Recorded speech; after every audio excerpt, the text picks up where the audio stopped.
Welcome everyone to Full Disclosure Summit. Thank you all so much for being here today. This is the beginning of a 5-day summit, which is going to be epic event, revolutionary information. And I'm just so blessed that all of you have decided to show up and be here at a part of this event today. My name is Neil from Portal to Ascension, and we create online events, conferences, and workshops on a range of topics. This event is truly the evolution and the milestone of who we are as Portal to Ascension. It represents everything that we are. We exist, Portal to Ascension exists in order to usher in disclosure of every aspect of conscious awareness so that we can step into a paradigm based on principles of unity and transparency, and so that we can have empathy and compassion for one another and move forward into a new reality where we don't come from these traumas, and we don't come from competition and separation, but truly come together in oneness. So Full Disclosure Summit is exactly that, disclosing every aspect of what we can cover in these 5 days. And these 5 days are going to truly be amazing. We have 28 presentations for you, at least 6 hours per day. On a couple of these days, it's going to go up to 8 hours. We're going to be screening 2 movies. One of them we're premiering for the first time. On Wednesday, we're going to be premiering the Reality of Truth movie, which is on plant medicines. And on Saturday, we're premiering Gods Among Us from Carolyn Corey, which is on extraterrestrials living on Earth. So the way this is structured, each day is going to be split into a different theme, as all of you probably already know. So I'll go over it really quick. So day 1, which is today, is going to be global financial fraud and free energy. And what we're going to do is we're going to weave the two of them together, where we're going to have information on the global financial fraud, the monetary system, the central banking system, the history of all that. And then in between, we're going to have presenters coming on speaking about free energy, whether it's actual practical devices that currently exist or as theoretical equations. So that's going to be today. And then day 2, we go into medical advancements and plant remedies. And on that day, we're going to be speaking about technological advancements in the medical field in order to usher in pure wellness, cure all diseases, and create a reality on Earth where we don't really need to have sickness anymore, because the cures for all these sicknesses are already out there. Plus, we're going to go into plant medicines and speak about ancient psychedelic plant medicines such as ayahuasca, iboga, San Pedro. We're going to even speak about CBDs and marijuana, since that's a hot topic right now, and it's actually been legalized in every state CBD has been legalized in every state in the US, and marijuana has been legalized in Canada. So we're going to be speaking about that, because there's some amazing information behind that really, a lot of different medical issues such as Parkinson's disease and cancer can actually be cured with CBD. So we have someone coming on who's going to be speaking about the science behind all of that. And then day 3, we get into one of my favorite topics, which is true world history, where we're going to go into the ancient origins all the way from before Earth even existed, when thought became into matter, up until present moment, so that we can paint a true trajectory of human history and where we came from and why we even exist on this planet in the first place. So that's going to be day 3, true world history. Day 4 is extraterrestrial awareness, and that day will be fully encompassing ET awareness. Not only are we going to speak about the current plans for UFO disclosure within the governments and partial disclosure that's going on with world governments, but we're going to go into the spiritual nature of extraterrestrial, talk about vibration, frequency, interdimensional beings, and also starships, because I believe in my lifetime that we're going to have open communication with extraterrestrials. And in order for us to do that, there are certain things that we need to transcend as a collective species so that we can start traveling interdimensionally, taking starships to other systems and having one-on-one contact with these beings that we actually know that exist. And then on day 5, we're going to close it off with our spiritual essence, which is going to be the overall bigger picture of what everything that we're sharing over these next 5 days are about. We're going to speak about a lot of topics, a lot of presentations. This is a huge download of awareness that's going to happen right now, and we're going to create ripple effects on the planet. Just imagine every single one of you tuning into this. We're all creating grid works. We're all tuning in from the depths of who knows where we're all from, And if you like, actually, go ahead and open up the chat box and let us know where you're from, where you're tuning in from. It'll be interesting to know where everybody's at. And we're really creating this grid work so that we can usher in this full disclosure awareness. Everybody that's joined us on this webinar is very much dedicated to this awareness and helping shift the consciousness on the planet. So today, the schedule for today has changed just a little bit. One of the presenters, Paul Hellier, who was supposed to be presenting live, is actually not going to present live. I pre-recorded him. He actually got in an accident recently, and he had suffered a head injury, so he couldn't come at the time that we needed him to, so we recorded him live, and he's going to be speaking about the ancient history of, well, not the ancient history, I'm sorry. He's going to be speaking about the history for the last 100 to 200 years on the central banking system, the monetary system, and the overall global financial fraud, and also incorporate that into free energy and what kind of practical actions we can take in order to shift out of that and empower ourselves.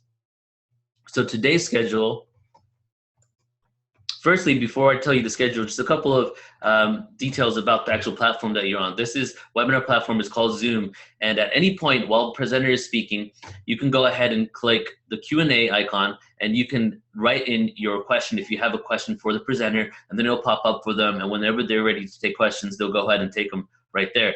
And then also the chat box, keep the chat box open. Please engage and keep the conversation going with everyone. There's a few presentations throughout the next 5 days that we're going to also simultaneously broadcast on Facebook Live. The movie premieres we're going to simultaneously broadcast on there as well, just to get those out to more people and get them out to thousands of other individuals.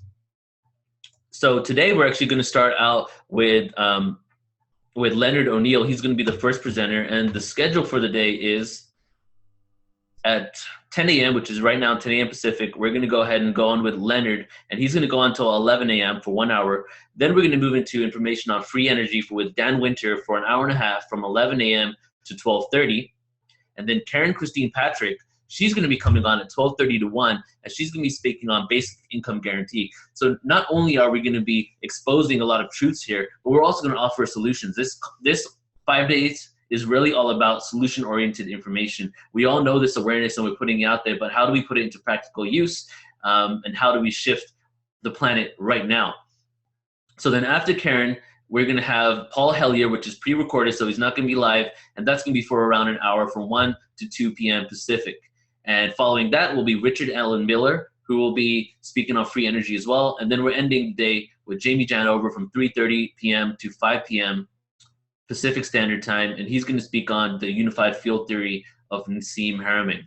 So our first presenter today is Leonard, and let me pull up his bio here. So it's very interesting how we connected with Leonard. We actually reached out to him recently, just over the last few weeks, in order to have us be on his radio show so that we can promote Full Disclosure Summit. And he has a beautiful radio show, The Watchers, and a Facebook group called Ancient Aliens, where he gets out to a lot of people and interviews a range of people on various information. He also has a couple of books out, one on the banking system, another one on survival in these times, that when shift hits the fan and a lot of these systems that are now crumbling actually collapse, like the financial system, which is on its way out, what are we going to do, and how are we going to empower ourselves so that we don't worry and fret, especially because a lot of individuals are connected to their bank accounts and what they do as a living. What do we do when that changes? So he's going to be offering some insight on that. So Leonard O'Neill, he's a writer, investigator, spiritualist, survivalist, alien chaser, owner of several groups dealing with these ideas, and he's the vice president of WatchersTalk.com. He's been in the alien UFO extraterrestrial industry for more than 30 years, really pumping out a lot of awareness. And today his presentation, he's going to be talking on the banking system and how it works from the ground up, and how the fake money is made, and how we have to pay debt. And how most of the world is based on the same banking system, the crude oil dollar, US dollar monetary system, and how it is debt-based. And when the so-called bailout happened, we didn't get any money. He's going to talk about why and why we did not. So I'm going to just go ahead and bring him on and let him tell us exactly what he's going to be talking about and introduce himself. So Leonard, let me bring you on right now, brother. So really quick, everybody, the schedule is on the site. So if you go to the website, fulldisclosuresummit.com, and take a look at each day where the bios are, and right next to each speaker's bio is going to be the time slot that they're going to be presenting and the top description of what they're going to be talking about. So go to fulldisclosuresummit.com and you can keep track of the schedule. All right. Cool, man. Thank you so much for being here, Leonard. It's an honor to be connected with you, and I'm really excited that you're starting everything off. So take it away. All right, welcome to everybody who was starting day one of this incredible 5-day event. Isn't this insane? This is great. So full-on global event. I'm honored to be here. Honored to talk to you guys on day one. We're gonna he was reading you the bio right there. We're gonna cover.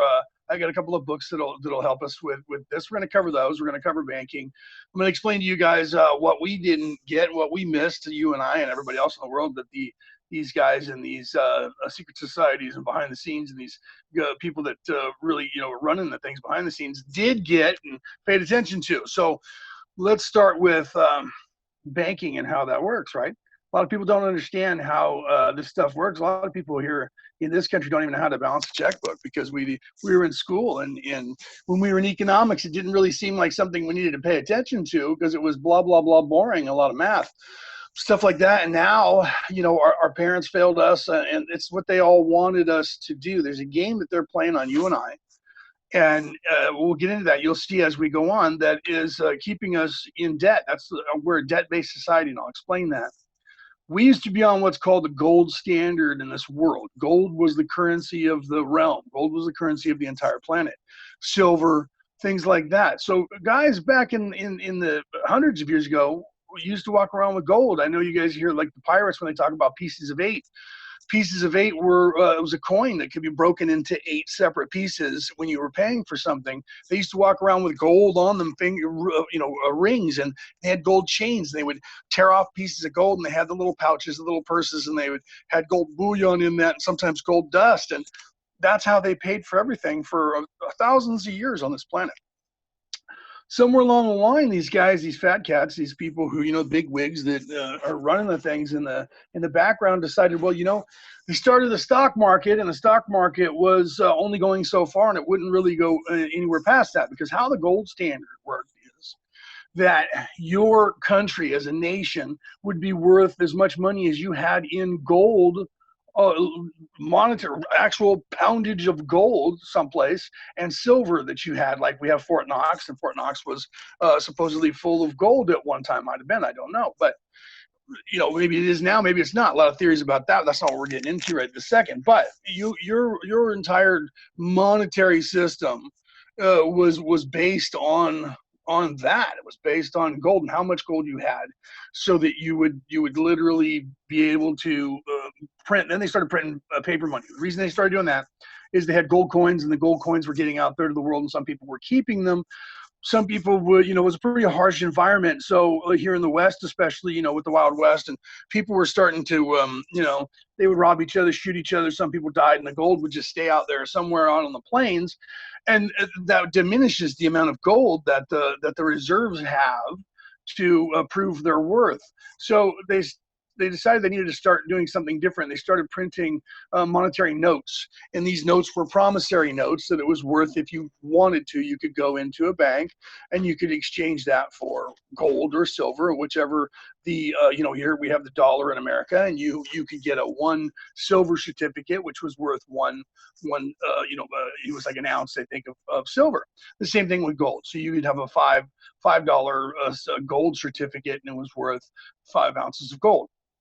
And that's how it worked. Or 5 pieces of 8, depending on when it was in the monetary timeline. So that worked great, but there's a lot of greed in the world, and the problem is that you could only have as much money in the world as you did gold.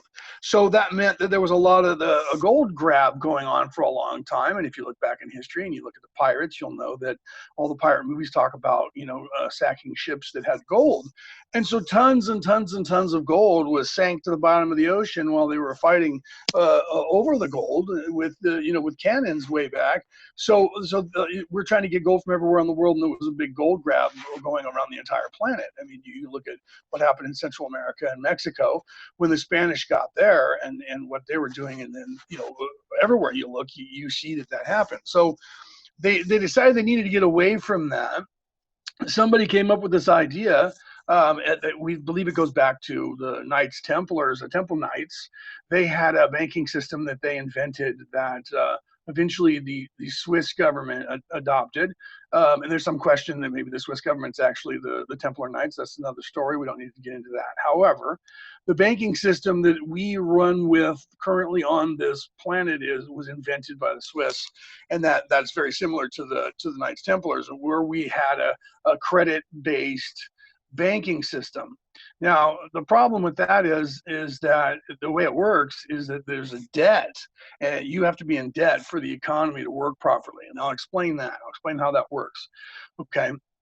So we have a credit-based system, and that creates the debt. So back when it was first invented, it was for people that were traveling across the world, and they didn't want to lose their gold or whatever if the ship sank. So they would go to one of the temple banks, Temple Knights banks, and they would go in. They would give them their gold or silver or valuables, and they would write them a note that only the Temple Knights would understand, and then they would at that point leave and go across to the other part of the world if they were leaving from Europe and going to, say, Jerusalem or whatever.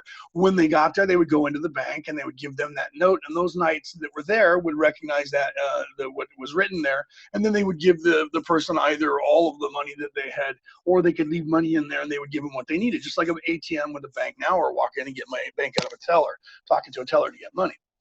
So that's exactly how that worked. That's how it works now. You guys are familiar with that. You understand how it works. You go and you get paid. Now, what you don't realize is going on, and this is what we're getting into, the greed factor. What we don't realize, what you guys don't realize, what's going on is how money is made. And you got to think about that. Now, if we're not basing it on gold standard, the gold standard was eliminated in this country years ago, decades ago. So we had to go on to something else. So what is our money based on, right?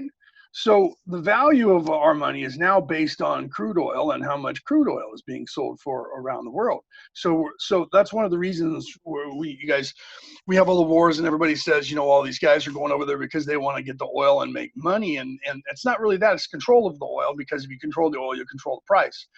Whoever controls that price controls the price of oil and basically the world. So when the United States is involved with that, and the United Nations are going in, it's because right now the world basically is based on the US dollar, because the United States of America controls most of the countries who control oil.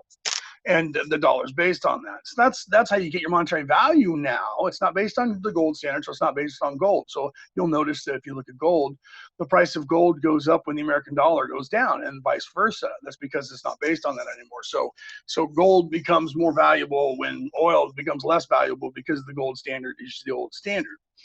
And we need to get back to that. This is what this is all about here. This is what I'm talking to you about today, and I'm gonna help you.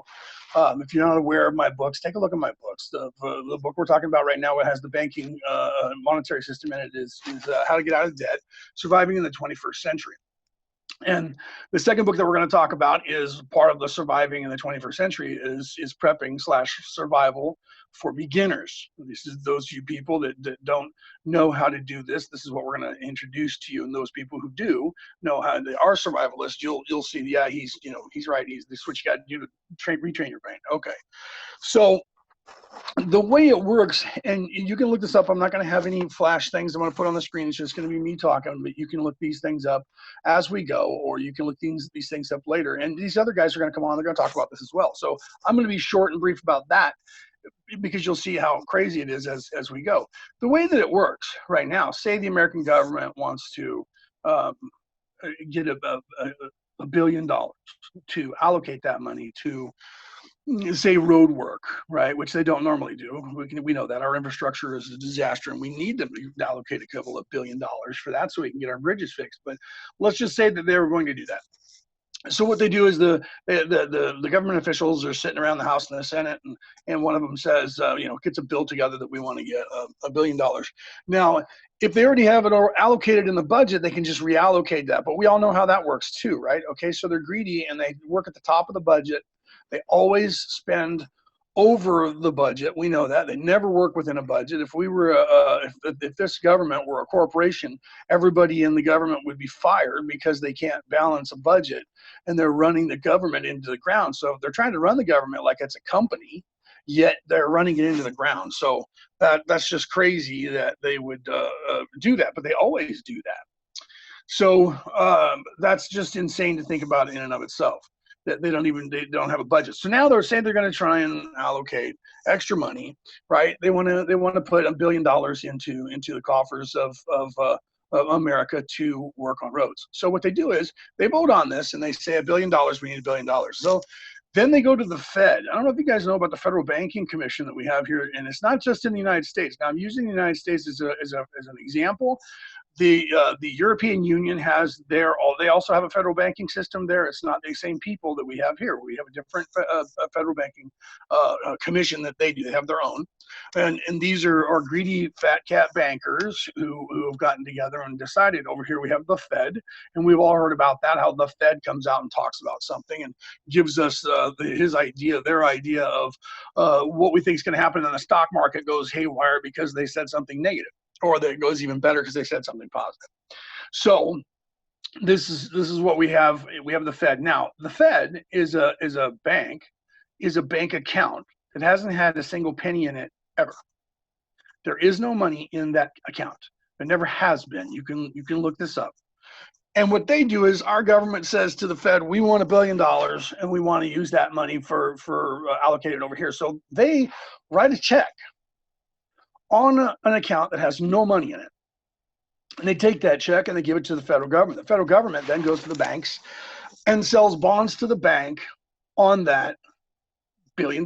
Now, when they create that $1 billion with a fake check, it's a check that would bounce to anybody else.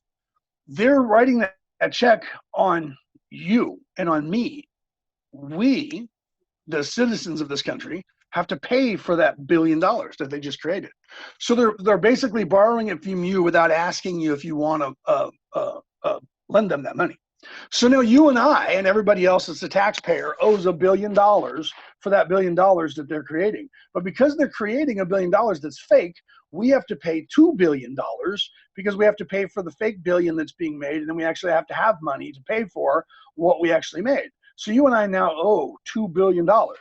They take that money and they sell some of the bonds to these banks, and then they take the money and they give it to the bank. The bank, the Federal Reserve Bank, takes that money now that they have a check on, and they take that check and they tell the government, now we have that money.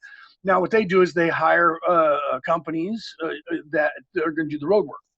So they give money to these companies that are going to do the road work, but the banks have this money. What the bank does with the money when they get it, and this works all the way down to your paycheck, and I'll explain that. What the bank does is they take that $1 billion, and if it's all in one bank, it's usually not. They usually separate it up between some banks. And that way they keep all the banking industry going by giving them all a little bit of money. And that's when we get to that bailout, the so-called bailout. We'll get to that eventually as well. So they give the money to these banks. The bank takes that money, puts it in their bank, and then they loan people money based on that money that they have in the bank. And they also spend money on the stock market and play the stock market with that money that they have. They sell bonds. They sell different things to people. So what they do is then the money's in the bank, and then they give the loan out to companies who are going to go and work to do the work. Now they have to pay their workers. So they now have money that came from the federal government that is fake. It was completely made up. And they can now pay you with that fake made up money that you have to actually pay taxes on, which is kind of funny because they made money and borrowed it from you. And now you have to pay the tax on to pay for that, but they're also going to tax you on any money that you get that came from that fake money that they borrowed from you and I. So they give that money to the bank gives that money to the contractor pays you, you take your paycheck and you go and you put it in your bank. Now what your bank does when you do that is they take that money and put it into their bank. Now they don't keep all of your money in the bank if you want to withdraw all of your money all at one time, because they take that money and they make money off of it by loaning it to you and I to buy a house or buy a car. They make money on that money, and what they do is this is even crazier how the banks invent money. Now the bank takes your money and puts it into their bank. They have to keep 10% in the bank itself in case you do want money. So they keep 10%. So say your paycheck is $1,000, you go into the bank, you put that money into your bank account, the bank itself holds on to 10% of that. The rest of the money they loan back to you, me, or anybody else and charge interest on that loan. So now what they do is they don't just loan the 90% of your money out, they loan 100% of your money out. So now they're creating 10% cash on top of your fake money that was already fakely made that we owe money on. Now when you put it in the bank, they loan out 100% of your money, even though they have to keep 10% in there. So they generate another 10% of fake money that is just credit, that is just sitting there when they loan to somebody. Okay, so then they loan to somebody, and then when that person gets that loan, they take it to their bank and put it in their bank, and that bank does the same thing, and they create another 10% on top of his loan that was in the bank. So that's how the banks all make their money. Okay. Now, what does this have to do with debt? Well, okay, now we're all in debt. We're in debt because we have to pay. You have to pay the insurance or the balance on the money that you borrowed, right? If you're borrowing money, and if you're not, you're just a worker. But you still have to pay the tax on the money that was fakely made that they borrowed from you without asking you if they could borrow it from you. And didn't even tell you that you were going to have to pay for that $1 billion, all of us across the nation. So that goes, we have to pay that in our taxes. And on top of that, the fake money comes trickling down to us, and then they tax us on the fake money that they trickled down to us. So now, how does everything else work? Okay, that's the basic idea of being a debt-based society. So then you have credit cards, right? Credit cards are based on debt. They don't want you paying off that debt. Credit cards are based on debt. They get you in debt, and they charge you interest on your debt. And anybody who's ever tried to get a loan to buy a house, you know that the more debt you have, as long as you're paying it, the better credit you have. Okay, so that's your credit score. Your credit score is the more active you are using debt. If you don't use debt and you don't use credit cards, it's hard to get a loan. It's hard to buy a house. You have to show debt. You have to show that you're a good debtor, that you can manage your debt and keep paying but not pay it off. And there's proof in that, and this is where I'll show you the proof. When that so-called bailout happened, if anybody was paying attention, right, how much money was paid to these companies across the United States? There was $380 billion total in the two bailouts that were paid to these companies. Now, if the stock market's going haywire and somebody's trying to ruin the United States of America and you're trying to generate money, because how it works is, and how our economy continues to run is, you and I don't panic when there's something happening, and we just continue to spend our money. You just continue going to work. You continue doing what you do. You continue going to the movies. You continue buying food. If you stop doing that and you run to the bank and you want your money, they call that a run on the bank. Well, if you do that, they don't have your money in the bank. So not everybody's going to get it. The first few people that get there are going to be able to pull all their money out. Everybody else is not going to, because remember, they only keep 10% in any given bank. The rest of the money is transferred around to other banks, and it's all credit, it's all paper, it's all on computer, and it's not real. And if you look at that scandal that we had going on not too long ago with Wells Fargo, that shows you they opened up 2 million, I think it was, fake bank accounts, and nobody caught it for a long time because they were generating more money and driving up the numbers of their bank, and that caused a lot of problems, and that guy's going to go to jail probably for that. So that shows you a little bit right there, insight into that. These things are things that we didn't pay attention to, and we're not paying attention to because it goes on behind the scenes. All of this, what I'm saying to you, is not a conspiracy theory. This is actual truth. This is the way the banking system works in the world. Most of your modern countries, the V12, V8, or whatever those are, G8, G12, and that is completely the way it works. Now, you guys, me, everybody, we're in debt. We're in debt because our problem is here in this country, we're not really poor. We're what I call America poor. And any other country, like if you're in Europe, you're Euro poor. You're not really poor. It's just inflation has pushed the price of stuff up to augment the fact that you're making more money. And you guys think, you want to raise. Every time you want to raise, if you get a raise, they're just going to raise the amount of cost for everything for you to augment that. So you look back and people say, how did those guys survive back in the 70s when they're making $2.50 an hour? Well, at $2.50 an hour, the inflation rate was so low that a loaf of bread cost 15 cents. Like a gallon of milk was, gasoline was a quarter when I was a kid, 25 cents a gallon. Okay. Cigarettes were 33 cents a pack. I remember my father handed me a receipt that he bought a pack of cigarettes in the 70s. It was 33 cents for a pack of cigarettes. Now they're almost $10, I hear. That's insane. Okay. The reason for that is every time we get a raise in the cost of living and our raise for our wage, minimum wage, everybody just bumps the price up for everything that is being sold. McDonald's, Taco Bell, everybody, they bump the prices up to augment that fact. So you're literally surviving on what we were surviving on back then. It's just that you have more money in your bank, but you're spending more money for everything. They just raise the price of everything. That's where the inflation comes in. Keeps you in debt. Keeps all of us in debt. Now, how can we get out of that debt, right? Well, first of all this is generated because of the greedy people in the world who want to continue having the stock market go higher and higher and higher and higher, like it is now, insanely high compared to the way it was. If you look back in time, people have a short memory. They know this. These people who run the world, run the global banking, these guys plan 70 years in advance. These guys are running this world behind the scenes without you and I having any knowledge. These different, you have all these Illuminati, you have the Skull and Bones, you have the Bilderbergers, all these secret societies that you hear about. They are real. They're really there. And that's what's scary, is that they really are doing the things that everybody says in the crazy conspiracy theories. And if you pay attention, you can see that. And I'm not going to get a lot of details into that because I'm trying to help with what we're doing and how to get out of this debt for you people, all of us who are in debt, to take control of our own debt. They don't want you to. They don't want us to, but that's the only way that we're going to be able to do anything. And then I'm going to explain to you what you need to do to prepare, because if there's the two things that could happen, if the banking system that we have now could crash on its own, and it might, that's very fragile. So it could crash on its own. If it does, what are we going to do? If all of a sudden your money is worthless, what are you going to do to survive? Okay. The same thing if we all pay down our debt. Now that goes right to what I was talking about with the bailout. Now, the bailout happened because the economy was going crazy, and the people in the United States, people in the world were panicking. They were selling off their stocks and trying to get their money out of the bank. People over in Europe with the euro, they could only get $75 a day or 75 euro a day. That's how they control that, because they don't physically have that money in the bank for you to all get out. So they tell you, look, you can get $50, $60 out of the bank per day and just, stay with us and ride this out. They want you to do that because if you do that, things will relax. Like I said before, we just spend money and go back to doing what we're doing, and everything will calm down, because our economy works by, I take my money when I get paid and I go out and I pay people at the store, and I go to wherever, the different stores I go to different restaurants, I go to different places. That keeps that business running. They can continue to pay their employees. So my money goes to pay you, your money goes to pay the guys on the East Coast. The guys on the East Coast they buy the stuff that comes from the West Coast, and we trade all of our money back and forth. And that's what keeps our economy running. It's all a lie. It's all paper money that we fakely made. It's no different than monopoly money, except for we don't consider monopoly money the currency of the realm. We consider the US dollar the currency of the realm. Okay.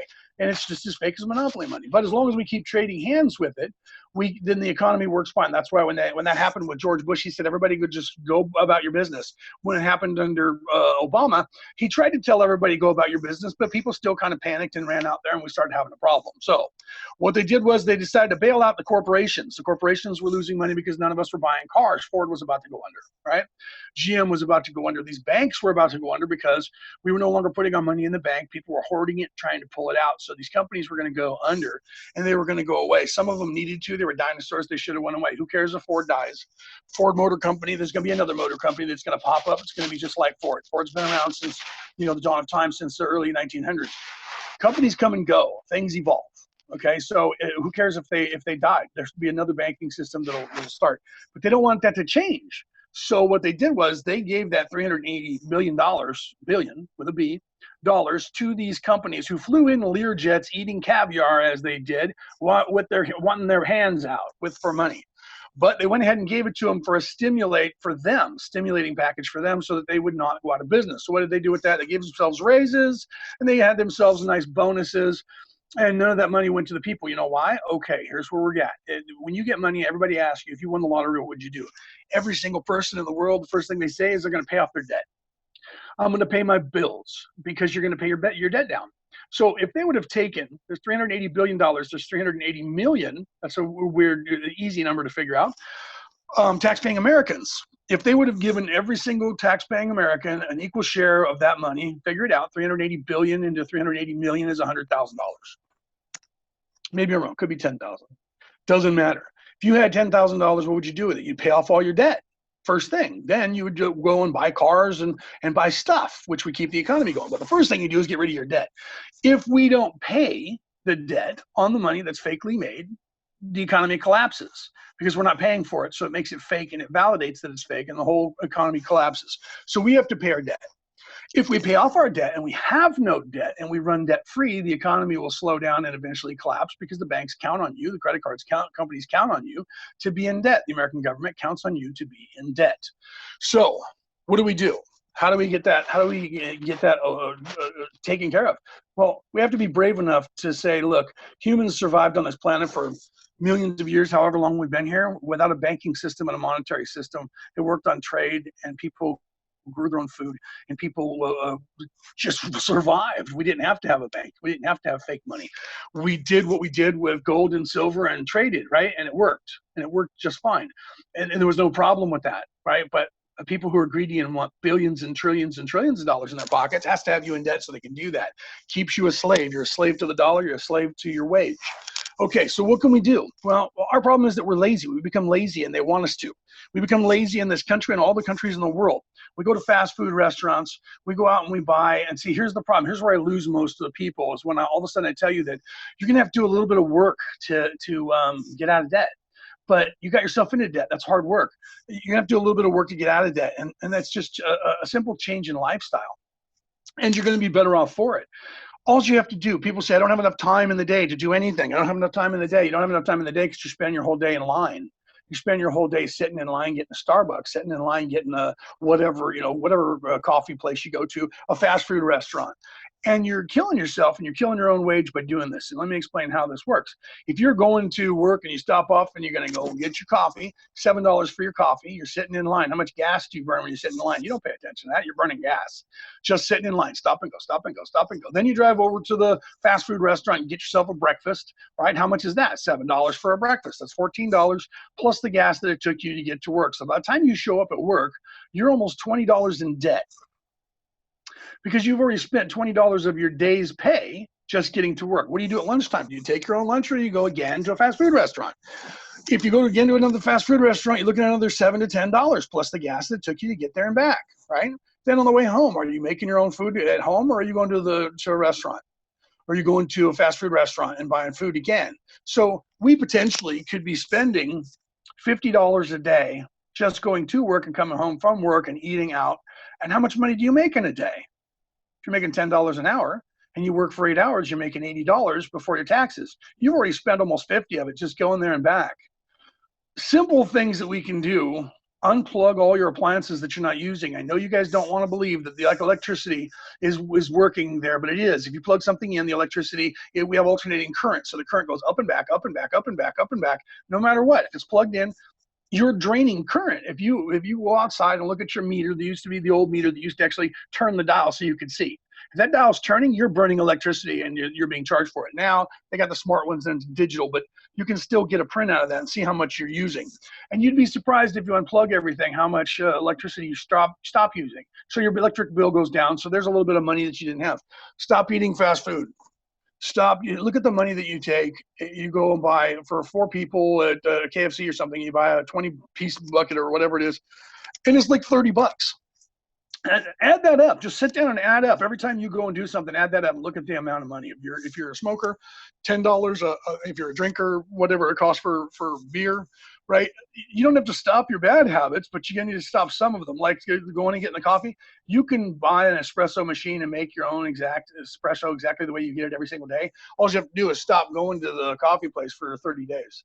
If you stop going to the coffee place for 30 days, you're going to have almost the amount of money that it costs to have a machine to make your own.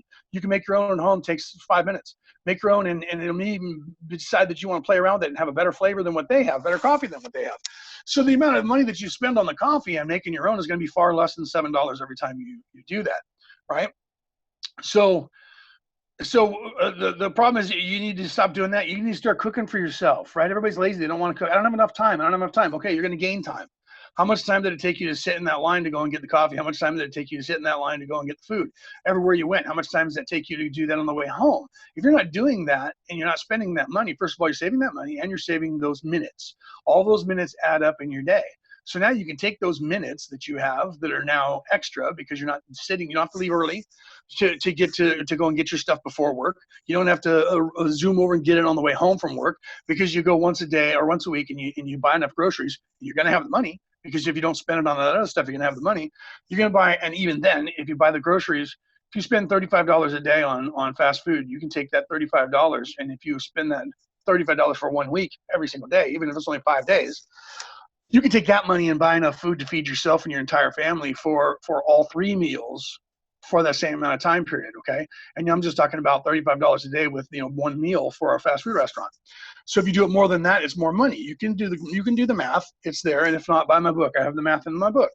So you gain yourself the time, you gain yourself the money, and now if you have the extra time and you have the extra money, now you're going to be cooking for yourself. You have the time to do that. Cook your own food, make your own lunch, take it with you. Eat breakfast at home, make your own coffee. You're saving money. Now that you're saving money, you're also saving money if you unplug your appliances. These are simple things, simple things to pay down your debt. You have the extra money now because you're not spending it on all that other stuff. You're eating healthier, so you're feeling better about yourself, and you're going to have less health problems, which is going to be money when you have health problems when you get older and you have to buy all the pills. You don't care about it when you're young, but when you start getting older, you're going to start caring about how much you have to pay for health care. And the craziness with what's going on in the United States right now with healthcare is going to kill you. You're outside the United States and Canada. Those guys are lucky. A lot of places around the world have free healthcare. Wish we could get that operational here. So you save a little bit of time, you save a little bit of money, you're able to pay down your debt. You start paying down your debt. Once your debt is completely paid off, you pay the biggest debt first, whichever one is the highest amount of interest. Pay those off, pay it off, get it done, get it to where it's manageable, get it taken care of. Sometimes it might take you a year, 2 years, 5 years to do it, but do it. You're going to feel better about yourself. Then you're going to have more money to do what you want. This is how you get yourself out of debt and empower yourself. And then you're going to be able to start saving money and decide what you're going to do with that money to look at the future. Now, if we all do that and this banking system collapses, what are we going to do? Okay, now I'm going to shift gears here, and I'm going to go into what we need to do for taking care of if this does happen. And not just this, if anything happens, look around. We had Katrina, we had Fukushima, we had all these things that happen around the world that are natural disasters. And if it happens in your neighborhood, what are you going to do to survive, right? So we'll look at that. I have a question here. Do you think all forms of money will be phased out eventually? We hopefully.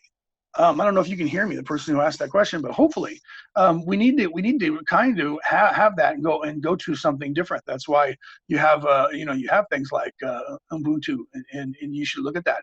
And we need to have a system of money. I mean, a utopian society would be, if you look at Star Trek, The Next Generation, and things like that, where they had they were based on credit. They didn't have a monetary system. Somewhere along the line, we'll have to find something like that. I think that currency will end up being, currency is always going to be currency. We're going to have trade.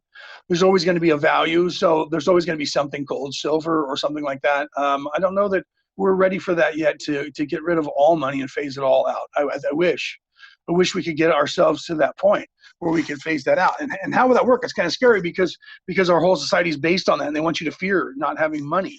You don't have to have money to survive. Now, if you live in an apartment, it's a little bit harder, but if you live in a house or in an area where you have a yard, that's why they want to do away with the houses. They want to put you in a position where you have to go to the store to get food. They even have regulations saying that you can only grow so much food in your backyard, because they don't want you to grow enough to where you can start trading it or selling it to your friends. They start with the regulations about food, start trying to say that we're poisoning each other. So they're trying to protect us by limiting the amount of food that we can grow and trade and sell unless we become a grocer. Well, we're not the ones that are poisoning us. We all know that. Every day we're hearing something different on the news from a different company who has E. coli or Ebola or some other disease in their food, and take it off the shelves. And if you have any of this in your house, throw it away. That doesn't happen on a large scale like that with Joe Farmer down the street when you go to the farmer's market. Very rarely do you hear of that happening. So they're lying. It's a lie. They're trying to deregulate that so that they can come and tell you can't grow this amount of food and you can only have this because you can only pay for your own self. They don't want you to be self-sufficient 100%. They want you to go and get their food. So we have another question here, and it's okay if you guys ask questions because we can run with that. So Philip says, if we have 0 point energy, see, now you guys we're going to get into that. I'm not going to get into that. I'm not going to touch on that. There's other guys that are going to come on that are going to talk about the 0 point energy, and that's good, Philip, that you brought that up though. But we can grow our own food. What money would we need? We wouldn't need any money. That's a very good question that you had. I'm not going to get into the 0 point energy here, but the guys that come after me, there's going to be some that are going to be talking about that. Okay, so stay tuned for that, because he's right. Philip, you're right. We won't need any money. What money will we need if we're doing that? So. But what do we need to do to get prepared for that? Okay, so if there's a collapse, what do you need to do? This is my other book on prepping. And I know a lot of people, like, you hear that word prepper and people think that you're a crazy kook. Well, you will be if our society stays exactly the way it is now. And you hope that it stays to where we don't have to worry about that. So let's hope that we transition from the banking system that we have now to a better banking system where we just transition and everything's fine and you don't need to have to worry about prepping. But what if it collapses? What if something happens? What if there's a calamity? And those things happen all the time. Sorry, my house phone's ringing. Hopefully somebody will get it. So ignore the ringing of the house phone.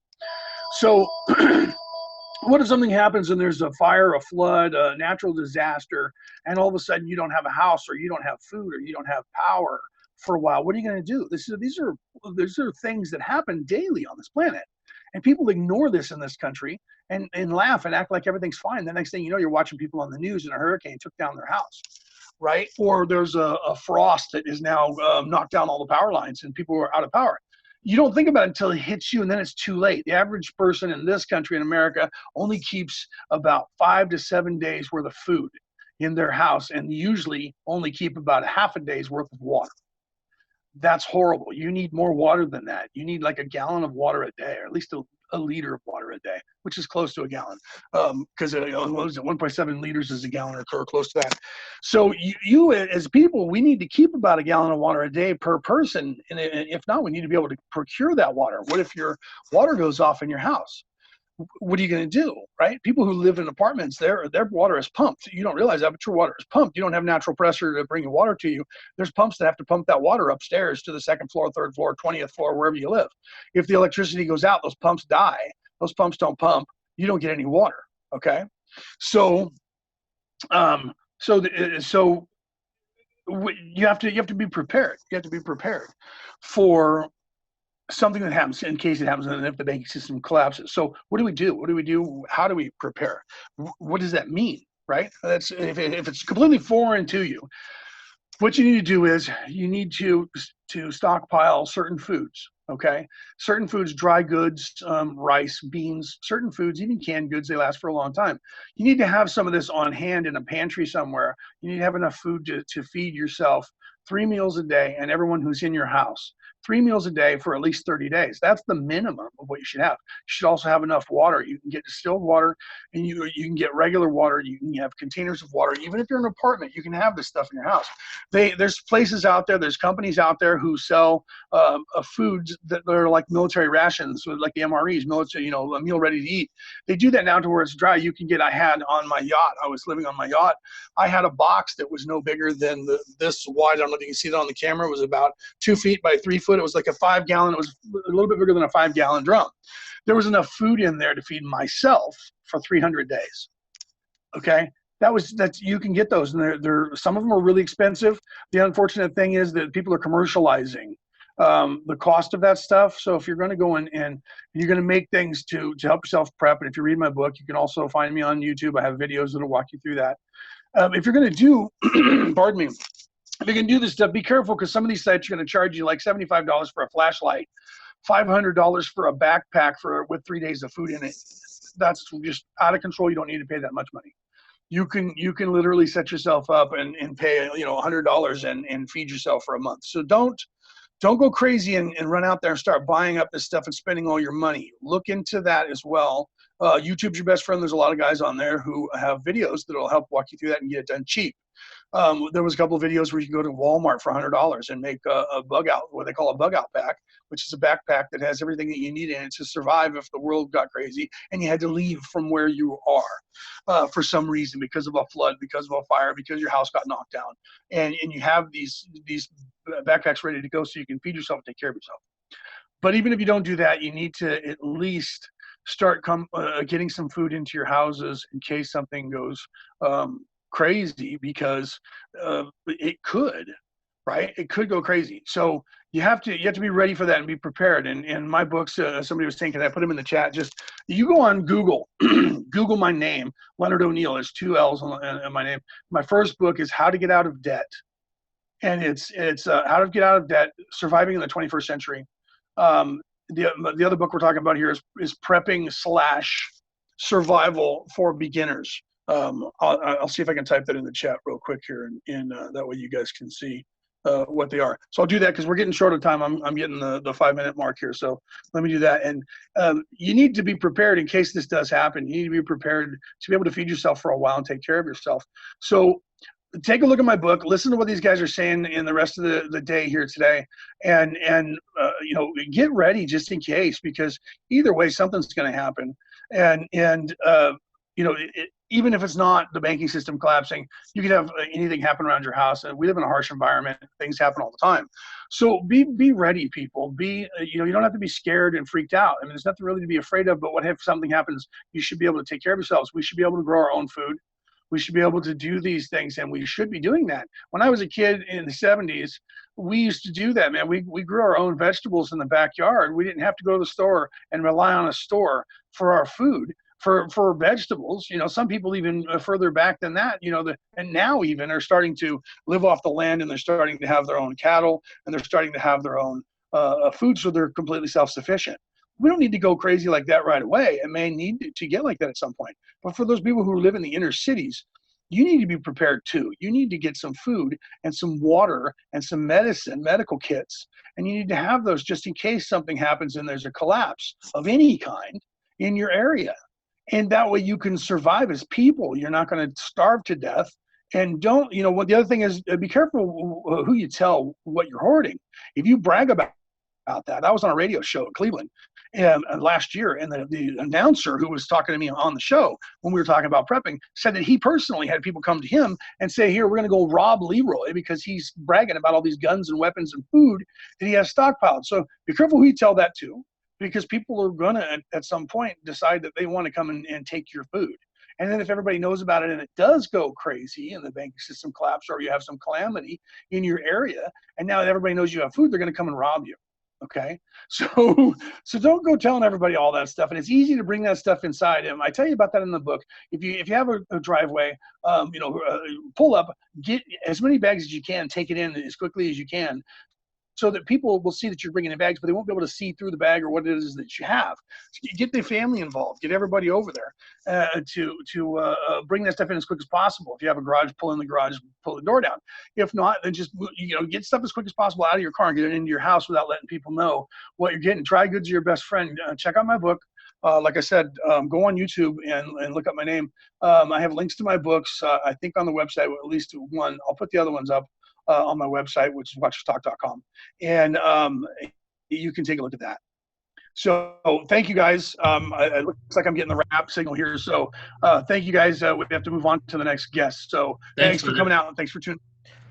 Let me just add to what you were saying, and just let's talk about that for just a couple minutes. That sure. I want to really drill home the no fear element to all of this, because it's all perspective. Yeah. It's all perspective, and it's all higher vibrational awareness that a lot of these people here are coming here to activate their consciousness, to raise their frequencies.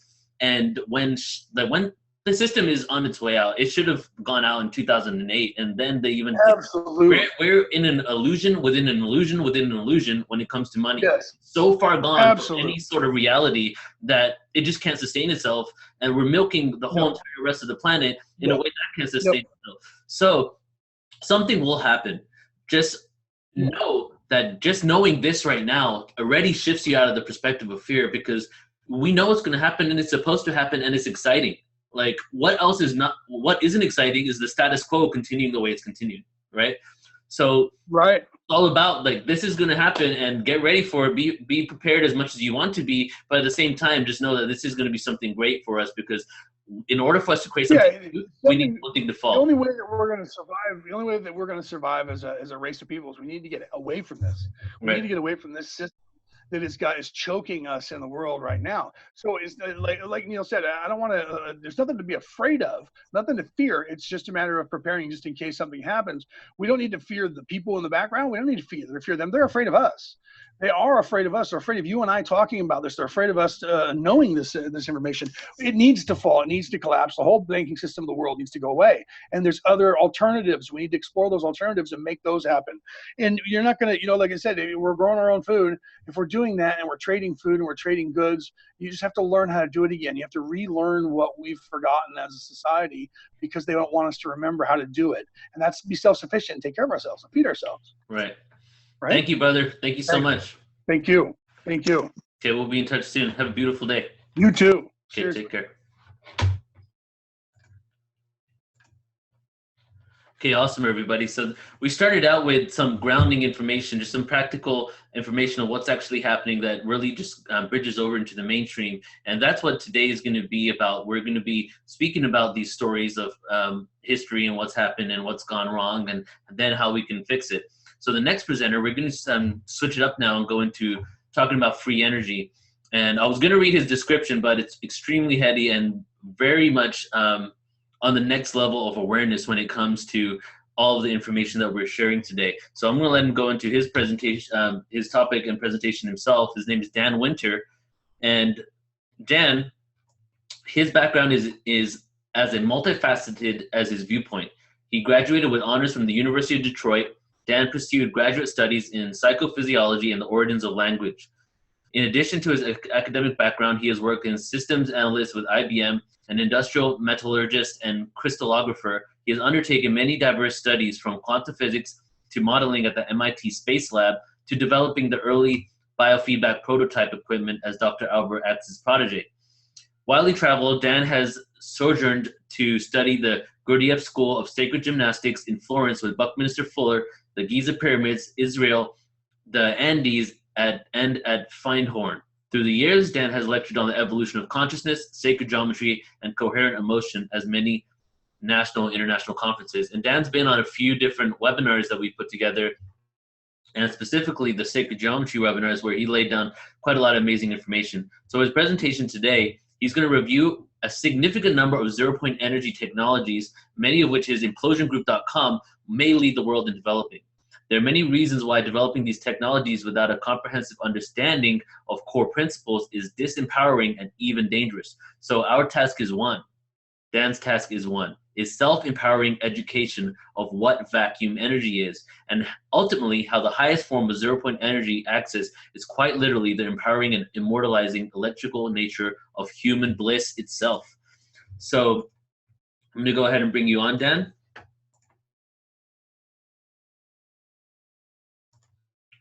Can you hear me? Yes, I can hear you, Robert. Hey, brother. So go ahead and click start video in the bottom left. One moment. Getting my show together here. How you doing, brother? Hello, hello. Nice to be here. Thank you for inviting me. For sure. Thank you for joining us. Take it away. So we're going to be talking about zero-point energy and its relationship to the fractal structure of the vacuum. And then we're also going to talk about how that applies to the human bliss and how to understand it in a self-empowering way. You know, everyone really wants to understand what's called free energy. We actually say the term free energy is maybe inappropriate because the energy we cohere from the vacuum is not exactly free. It's available, but there is a price. It can actually destabilize our gravity grid, we believe, as we think the Atlanteans learned the hard way. So we prefer to call it vacuum coherence energy or zero-point energy. And understanding where zero-point energy comes from begins with understanding the geometry of the vacuum itself. And for that, we have some visuals. We're going to just do a screen share here. 1 second. Share screen, desktop 1. Here we go. So the structure of the vacuum is fractal, but the reason why the structure of the vacuum is fractal is what we want to investigate and think about in some detail here. To understand why the vacuum is fractal, which is, we have another word for that, it's called phase conjugate, we need to understand that the vacuum is essentially a plenum wherein waves of charge interfere constructively, because destructive wave interference basically is self-canceling, and therefore the only thing that remains is constructive wave interference.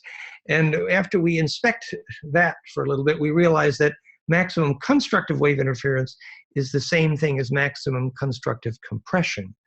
And constructive compression, we know, is the problem that fractality solves. But to visualize that more accurately will help us to understand vacuum technologies and a self-empowering way to use them. And further, it helps us understand the way we cohere the vacuum internally with the very nature of bliss process.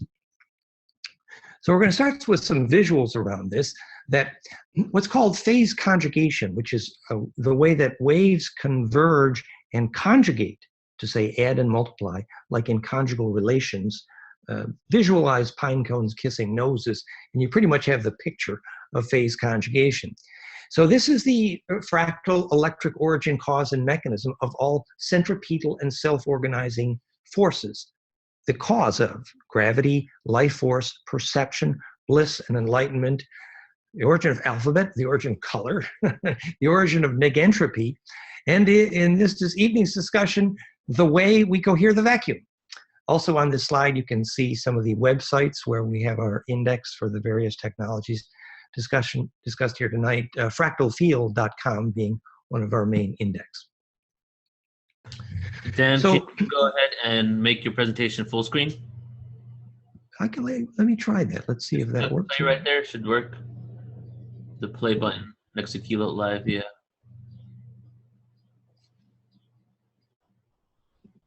There we go. I guess we're getting. Okay. So negentropy and life force for humans is and human bliss is related to the 0-point solution. The electrical geometry and dielectric hygiene, which enables people to attract charge, achieve immortalizing bliss and become negentropic, is the same physics which enables charge implosion capacitive devices like pine cones to be alive. And it's the same physics which instructs engineers to design 0-point energy devices. This is our new corrected relationship to the vacuum, literally negentropic fields. Negentropic means the opposite of entropy. Entropy means to proceed toward disorder or decay or broken order. So negentropy is the opposite, which is self-organization. So we're looking for the path to negentropy, self-organization.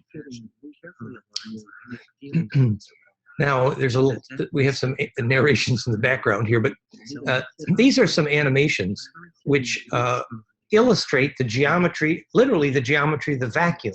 This is, we later proved the way in which hydrogen is formed. And later we're going to see evidence that the universe itself is fractal and recursive. This is the way golden spirals converge to make what's called the Holy Grail. But you see that this is waves solving the ultimate problem of constructive interference. Sorry about the audio background there. This is perhaps easier to see. I don't know how fast you're able to see these animations. Depends on the bandwidth there.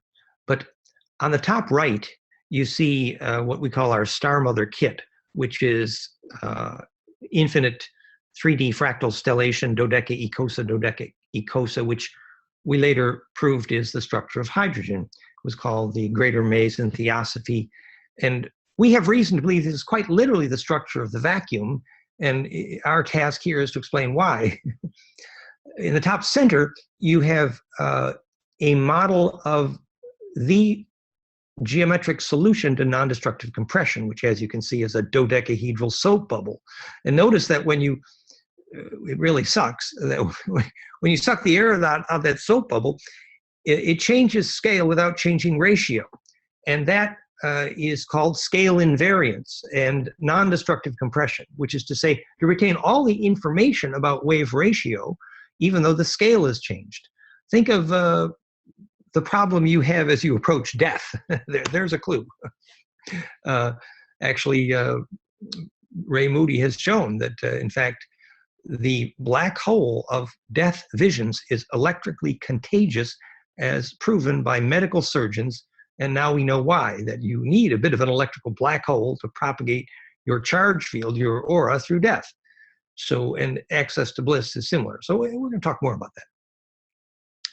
On the top left, you have the animation of a golden spiral down a cone. As you see from the side, it's the caduceus. And from the top down view, it's 2 spirals of the golden mean, perfect Valentine heart within heart.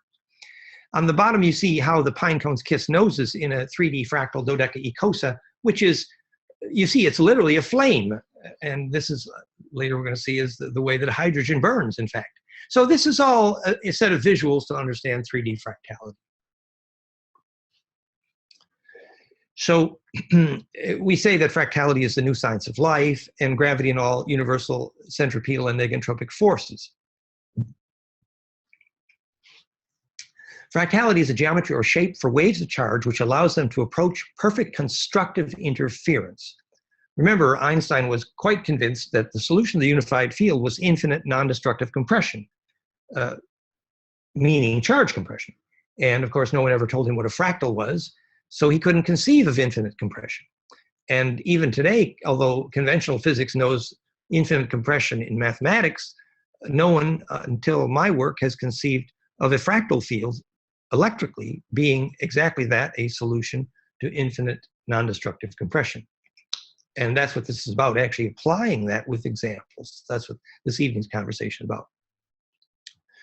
So this perfected charge collapse we call golden ratio optimized fractal phase conjugation, a non-destructive charge collapse, which becomes implosive.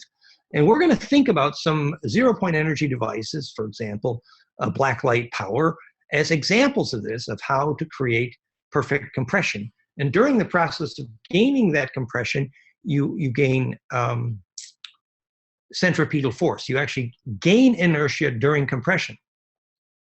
And we want to talk about that. Now, we're not going to talk about the yogic aspects of this tonight because there won't be time, but this is the back cover of my new book, Origin of Biologic Negentropy. And my book is based on my new equation for the origin of negentropy. Let me see if I can gather that slide here more accurately. I have a visual here that I wanted to share. So the basic equation is here. Let's see if we can see this. Maybe I'll zoom in a little bit.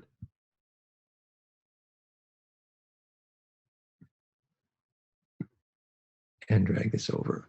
So the equation is Planck length and time times integer exponents of golden mean ratio called phase conjugation. So remember, Planck length and time are a unit of length and a unit of time into which every wave physics has ever measured divides evenly. So it is undisputedly the musical key signature of the universe. You know, a million light years in every direction, the value of Planck remains the same. Somewhere the waves have agreed. And so if you take that musical key signature called Planck, length of time, and you multiply by whole number exponents, powers of golden mean ratio, you get, this is my discovery, you get here 3 exact radii of hydrogen. You get the exact wavelength of adenosine diphosphate, ADP, ATP, the fundamental chemistry of cell metabolism. You get the 2 exact only color wavelengths which motorize photosynthesis, the green and the purple, 427 and 691 nanometers. Exactly. You get exactly the British foot. You get the Schumann harmonics and the brainwave harmonics for human bliss. You get the most major resonant frequency of the human body, the Mayer wave of the blood, 0.1 hertz, which is also the exact wavelength of the LF wave, the fundamental component of heart rate variability, 0.1 hertz. You get the Venus year and the Earth year. You get the duration of precession and the duration of the galactic year. So all these are examples of phase conjugate negentropic charge collapse, which I have discovered fit my new original equation called origin of negentropy, Planck length and time times integer exponents of golden mean ratio. So non-destructive charge collapse is the way the universe works, and hydrogen is built that way. Oh, and by the way, the universe appears to be built that way. This is the picture from the cover of Nature magazine saying the universe is indeed dodecahedral, because if you actually, and here's the picture on the left, if you plot the arrangements of masses around the universe and look for symmetry, what you find? Dodecaecosa. And yet New Scientist on the magazine on the bottom says, oh, no, the universe is fractal. But in fact, they're both right, that the waves in the universe arrange themselves for maximum constructive interference and therefore maximum charge distribution efficiently. That's why the vacuum itself is fractal. Now I'm going to do just this little animation here, 1 second.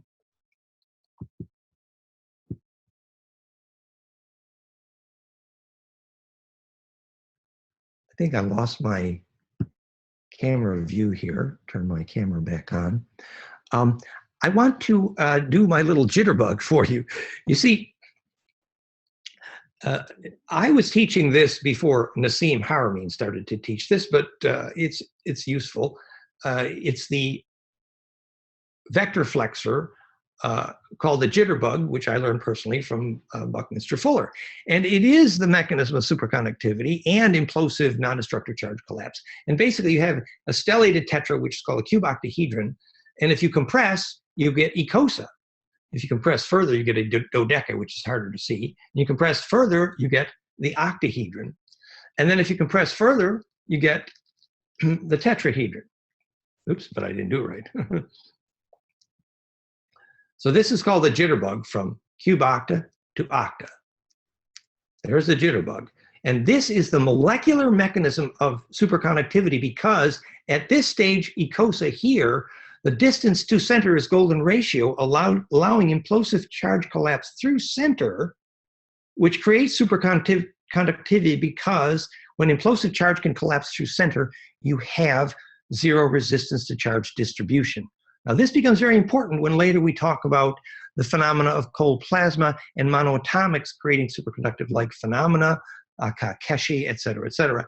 So understanding why the jitterbug is the mechanism of superconductivity is a great introduction to understanding what waves are doing when they set up a system that allows implosion, and therefore over unity devices and things like that. Okay. Now, the next part of the little curriculum was to apply this to the nature of hydrogen specifically, and that would enable us then to discuss the examples of zero-point energy devices. Now, I'm going to turn the share screen back on again, see if I get this right this time. And I want to look at this slide about the geometry of hydrogen, if I can find the right.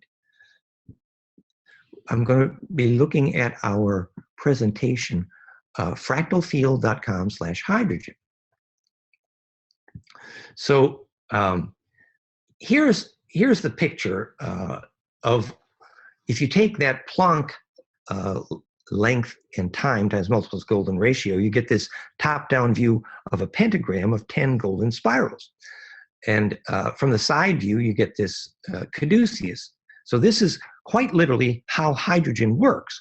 It's designed to be implosive. It is specifically a three-dimensional fractal. It's literally a stellated dodeca ecosa.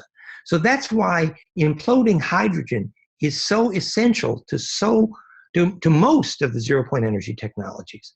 So in this project here in Melbourne, Australia, we set up a laboratory to replicate the famous work of Canzius. Canzius had shown that if you broadcast a powerful radio frequency at a glass of cold water, and the radio frequency was correct, and it had to be what's called a longitudinal magnetic, and we'll explain that in a moment, that the videos of this went viral on YouTube, because there is a cold glass of water sitting there burning nicely. Cool water burning. How did that work? Well, if you stimulate the charge collapse in hydrogen, and the interesting thing was he used a radio frequency to do that, which actually corresponds to my equation. That's the point. So this is a laboratory we set up in Australia to replicate that work. And we got very far, and we're ready for the next step. What we did correct was we took this, this is the one of the hydrogen generators here. This is the high power 2000 watt RF amplifier and the gigahertz spectrum analyzer here. The part of this project we did not complete was that when you get your megahertz signal impedance matched to the antenna to broadcast to the water, you must broadcast that RF wave through a spiral on a cone type antenna to convert the energy of that radiance, electromagnetic radio frequency RF, to what's called longitudinal electromagnetic. Now, let's try to take a moment and see if we can understand what longitudinal electromagnetic means here. I have let's see, do I have my trusty slinky? Oh yes, I have my trusty slinky here. Now, Most of the electromagnetic waves that we deal with every day, all of the communication devices, your mobile phone, etc., use the component of the electromagnetic field, the radio frequency field, that's called transverse electromagnetic, which is the part of the wave that goes up and down like this. That's a transverse electromagnetic wave. Now, conversely, your sound waves, most of your sound waves, they travel what's called compressionally, which is longitudinally, which is a compression wave that goes like this, a compression wave that goes down the wave. Now, that difference between a compressional wave and a transverse wave is called longitudinal or scalar. And the important point to be made here is that the compressional wave can reach right down to the center of the atom. It creates a compressional array which directly can implode, like a pine cone kissing noses, right to the center of the atom. For example, Tom Bearden famously spent a good part of his life proving that longitudinal wave mechanics are how bioactive fields are created, healing fields, like our phase conjugate plasma in therify.net, which you'll see pictures of in a moment. So these longitudinal magnetics, remember, most of the devices that we have to make electromagnetic signals that do stuff, like communicate, make no longitudinal energy. They only make transverse. So to create longitudinal magnetics is powerful biologically. Now, longitudinal electromagnetics are also a threat to basically every military on the planet because, of course, it's the key to things like radar invisibility and remote plasma containment and beam weapons and the Russian woodpecker. Oh my God. So there's a kind of a plot out there to prevent you from knowing what longitudinal electromagnetics are. Like the Russians now say they can take out the US Navy because they know how, . Well, yes, it's true. Everything that's powerful can be dangerous. But guess what? If you're not allowed to understand what's powerful, then of course you will be disempowered, because it's the very nature of psychokinesis to understand longitudinal electromagnetics.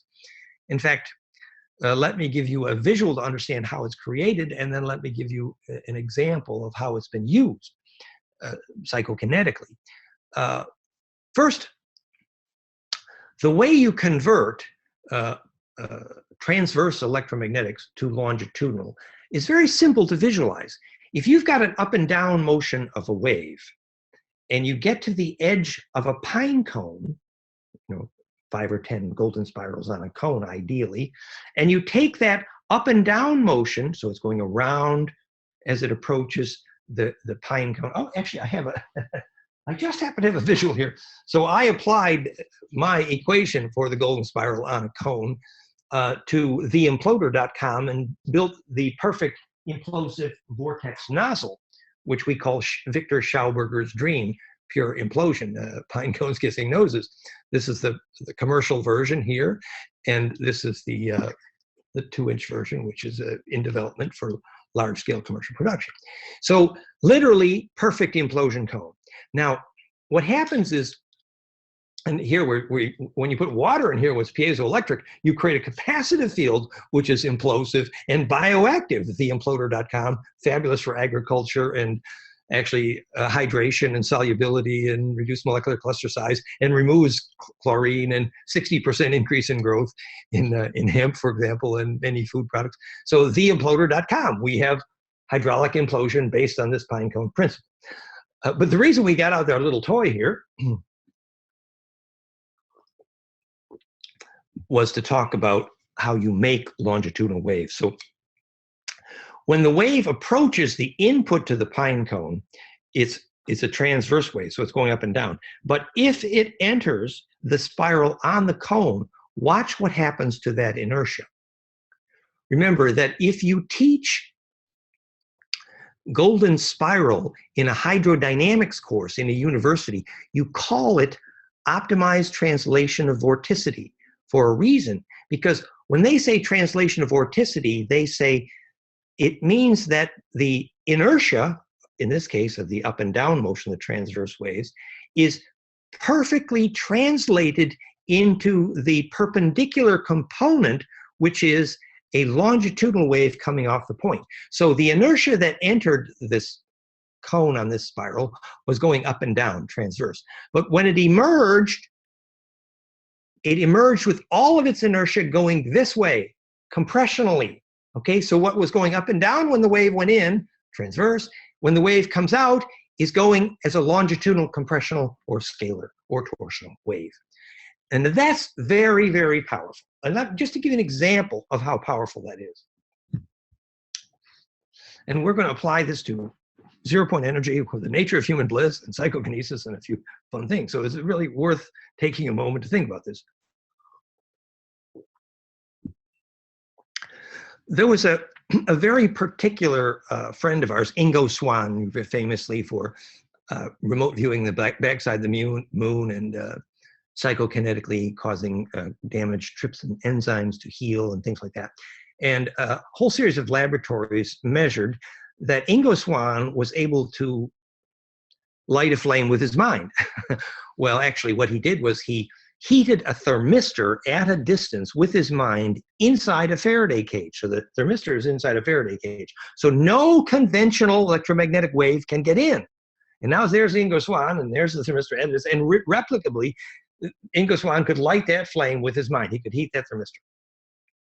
In the same way, to be a Bon Po, the bonfire, the Bon Po Tibetan initiate, you need to be able to light a flame with your mind. And I have to thank Dhani Wahoo for showing me the Arboretum ritual of the Cherokee. And indeed, the Cherokee initiate is tested by their ability to light a flame with their mind.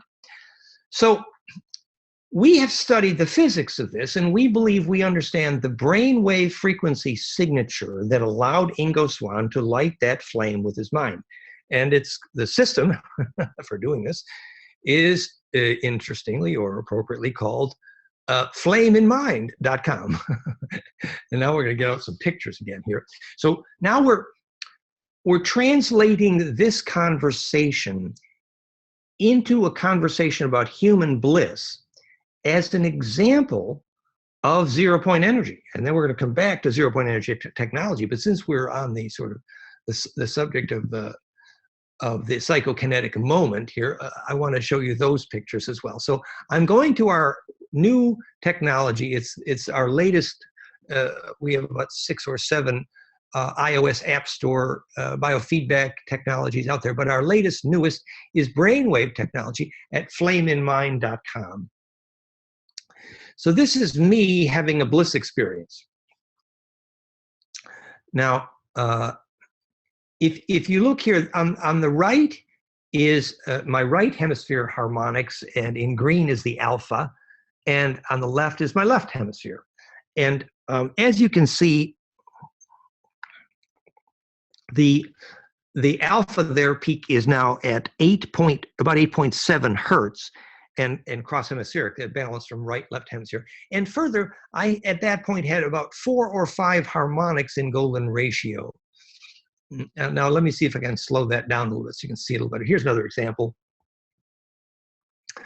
So this is alpha, delta, and theta in golden mean ratio. And this was a moment of bliss.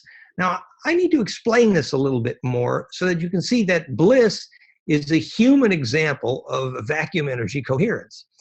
These are some more examples from our current technology. I wanted to show you my original technology. This is my original technology called the Bliss Tuner.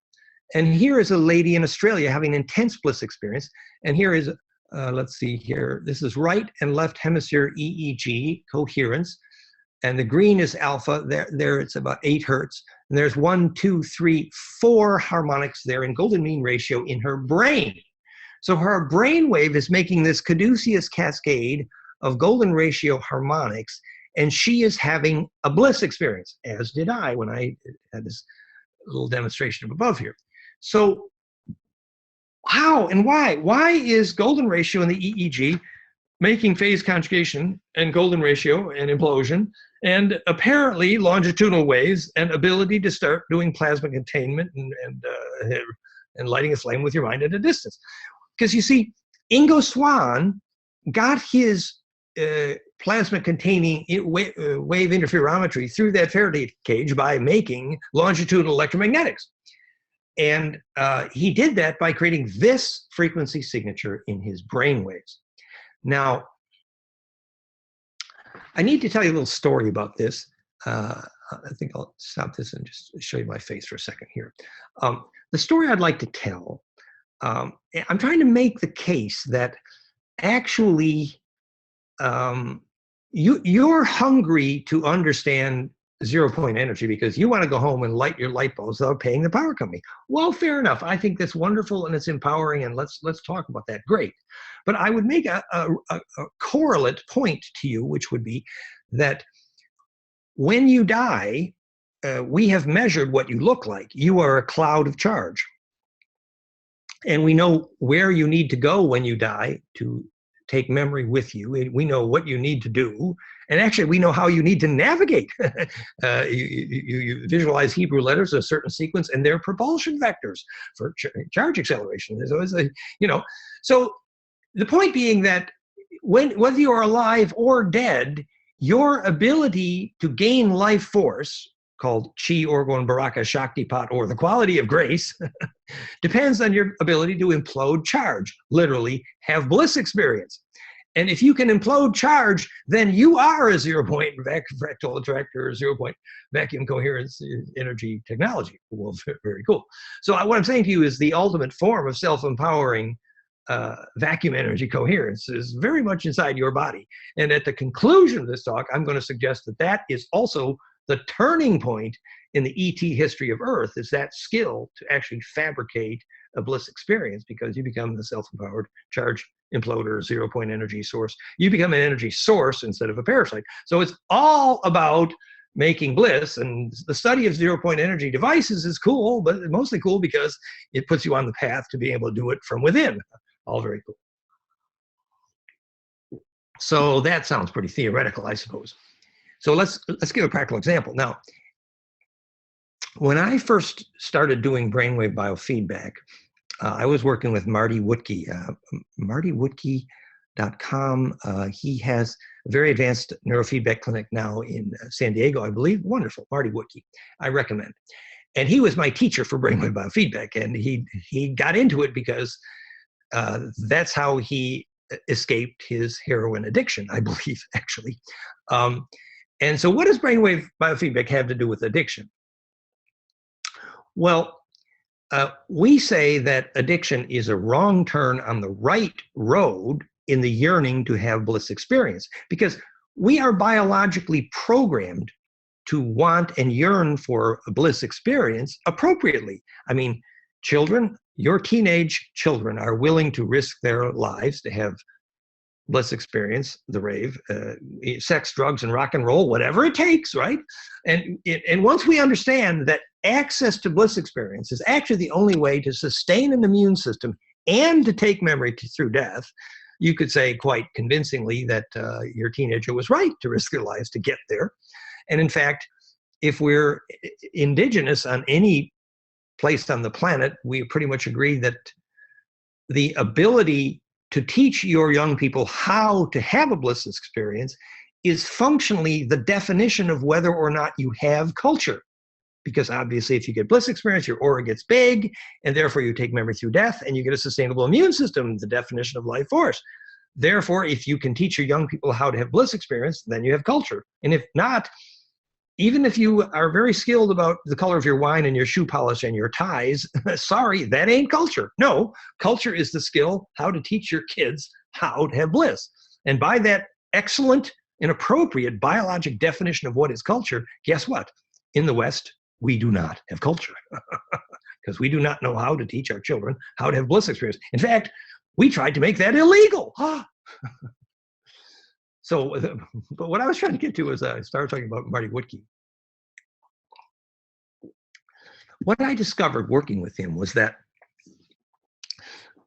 Marty and I were working to teach people who were addicted, say, to alcohol, how to make alpha in their brainwaves. You remember those green waves we saw just a minute ago.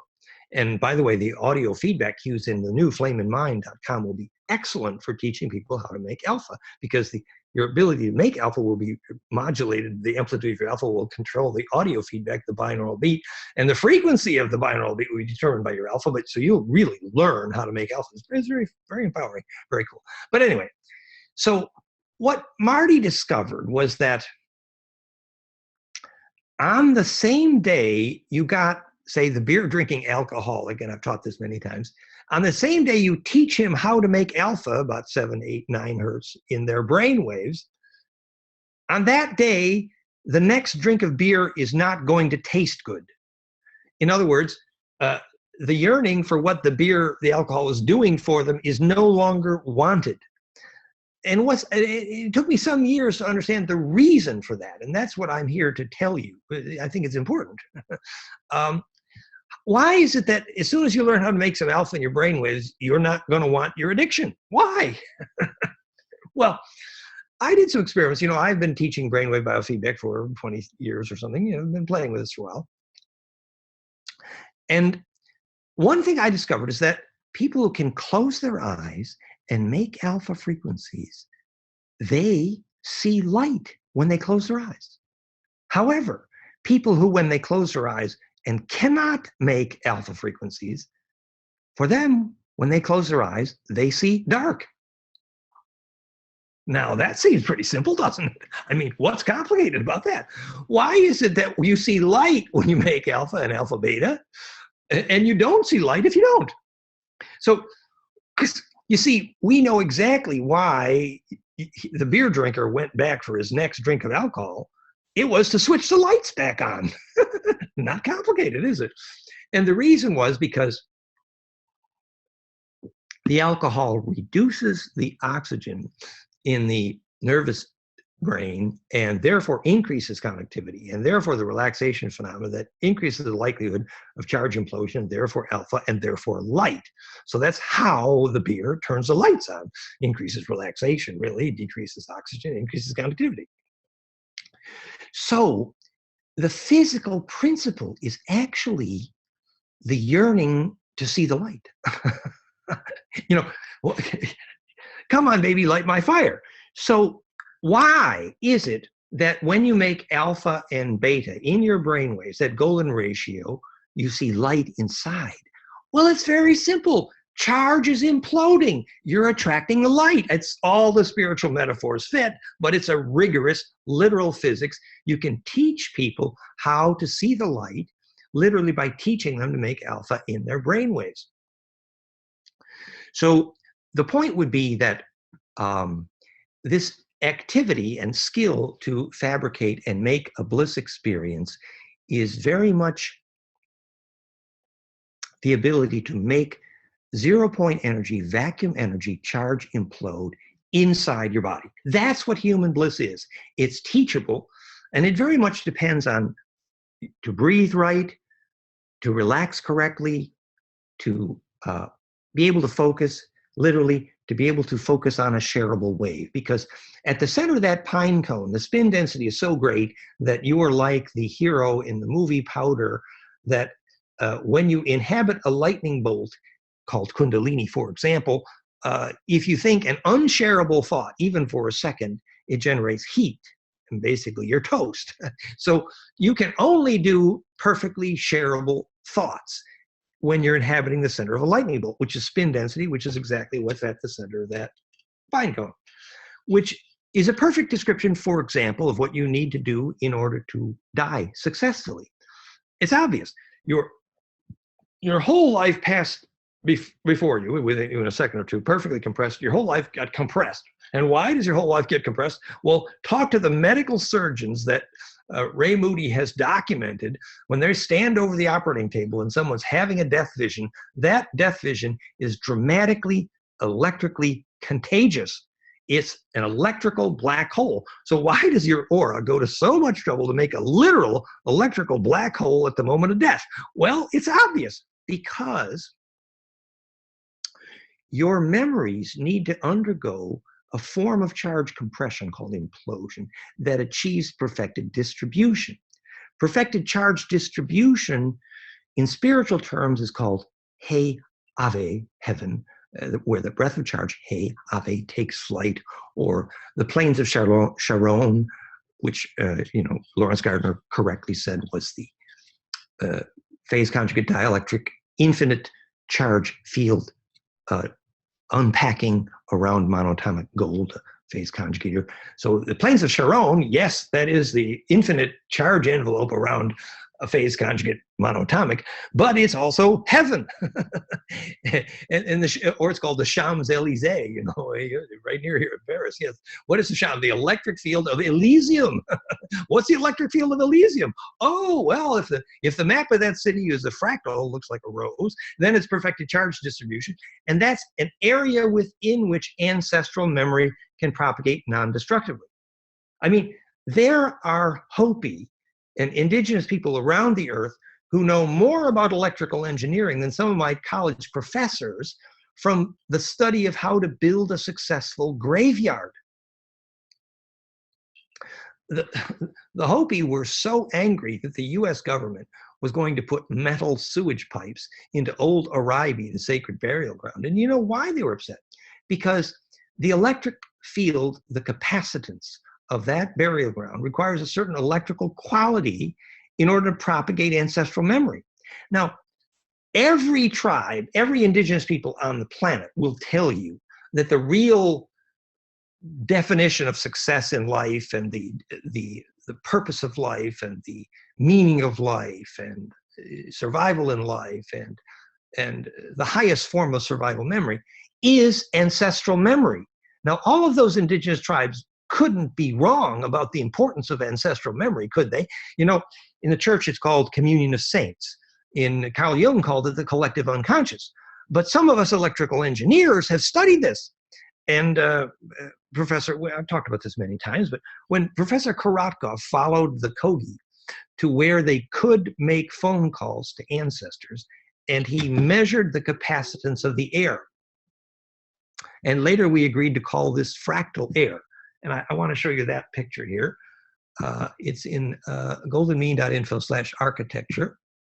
And here is the capacitance right here. Let's see if you can see this. Oops, back one moment. Here's the capacitance of the air where you can make phone calls to ancestors. And here, which is called fractal air, which is simply air which is able to allow a spark to propagate very efficiently. And this is where you can make telephone calls to ancestors.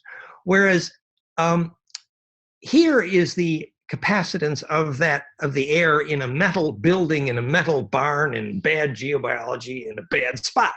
And the spark has no place to go. It's opposite to fractal air. It's opposite to charge distribution efficiency. This is essential for understanding the nature of heaven, ancestral memory, collective unconscious, communion of states, how to get through death. It's very, very, very important to understand the electric quality of sacred space. This is key to designing birth and death for success electrically. So I want to give you another example now. Our partner in this, and I want to thank Juan Schlosser here in Sasha Stone's partner, measuring life force in architecture. So he took the Sputnik device, which is pictured here. You can't see it very well, but basically it's just a little pine cone shaped device, and it measures the capacitance of the space simply for charge radiance or fractality.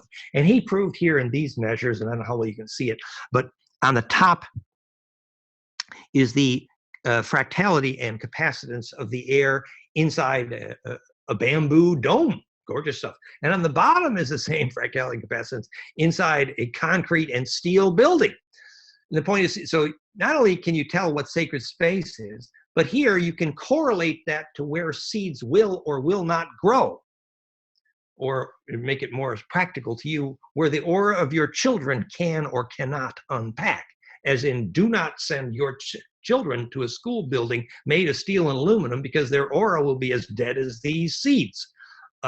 So this is how you determine which architect should get a paycheck, by measuring the capacitance of the building before and after, because this tells you where seeds and children can and cannot grow. Bioactive field. So this is a curriculum for living architecture, goldenmean.info/architecture.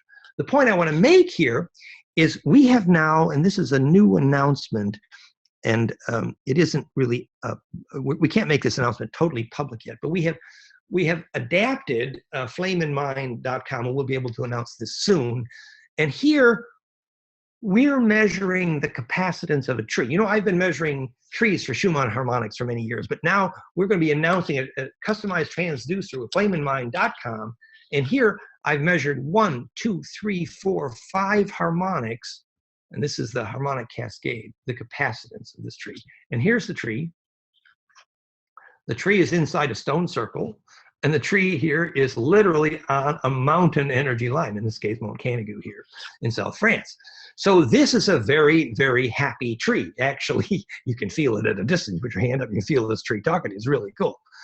So this is an example of a new technology we're announcing to measure sacred space. Now, this is not just about, you know, the whimsy and poetry of making sacred space. This is about how to locate yourself to be part of the sacred. This is how to locate your burial ground, your cathedral, your labyrinth, or let me give you another example. We've spoken about this before too, but when the Kozyrev mirror people very famously from Russia, they set these Kozyrev mirrors. A Kozyrev mirror is basically a metal cylinder about the size of this room, and it has a microwave frequency, which is very dominant, which we know fits the Earth grid. And if you place that microwave cylinder on, and you have to measure first, you have to place it on a magnetic line cross, and you measure the nanotesla magnetic flux density of the Earth magnetic line cross. And if you've got an Earth magnetic line crossing, then when you place 2 of these metal cylinders several thousand miles apart, you get military quality telepathy every time. This is Korotkov measure. It's well documented. This is hard science. This is not so. This hard science that for military grade telepathy in the Kozyrev mirrors, you had to place these microwave conductors at the magnetic line crosses. Now we know why, because where the magnetic lines cross, you have what's called 4-wave mixing, which creates phase conjugate 4-wave mixing, which embeds you in the longitudinal waves. And the longitudinal electromagnetics is how the collective unconscious works. It's the voice of God. It's plasma containment at a distance. It's healing, etc. In fact, by measuring the capacitance of the air in these spaces, you can, for example, not just choose where to put the graveyard and the birthplace. You can cite the Therify, the plasma system for healing, for example. And Therify plasma system is famous now for doing healing at a distance. Remote healing is practiced by, we have Therify centers in probably 13 countries around the world now, and many of them practice this healing at a distance, and they do it very systematically. And if the Therify, the plasma system, we'll see the pictures in a minute, is placed on the magnetic line at the cross point, and the person receiving the healing as well, this is introduction to stargates, quite literally.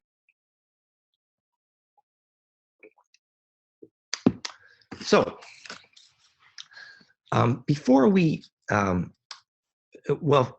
finish here, I'm going to show you some more examples of zero-point energy devices, which we can learn so much about by these new insights about fractal phase conjugate implosive non-destructive charge collapse. However, since we are now on the subject of the Therify and plasma healing by phase conjugate charge implosion, I will here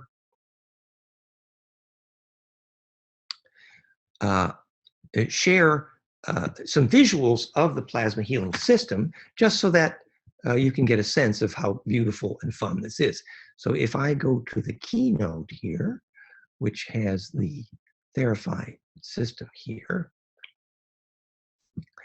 and Neil said I should try the full screen mode. Let's try that. So this is about the Therify plasma healing system. And basically you have 2 opposing plasma tubes. And notice this pine cone shape of the flame in the Therify plasma tube. This is a Pyrex tube with a noble gas. Remember, the noble gases are noble because the outer valence electron shells, the DF subshells, which are dodecaecosa, are electron inhabited complete, meaning the dodecaecosa is complete, and therefore implosive collapse is stable. And in other words, noble gases like the custom noble gas mix in the therified plasma tubes are classic for being optical phase conjugators. Now, the more broad spectral of phase conjugation, the more broad spectral of pine cones, kiss noses, more accurately, the more negentropic, the more healing, the more rejuvenating, et cetera, et cetera. So here is a newer version now of the plasma tube, and this is the igniter system here. And you'll see, yes, I can see part of it here. There's about 500,000 volts delivered in a broad spectrum from low frequency modulation, which is from the equation, from my equation, all the way up to the almost megahertz range, and that broad spectral implosion. And then it's precisely tuned for the 180-degree phase shift, right, left, exactly like the hemispheres of your brain and pine cones, kissing noses. And so you have this profound bliss field generated. And we think that up to 30 to 40% of people who try the plasma system, for example, experience a sharpening of vision, and many experience a bliss and euphoria experience. And we're able to deal with short-term pain, usually in 1 or 2 sessions, and an amazingly high percentage of long-term pain cases. We're able to help people with long-term, even chronic pain, over, say, 5 to 10 sessions of, say, about 5 to 10 minutes each, once or twice a day. Now, the logo for the Therify is, it's pine cones kissing noses, but it's also the ancient picture of the Shem from the Shem tubes from Egypt, which were their age rejuvenation system, said, I will raise a Shem unto the Lord. We now know what that is. It was to raise a bioactive plasma field and therefore create age reversal, literally time reversal. Now, time reversal in physics was originally discovered in phase conjugate optics. However, there are some limitations. Let me stop the screen share here and escape, exit, back here. Okay. I want to talk to you a little bit about time. Do we have time to talk? Yes, we have time to talk about time. It's timely. Remember that the universe is comprised of only waves, and the only thing that waves is called charge. And the compression and rarefaction of charge is called plus and minus charge, sometimes yin and yang. And that's the universe. It's a wave. It's very clear. Now, when that charge rotates, first of all, you need to know that the charge is compressible. It's a compressible medium. And second of all, when that charge rotates, it stores inertia, and that is named mass. And now, when the charge rotates, there's a period, and that is named time. So charge rotation is the only definer of mass and time.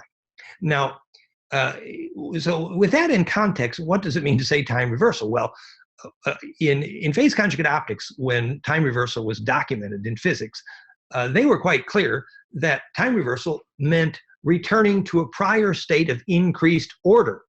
So what they meant was that the wave system was compressed down to a state of negentropy, or increased order. And in fact, physics agrees that there is no such thing as time reversal to decreased order. It means you can time reverse rusted steel back in time to being unrusted, but you cannot do the reverse. So in other words, time reversal only means negentropy. It never means entropy. Now, when we get to how to de-differentiate a stem cell, this conversation is going to be very important. So kind of dream on this for a little while. So when you want to do time reversal on living cells, for example, you take them back to their states of max order, which is literally the root of the fractal growth tree, and the term for that is stem cell. So de-differentiating stem cells is a natural for things like phase conjugate plasmas like Therify, and we're in the process of proving that. And we already have, well, we have some of the live blood cell work on that, and we have partners helping us explore that. But we believe we understand biologic time reversal fairly well, and what negentropy and rejuvenation means. Basically, the body experiences a form of compression, and then you spit out mucus and poisons, and you detox, and you need to hydrate and ground. And hydration and ground is a way of restoring your access to fractality. In this regard, we recommend the book Earthing, very famous, that shows that you can restore health in many, many situations by simply getting properly grounded. You know, barefoot in the mud, barefoot on real rock, barefoot on real water. When you have access to ground, whether you're a psychologist or electrical engineer, it means access to perfected charge distribution, charge distribution. So that means that you get a electrical reference and phase lock. And the reason that defines health is because it creates embeddability. And embeddability is the definition of health in both Feng Shui and physics, if you call it perfect entanglement, which embeddability and perfect entanglement are basically synonyms for phase conjugation. So the bottom line is get grounded. And this is particularly true when you're doing detox, when you're doing therapy, et cetera, et cetera. A practical example of this is we believe that although medicine has tried to hide this, in fact, the disease statistics are dramatically worse for people that live above, say, the 3rd or 4th floor of buildings. And that if you're near the ground, you have a much better chance at health. And the reason for this is you have access to the Schumann harmonics. And if you remember the equation of the cover of my book, predicting rather dramatically what the Schumann harmonics are, in fact, that's so important. I just want to investigate that one more time here. So we'll go back to our screen share here, and we'll go back to one moment here. I want to show you how we graph this. I'm going to go back to here, and I'm going to go back to testing dark matter. Let me see if I have that graph here. So this is my equation for the radii of hydrogen, and this is what the radii of hydrogen looks like. And this is, we actually have a Google link to actually play with hydrogen radii and golden ratio phase conjugation. And this is golden ratio in the origin of sacred measure. This is example of embeddability, that if you now know, as John Michel spent his life on this, trying to prove that the British system of measure was sacred and the meter was damn profane, stiff upper lip and all. But you see, so he showed that once you define the length of the British foot, you had, by pure geometric stellation, you had the Riemann, the Teotihuacan unit, the royal cubit, the Palestinian cubit, the Roman pace, the megalith yard, the English yard, is all a simple geometric cascade starting with the British foot. And the meter, failure to embed. Well, what I discovered was that John Michel should roll over happy in his grave because, in fact, the British foot is exactly Planck length times golden ratio to the 164 power, 0.9964 feet, meaning perfect embeddability to phase conjugate charge collapse. So that's why the British foot is sacred and why the meter is probably not quite so sacred. So it's really just to say, ability to charge collapse, implode, defines the sacred because it defines embed. So this is the picture I was looking for when we were talking about the Schumann harmonics. So here is my equation, integer multiples of golden ratio times Planck. And that equation predicts these harmonics here. I'll read them in blue because they're a little small to see on your screen. 2.78 hertz, 4.5, 7.29, 11.8, and 19.09. Now later, I came to find out that these are virtually the frequencies Priori used to heal thousands of people with cancer, which is the antecedent plasma device for Therify. Priori was famous in France. And yet, now if we go down this line here, you see the actual documented Schumann harmonics. Ignore Greg Braden, because people who say the Schumann frequencies are increasing are confused. The Schumann is a harmonic, complex wave harmonic cascade, and its power spectra hasn't changed essentially. It's just the number of contained harmonics can climb when you have coherence, like in that very happy tree we just saw a minute ago. So the classic documented frequencies for Schumann are 3 hertz, 7.83, 14.3, and 20.8. Look at that. So the Schumann harmonics and the calculated frequencies from my equation are very, very, very close. And we applied that embedding to Therify, and it works, charge implosion. And look, these are the alpha, beta, delta frequencies of the brainwaves. So what the brainwave is doing is merely the same thing the Schumann is doing, which is charge imploding and therefore becoming negentropic, self-organizing. So now we understand, for example, why, as Bill Tiller so famously measured in his book, one of our best physicists, Stanford, Bill Tiller's book, Conscious Acts of Creation, famously showed that focused human attention causes electric fields, electric charge, to compress. Now, he was clueless as to how, but he certainly proved that it did happen. So now we know how, thanks to my work, which is that focused human attention is an implosive fractal attractor, a charge imploder, and that causes electric fields to compress. That's why focused attention causes fields to compress. So that's a key to psychokinesis, it's a key to bliss. It explains many things. It explains why ball lightning so famously responds well to telepathy. It explains how shamans steer tornadoes. You create the center of lowest pressure, and sure enough, sorcerer's apprentice will follow you around. So the universe is essentially made of nothing but tornadoes. Let's see, we have one more little prop. We got to use it. Have to use all our toys tonight if we're going to. So physics says every electric field is a donut, a torus. So the universe is made of nothing but toruses, donuts, very simple. And if you nest these in the right sequence, it's called the atomic table. Quantum mechanics is a matter of nesting donuts. That's pretty simple. So if you get the donut the right angle, you do chemistry. Chem means access to a black hole. Where's the black hole? Right there, center of the donut. Okay, so since the universe is made of nothing but donuts, we need to understand a bit about the psychokinetics of propulsion in order to proceed with our description of zero-point energy. So for this, I'm going to refer to our web article, fractalfield.com/propulsion. And I'm going to play some brief animations to you that if I take my self-organizing golden mean spiral on this self-organizing torus donut and cause it to implode, many interesting things happen, called the origin of propulsion and the origin of the Vimana and the Nazi bell and the Hebrew alphabet. And they're related because when you're dreaming and when you die, you need a way of steering your charge donut around. So you need to understand these propulsion vectors.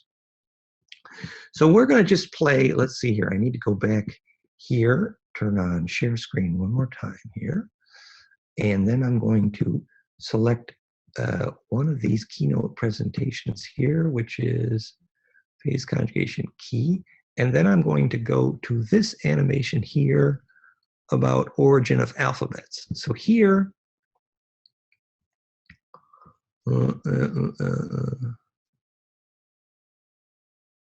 yes, okay. So now we get play full screen, and this should animate. Oh yes, we have a little background sound, it's all fun. So bottom center, I have a self-organizing golden spiral on a torus, and I'm rotating that to see the 7 arrows of axis of symmetry of a tetrahedron.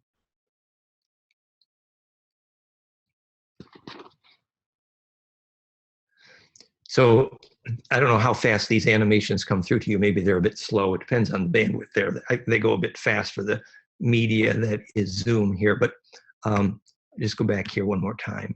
That choosing fashion carefully aligns the here we go. So the spiral on the bottom right is showing you the origin of, oh, here I can turn the sound down now, right? Yes, really. Let's see, turn this down.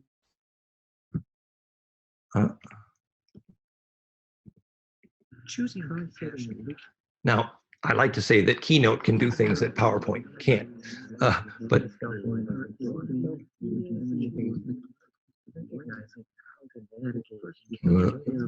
I just want to turn some of the sound down so you can hear me better.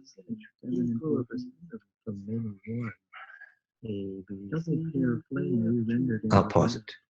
Okay, so just that you see that the golden spiral rotated on a torus is the origin of alphabet, because these are propulsion vectors.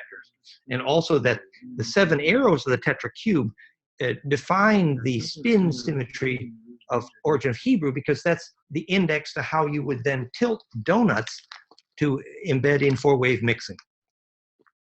So now, this was my preview to trying to explain something about phase conjugation. Let me hit exit here. Sorry, that's about microtubules, which we're not ready for that yet. Let me go back to stop the share here 1 second. So at the website, fractalfield.com/propulsion, we also shared the work of one of our longtime partners, Bill Donovan, now Elizabeth Donovan, who wrote rather a whole book called Glimpses of Epiphany about one of the main subjects was something called Koski frost. Koski frost was a quartz crystal cube that generated 800 times its own weight in gravity when it was pumped with a phase conjugate pump wave. And it's what's called a warp propulsion drive in Star Trek. Whereas, and let's see, I have some pictures of that. I suppose we need those pictures. Let's see. Getting much more ambitious with my pictures here now. That is here in this. Yes, okay. So it's called gravity nullified. This is the Koski frost crystal, and here is the phase conjugate electrical pump wave. And actually that quartz crystal grew to 4 to 8 times its own size before it generated 800 times its own weight in gravity lift. And the reason for that is because the z-axis of the quartz is helical, and if you rotate a phase conjugator, that is propulsion. And that may be hard to understand until we look at something even simpler, which is the hydraulic propulsion. And the hydraulic propulsion device, now I'm going to go back here and bring my picture back up, stop share, and I'm going to get out my donut again. It turns out that if you pump water on this spiral, on this torus, at high inertial volume, you create propulsion. Now, it's really not hard to imagine why, because imagine the water's coming in here around this spiral, and now the inertia of that water is being translated from rotation here to linear motion here. That's called making the L or phase shift, as in Elohim. Now, this is going to be very important because we're going to want to understand how you move your attention from a transverse wave, this rotational, to the longitudinal wave here in order to take memory into a lucid dream and therefore through death. So translating the vorticity of the wavefront of your memory, of your attention, moving your attention from a transverse wave down the pine cone onto a longitudinal wave is the physics of waking up inside a dream, quite literally, as in Elohim, or making the L or phase shift. So in order to understand that better, preparing you for lucid dreaming, which clearly is the only way through death, I suggest that we attend to this physics. So what Bill Donovan, Elizabeth discovered was that if you had a hydraulic machine that was pumping hydraulic oil at high pressure through a circuit that looked like a donut, that this multi-ton hydraulic machine would literally jump off the ground. And there's all these famous pictures of a fireman he's got this huge amount of water pressure, and his fire hose gets caught in a partial slip knot cosmic donut maker, and suddenly his fire hose is lifting him off the ground. Hello? Is there some translation of vorticity happening here? Well, we believe that actually we have equations for this now, optimizing this physics, and we believe this is quite literally how the Vimana flew and what was called impulse power on Star Trek. Interesting, the warp power they called the lithium niobate. We now know, they call it the dilithium crystal in Star Trek for the warp power, but it's phase conjugate. But we now know it's actually lithium niobate. Whereas the impulse power is what the Nazis learned when they studied the Vimana before they built the Nazi bell. Now, when you pump that liquid on that trajectory, we bought a $1,000 pump and we made a few grams of lift, but, and we wrote a bunch of equations, and we have to thank Martin Jones for optimizing this origins of propulsion. Now, I'm telling you this because, remember, when you visualize this spiral on this donut at accurate tilt angles, it's called Hebrew and Sanskrit. And when you close your eyes and you visualize Hebrew and Sanskrit letters accurately, you're blowing magnetic donuts out the hologram of your optical cortex. And when you blow those donuts at center, at the right set of angles, that's called casting a spell.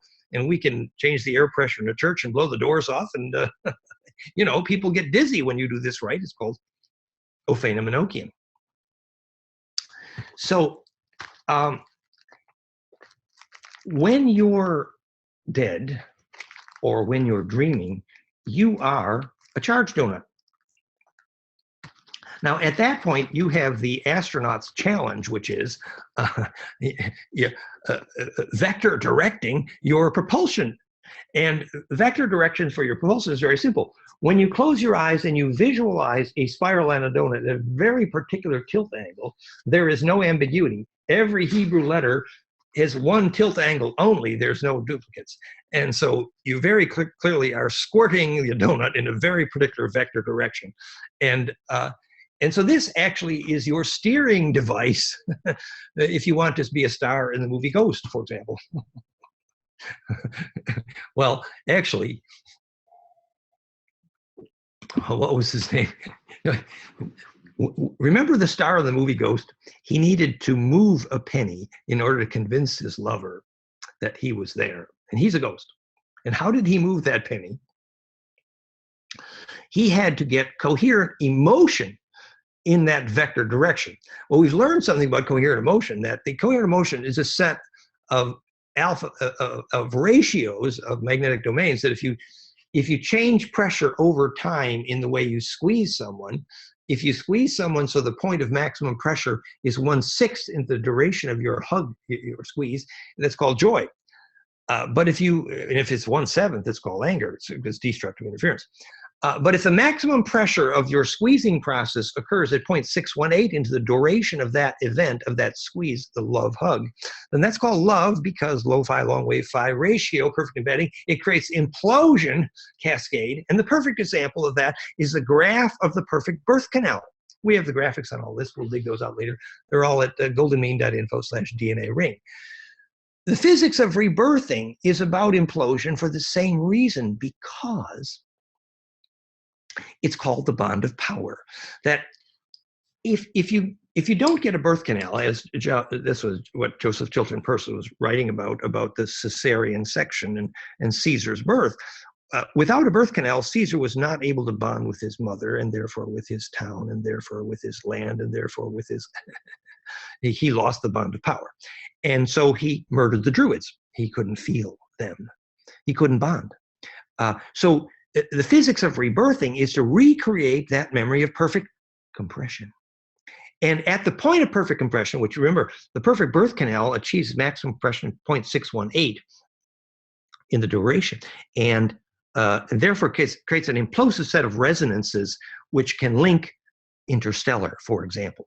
And by the way, this explains beautifully why underwater birthing is so helpful, because if you make a graph of the change in pressure over time emerging from the birth canal, if there's a discontinuity, then there's a discontinuity in memory. Because of course, the skull sutures are effectively dodecahedral, and this is how the sacrocranial practitioners rearranges the skull sutures of infant babies to approximate non-destructive compression. And non-destructive compression is continuity of memory. So emerging from the birth canal, where the change of pressure is contiguous and not discontiguous, is memory through birth, because it is bonding. It's perfect phase lock. So there's a whole instruction of the physics of rebirthing here, which is not the subject of this evening's course, but fascinating. I recommend John Diamond, Profound Rebirthing, belly of the circuit, mother, deep breathing, underwater. I think it was extract of placenta. And basically you're recreating that moment of maximum pressure. And it has everything to do with hydration and, of course, extreme deep breathing, because that creates the implosive fire of plasma. So we got a little bit off of our track here tonight. I see it's 10 after 9. We have about 15 minutes left, and I promised to tell you a story making some connections between what we now understand about vacuum coherence energy, that when you set up your brain to make these golden ratio harmonics to Planck, called alpha, beta, and brainwave frequencies of bliss, you're basically imploding, cohering the vacuum. And that's why you see light inside. Now, how is that a key and a clue to examples of zero-point energy technology? And I will just play a couple of screens here. Our main website, which has all of these links, which we don't have time for all of them tonight, but it's all of our technologies are summarized at implosiongroup.com. So you can find all of these links at implosiongroup.com. But the one at the moment that I was going to tell you about was our wonderful sponsor, Jordi from Brazil, conjugate1.com, and you can find the conjugate1.com links at implosiongroup.com, describes some of these zero-point energy technologies. And here is the self-resonant Tesla switch related to the charged shuttle oscillator. So the Tesla switch is basically a battery. Remember, battery is an inverse capacitor. And if you set up batteries and capacitance to resonate recursively, and that's the key, perfected recursion in resonance is implosion, and that is vacuum coherence. So you now know how to tune not just the frequency signature, but you know how to scale it to Planck with the instructions I've just given you. And so you could actually fix the over unity battery charging, and this relates to the Bedini charger, and we're deep into this, and we have people all over the world involved in these projects, and we believe we understand very well. And then this is the Tesla famous charged shuttle oscillator. And the charged shuttle oscillator is strictly capacitive, but it's the same thing, that if you arrange capacitive resonance to become implosive, then that recursive internal resonance can be tuned fractally to Planck, and therefore implode, et cetera, and therefore generate power from the vacuum. Now, another series of projects related to this is called, it's the Implosion AMP website. I don't even have that here. At implosionamp.com, you will see an example of over unity reactive power with our wonderful partner Evans from Montreal. And let's see, maybe I could just bring that up here, implosionamp.com. So, you know, related to the Magritte system here, but if you actually take, it's called over unity reactive power, and being developed there by Evans in Canada. But he has another name for it. Darn, I'm not doing justice to Evans' presentation. But an example of this would be the Ortronics technology from Spain, which is a inverter drive, which is over unity because the, oh yeah, yes, I'm sorry. It's called parametric power amplification, the parametric amplifier. This is Evans' work. And basically, if you get the relationship of the reactive power, which is basically, you know, in an inductive device like a motor where you get a bad power factor because the amperage peak is out of phase with the pressure voltage peak, that reactive power loss can actually be retuned implosively and potentially become over unity. And so by tuning these devices, again, to perfected recursion, implosive, you can get over unity reactive power. And this is implosionamp.com. I'm just giving you examples. Now, I want to even get a bit more fundamental than this, just to suggest to you how fundamental the idea of implosive compression is to all of these over unity devices. When they first discovered how to implode explosions to make the first nuclear bomb, you know, the Manhattan Project, they called it implosion. Why did they call it implosion? Because they had to get enough implosive power going to get explosive power. In other words, perfected implosion always precedes sustainable radiance. And obviously, nuclear power, in case of fission, is very damaging to the environment. But in the case of fusion, it can become quite elegant. But understanding how fusion works requires plasma containment. And understanding plasma containment, which is a holy grail of fusion work, requires understanding microwave interferometry. And longitudinal microwave interferometry is the example of what we just said, that if you create longitudinal microwave and calls it interfere constructively at a distance, which is Tom Bearden's life work, and the Russian woodpecker, and all kinds of military dangerous subjects, but also how the flame in the mind works. So suddenly you begin to understand real plasma containment. And once you understand plasma containment, that if the longitudinal microwave, which will go through about anything and goes faster than light, converges at conjugate angles for wave mixing at a distance, it will resynthesize the transverse component and therefore the heat. And suddenly you can contain the heat at a distance. This is fundamental 101 to the physics of psychokinesis and plasma containment, which is the answer to fusion energy research. Absolutely the answer. So I recommend that people study microwave interferometry, longitudinal microwave interferometry. And yes, it's dangerous, but yes, you can't understand real fusion work unless you do. Now, I was going to give a few more examples that how we've gained insight into zero-point energy by understanding implosive symmetries, fractal, phase conjugate, non-destructive charge collapse. And I mentioned another example, the black light power. Now, you know, what they're doing is they simply take a hammer to a hydrogen atom. If you take a hammer to a hydrogen atom and bang on it, and you get it to, if the frequency signature of the incident of your square wave of pressure, which is what the black light power is, they're literally taking a hammer and banging on a hydrogen bond. And if you do it at the right square wave of pressure, the harmonic content of that square wave could become implosive. And you just tell a hydrogen atom to implode, and hydrogen atoms love to implode if you give them the right geometry. That is what Rossi is doing. You pump enough hydrogen into the nickel and you transmute it to copper. You get the temperature and pressure right, and you get a phonon wave. It's implosive hydrogen, and it's fractal. You see how the Canzias project is fractal hydrogen. So understanding the symmetry of charge implosion is behind all these examples of vacuum coherence and zero-point energy devices. Now, let's see here.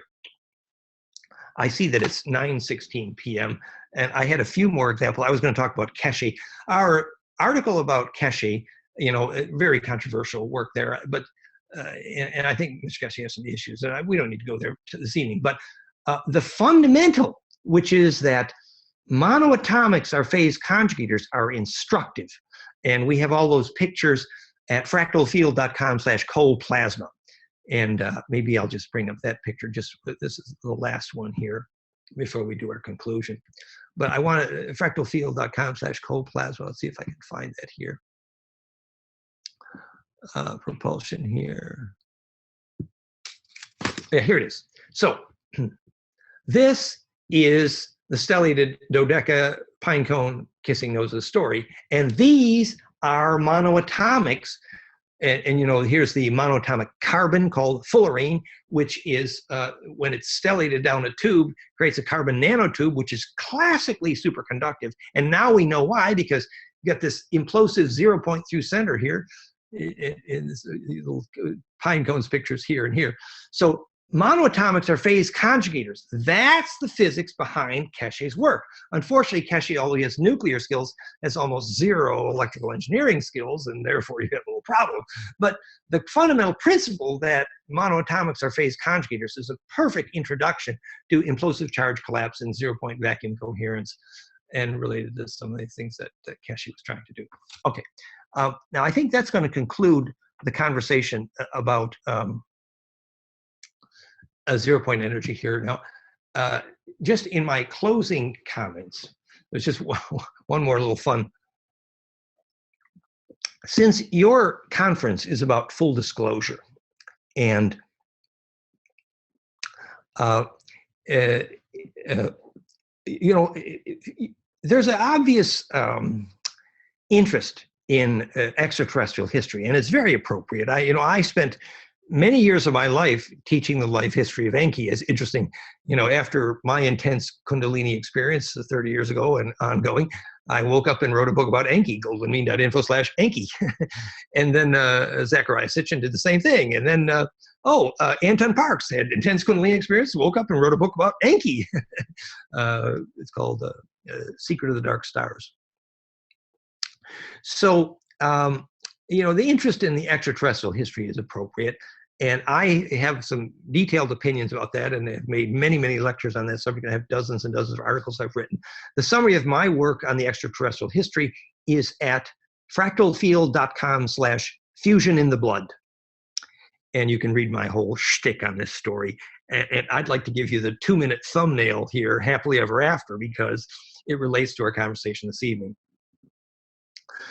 The 2-minute thumbnail here is that Enki's the Ra and Abraham, and Enki is Osiris, and Enki is, and Enki is, and Enki is, you know, Sam is and Samuel, Padmasambhava, et cetera, is that his other name was Nudiwood, which means the cloner. And it turned out that for him, cloning was the problem and not the solution. Now, my essential view is that the wrong turn in history, which we are doing Groundhog Day for right now in the, you know, we are sort of, if you believe, as I do, that we are potentially the vaccine for those Draco-Orion wars, what is the vaccine? The vaccine is as follows, that our Draco ancestors, as they messed with the Greys and then messed with the humans, had done nothing but cloning for thousands of years, and they had the Nephilim experience, which means to fall, which means the fallen ones, Nephilim, Anunnaki, the symptoms of that disease were loss of ability to take memory through death, literally loss of a soul, which means loss of ability to navigate through the speed of light, which means loss of the ability to attend into a lucid dream, which means loss of the ability to get your attention onto longitudinal, as we've discussed, it literally to become the El as in Elohim. So how did that fall happen? And that's my Groundhog Day for the moment, is they failed to realize how implosion happens in DNA. And the shorter version of that story is access to human bliss is precisely what they lost at the moment of loss of soul. And I give you the example of Dolly the sheep, who died a horrible, horrible, horrible, horrible death.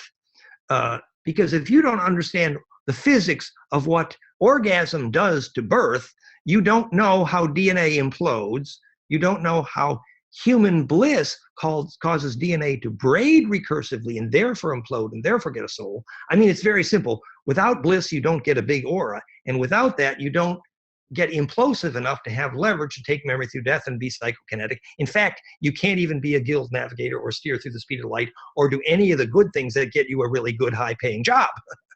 So, you know, you can go through a little anger at the ancestors here about, oh, you know, Enki was a little bit mad because he thought his cloning when he made Adam and Eve was an art form, whereas the people who were paying him, which was his father, the Dracos from Pleiades, were only having him make humans for slaves and snack food. So there was a little disagreement about opinion.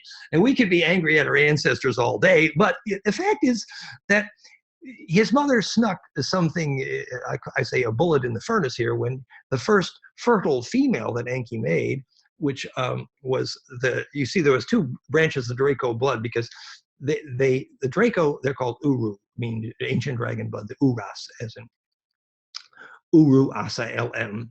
And they breathed in nitrogen and they breathed out cyanogen, and their blood was a lipid and oil, and to them water and oxygen are poisons. And they required a synthetic electric field to eliminate aging, called the Shem, which is the subject of tonight's entire lecture. I will raise the Shem unto the Lord. Now, when they encountered our atmosphere, they aged catastrophically, which is why they had to raise the Shem unto the Lord. And because, you know, they had a desperate genetic problem. They had lost ensoulment, and Humpty Dumpty couldn't put the egg back together again, no matter how much. And so our ability to sort out the ancestor story, yes, you can go back there and do the whole painful nightmare that is history, or you can learn the science lesson and graduate. And the science lesson is that once you have access to bliss experience, you actually you become the solution of the Orion Wars. Because for one thing, you have a body polis. The only definition of politics is really the charge field you generate with the body polis, which is beehive knows the only way to swarm. You need royal blood to navigate. So collective bliss is the only definition of politics, ultimately body polis, because it's the only thing that makes your collective aura navigable. And that is the only possible biologic definition of democracy. Hello. The reason every government on their planet would probably rather kill you than allow you to have group bliss process is because group bliss process is the only biologic definition of government. And plus, it's the only way to get your aura through the sun, which is actually the only way to graduate from kindergarten. So that was a short bit about the happily ever after. So the story to the Maury of my view of the ET history is that whether or not you believe in Dracos and Uru and all that melodrama nightmare isn't really important. But what is important is that you decide to do the homework. And the homework is, if you don't get bliss, you're toast. And so the homework is the hygiene to do that. And the hygiene to do that is called the quality of grace, the arc angle of your fingertip during the yoga, starting to tingle if the curvature is right. And that calculus of curvature of implosive capacitance is the quality of grace, which Jesus felt when who was touching his coat, you know, his raiment, his 7-color technicolor coat. So, and this has to do with the hygiene for diet of live food. It has to do with inhabiting environment which is charge dense. If you're going to live in a city with metal and electrosmog, ultimately your children are not going to have a soul. And all of the hundreds and perhaps thousands of Indian gurus who have lived to be hundreds, if not thousands of years old, not one of them did it in a metal building. And there's a reason for that, because the capacitance was not implosive. So you learn to inhabit an environment, and this is what the ancient dragon ones were. They were ones who knew where the dragon current was and how to embed in it, and therefore how to achieve implosion. So that was my happily ever after, and just checking in the chat window for questions here. We do have one question, more like a statement that you might want to comment on. Philip is saying, based on the information you shared earlier about the pine cone, is that the same reason why our pineal gland is shaped as a pine cone? Do you have anything to say on that? Well, that's a beautiful thought, actually.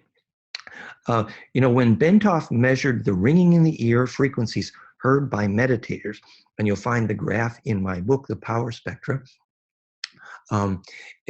he found that this was a cascade of phonons, which I now proved is phase conjugate to Planck, also the frequency signature, which is the climax of the sacrocranial pump, that these phonon waves cascade into the ventricle cones called horns, which causes the liquids in the ventricle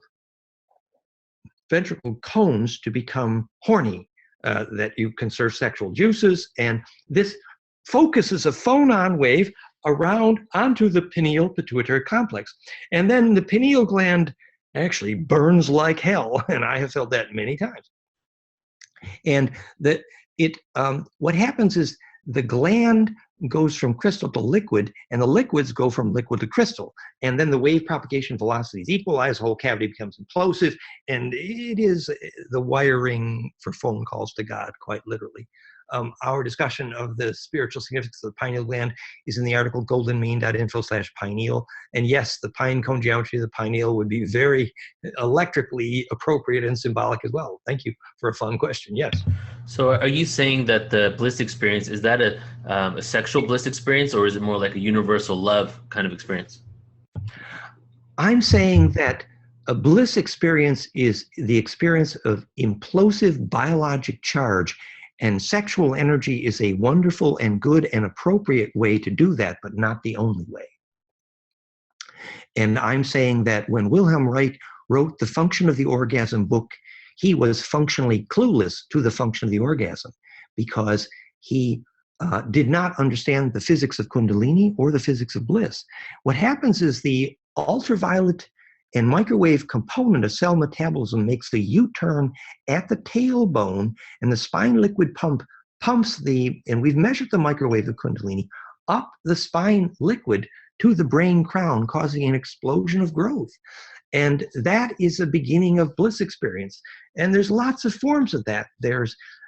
But they're all related in that they're all the experience of charge density. And sexual energy is one of the natural ways biology has given us to get access to it, but certainly not the only way. Beautiful. Thank you, brother. Thank you so much for everything you do and your energy and being a part of this. Do you want to go ahead and close up and maybe share your websites again with us? Yes, sure. As you see, the main index is fractalfield.com. The original index was goldenmean.info. Our technology index, implosiongroup.com. Our beautiful plasma technology, therify.net, around the world, amazing rejuvenation and healing. Our agricultural technology, theimploder.com. So thank you very much, Neil. It was fun to be with you and fun to share. And let's all become a shareable wave. Let's do it. Thank you so much. Okay. Have a beautiful night, brother. Bye-bye. Take care. Okay. Bye-bye. All right. So thank you again, Dan Winner. And that was a load of information. So you guys can check it back out in the replay and go through it all again and watch it over and over to really get the download of what he just presented there. So our next presenter is Karen Christine Patrick.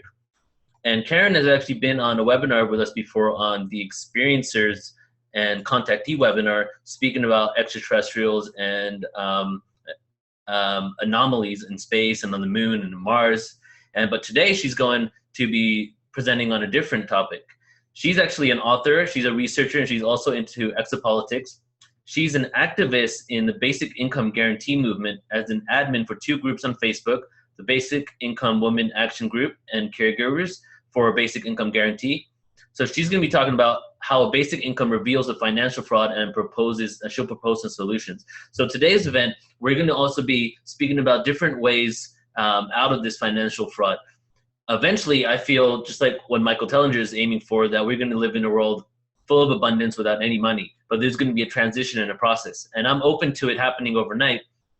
But as we go up to that, what are the certain guarantees that we can make on this planet, and what kind of things can we shift with what we currently have in order to really sustain ourselves and eliminate poverty and make it that everybody can live more harmonious life?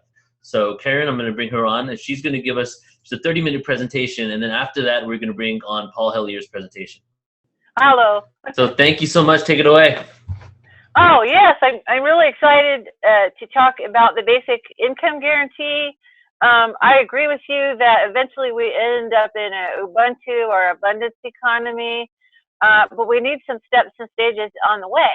And so I researched and found this thing called the basic income guarantee a couple of years ago. I've done quite a few different radio shows about it. And this is the first time I think that I've ever done anything on video, so I'm excited. Yes, I work with 2 Facebook groups where people can get information. The Basic Income Women Action Group and Caregivers for a Basic Income Guarantee, because I have a life experience of 20 years taking care of my daughter who's disabled, and also various family members end of life. So I have a caregiver background, and the caregiver scene is very interesting because most of the time that I did that caregiving, I had no income of my own. And then finally I was able to access something called Medicaid personal care and at least have an income during the last few years that I did caregiving. So that really was in my head when I learned about this basic income idea. And I want to make sure people know about a really important website. It's called basicincome.org, and that's the Basic Income Guarantee International Movement, and it's an amazing source of information. And what a basic income guarantee is a direct cash payment to every citizen of the country. Switzerland had a referendum, came close to passing last year, and that would have been the equivalent of $2,500 per adult income just given to you. And there's no means testing to see if you're rich or poor, and I know that's controversial, but it's basically providing a side of the economy that is being neglected. And so our basic, when I was in micro and macroeconomics in college, your basic economy runs on supply and demand. And famously, we had something called Reaganomics a number of years ago, and the economist Milton Friedman proposed what was called supply side economics. And what that did, what the theory was, is if you support business and help them make money and they create jobs, so that's the supply part. They're going to supply goods and services, and the prices are going to go down. Except for the fact that capitalism in the United States has been a false front, because we have, as many of you know, a global elite who have been manipulating things behind the scenes, and I'll talk about that a little bit later. What the basic income is, I believe, has a twofold ability. It has the ability to educate people on where is the money going in your society. We all think, you know, the average person, is that our economy is supposed to provide for everyone. And that makes perfect sense. It's for human provisioning. It's supposed to help us get housing, all of our basic needs met. But as we know, we have record homelessness, we have record food insecurity, just the basic things that we need in life are becoming more and more difficult to achieve. And most people are kind of on that hamster wheel, kind of running to, you know, through life trying to make those things happen, and don't have the time or the energy to understand why things are happening.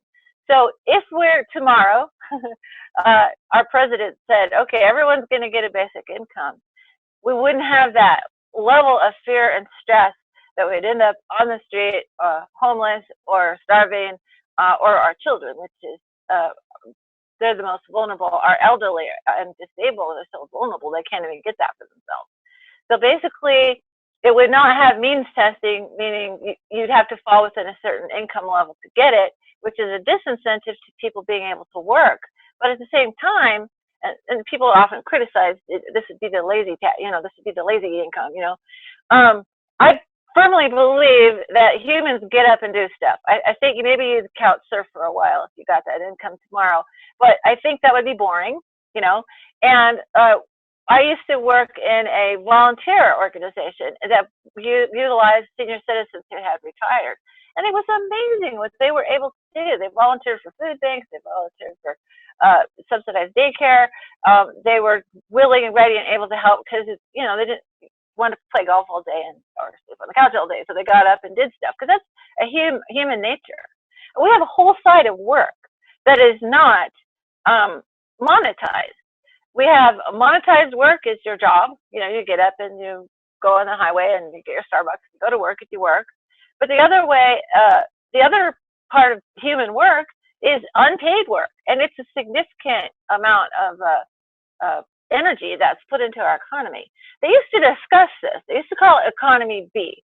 So like economy A was monetized work, and economy B was the support work. Because if somebody didn't wash dishes, do the laundry, you know, take care of their kids and that sort of thing, then the person who had the monetized job wouldn't be able to work effectively because they'd be having to deal with things at home. So this was considered a significant aspect. I hardly ever hear talking about economy B. And right now we're talking on the internet. The internet is the greatest thing ever created by economy B because what the platforms are the big corporations of Google and Facebook and all those platforms and Zoom. But the content in the main, especially on social media, is provided by us, by someone making a website. And most people don't really get paid to do that. They do it because they have an interest. And also in social media, we're each other's content.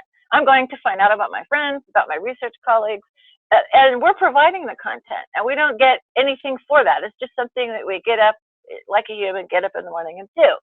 So the basic income guarantee would have a twofold purpose. It would provide our basic needs so we wouldn't have to worry about that anymore, and allows for an amazing transformation for society because we would have the time to look at all the issues that you guys are looking at in your conference. Everybody in the world would be able to know about what has happened. Hopefully, we're going to put that behind us in the past.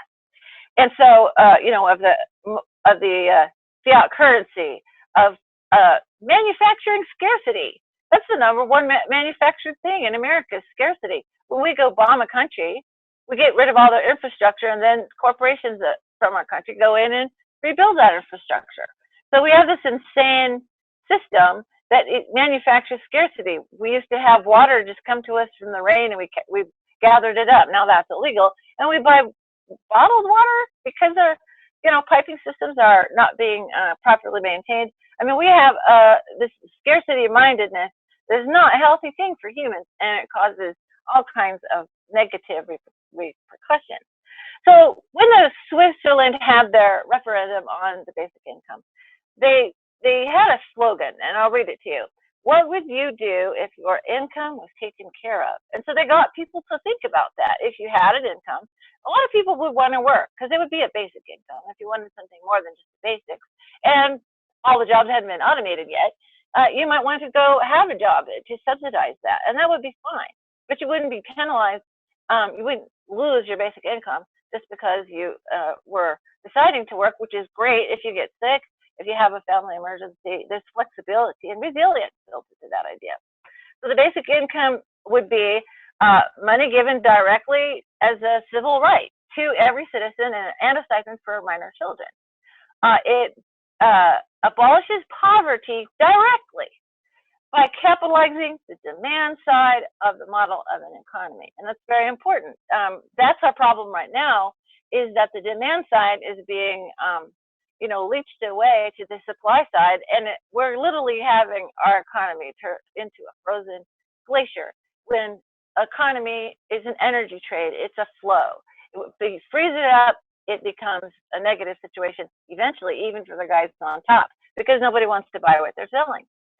So I want to repeat that part about Reaganomics, because Milton Friedman, I actually got to see him speak at my college when I was young, was an economic counselor to Ronald Reagan. And he kind of knew that there was a problem with the supply side if you didn't make sure the demand side was also capitalized, literally giving capital to the demand side of the economy. So his idea for something like a basic income would have been a tax rebate, a negative tax rebate. So basically, if your income dropped below a certain level, you get a very giant tax return monthly to help you meet your basic needs. And that would abolish poverty. That would put a floor to poverty. You can't go completely down and then out. That was a conservative-minded person. Martin Luther, no less than Martin Luther King, endorsed the basic income in his last book that he wrote before he was killed. And his idea was that it should, provide for the dignity of all the citizens, for the vulnerable people, for the people who were experiencing racial prejudice. That was on his mind. And he was adamant it should be a median income, not a barely above or barely below poverty income, which basically a lot of our Social Security services are at or below the federal poverty level. He thought it should be a median income so people had discretionary funds, because most of if our housing and our food and our health care takes our entire income, we don't have any discretionary income. And that's bad for your local economy, because you don't go out to your local economy and go to a restaurant or buy clothing or any of that. That would feed the local economy so that it would be healthy. So the tool of the basic income, when you start to say, well, how are we going to pay for that? Pay for a basic income for everybody. That's when it points a big spotlight to the social contract, which is the contract all of us agree on of how an economy should run and how to provision for everybody. It shines a big light on waste, fraud, and greed, because that would be the places that you would start finding money that's locked up or leaking out of the economy to put back into the economy to make a basic income feasible. So it really addresses directly what financial fraud is about. In fact, I found that the basic income guarantee movement is one of the best places to go to find out all about waste, fraud, and greed in the economy, because they're educating themselves on how these economies are run right now. So some of the fraud angles is that I have conversations all the time about the basic income guarantee, and people get kind of a blank look, but if they start to get it, that's almost the first question: how would we pay for it? So I want to talk about a couple of places where money is not being allocated for human need, and would become available if we had a basic income guarantee. One of the famous ones that you could say right off the bat is something called QE infinity, quantitative easing, that started approximately 4.5 years ago by our government to keep the central banks, so we got an initial bank bailout, but there's been a continuous bank bailout. For about 2 years, the banking system was getting $80 billion per month. Then about 2 years ago, or a little less than that, they dropped it to a mere $60 billion a month. There's a gentleman from England, his name is Guy Standing, and he pointed out that if they would have paid that money out to the citizens for the 4 years that they paid it to the banks, that would have provided $50,000 per citizen. And I don't know about you, but $50,000 for my family would have saved our house. We lost a house in this whole economic turndown. That would have helped greatly to keep our house. We would be able to pay off the mortgage. We'd be able to fix the house up. If we needed to, we would have been able to move in a lot less stressful way, because we literally were kind of like refugees for a while until we got that taken care of. And that's happened to a lot of people who are in a disaster zone. FEMA comes in, they can declare the entire region uninhabitable, and you basically lose your house. And I've talked to many people who've had that happen, and they have to relocate. And they don't rebuild the infrastructure. So that would be another one, is the real estate fraud that's been going on. So we have a situation where the supply of houses exceeds the demand. So you'd think the price would go down, right? I mean, that's just basic economics, but that's not what happened. The prices has either stayed up or it's gone down somewhat. People have lost value.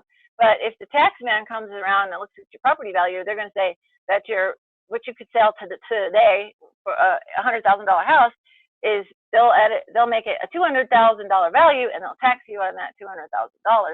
And in the meantime, you may not know this, but the banks are foreclosing with extreme prejudice many houses in your neighborhood, and now your tax base goes away. So they're not about to lower that. They're not going to let you lower that, because they have a shrinking tax base from taking all these houses off the market. The reason why they're doing that is because if the housing market drops too low, if they have too much supply, if the actual supply and demand thing works, then houses would be like $10,000. You could buy it for cash. And the banks would lose money, because they make a lot of money making loans and charging interest. And they have this manipulation now where it's very difficult to pay off the principal. It's very difficult to pay the house off if you get some kind of windfall.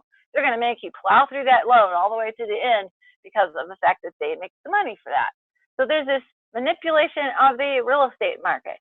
There's manipulation of all the metals markets. People need to look at something called LIBOR, LIBOR, the manipulation of bond rates, the manipulation of our fiat currency system and oil. We have a petrodollar here in the United States, and when oil goes down, the value of our dollar goes down. So yeah, cheaper at the pump to fill up your car, but the basis of our currency, which was created in the Nixon administration by Henry Kissinger, made the petrodollar. And other countries used to have to buy oil with an American dollar. And now they're rebelling and saying, we're not going to do that, which means all those dollars are coming back to the United States. And we are still in a subtle but unrelenting financial crisis. So another area to look into of financial fraud that the basic income would cover is the income inequality has skyrocketed. The rich get richer and the poor get poorer. And that creates a glacier economy. It's going to slow the economy down, because people are going to go. I know this is true for the disabled community. They go get their pay once a month. They go buy the basics, and then they stay home. They don't do anything for the rest of the month, because they can only afford the basics. They're not contributing to the local economy, except for, if there's a Walmart there. And that doesn't really contribute to the local economy.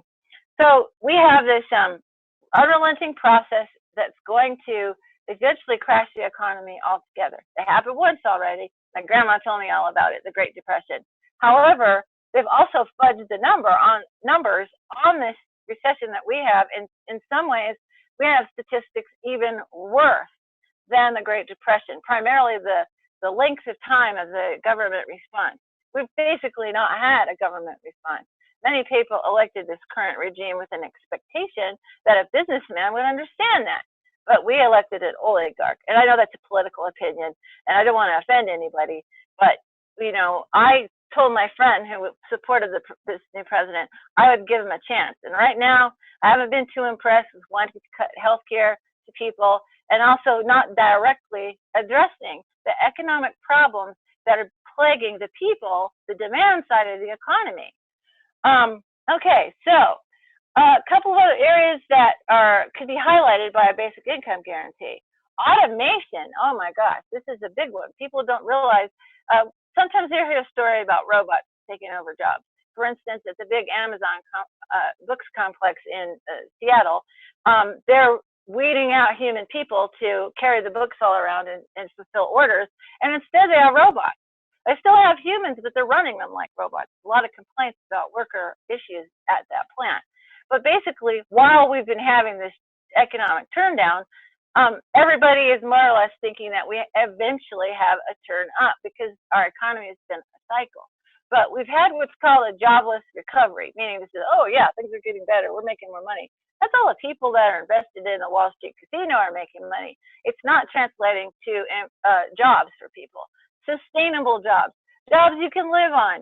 I do come from Washington State. I'm now living in New Mexico, and in Seattle they enforced a $50 an hour, minimum wage, which is another tool to help people, but it's locked in at $15. What if we continue to have inflation? That $50 won't buy as much eventually. What we need to do is have the ability to negotiate our wage individually. If we are desperate to get a job, right? We can't eat, we can't have a house, we can't do anything. We'll take any job we can get, including ones that are dangerous, including ones that are abusive. You get what one economist in England said, and pardon my French, bullshit jobs. In other words, jobs that are ridiculous, where they've cut the staff so much that one person is doing the job of two.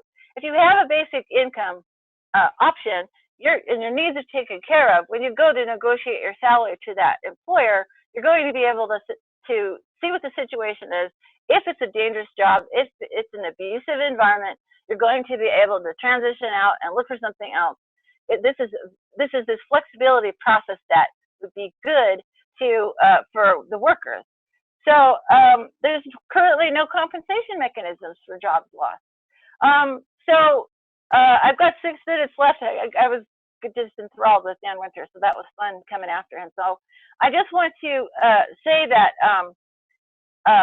currently another place we can get money from the government is what I call the decider class. This is all the people who benefit from there being a poor class, who have a job based on that they work for a large charity or for a government agency.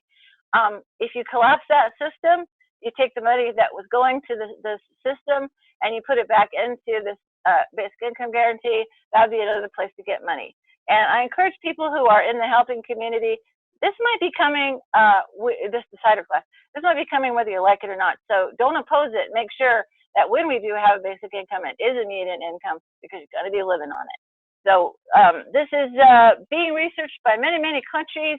The United Nations had a pilot program in India. The researcher Guy Standing wrote about the precariat class, people whose lives have been precarious, was the one who did the study. It improved every aspect of life. These villages where they tested it in India, the infant mortality rate went down. The people started sprucing up their town and being proud again. They had the money to fix their houses and fix the businesses. It's already been tested. It already works. What we need is the implementation worldwide, actually. We need to get that mass amounts of wealth, that's the resources that is being held by the oligarchy, and we need to get it, just so they can have bragging rights, control, a ticket to space when the Earth explodes. I don't know what they're saving that money for. I just know that funding, those resources were meant for human provisioning, and if we have a basic provisioning, we'll be able to learn about how our economy works, learn about an abundance economy, learn about free energy, and implement them, and demand that some of the secret patents that are out there would be implemented for humanity and not just for the privileged few. So that's the basic income guarantee. I hope you guys check out my website.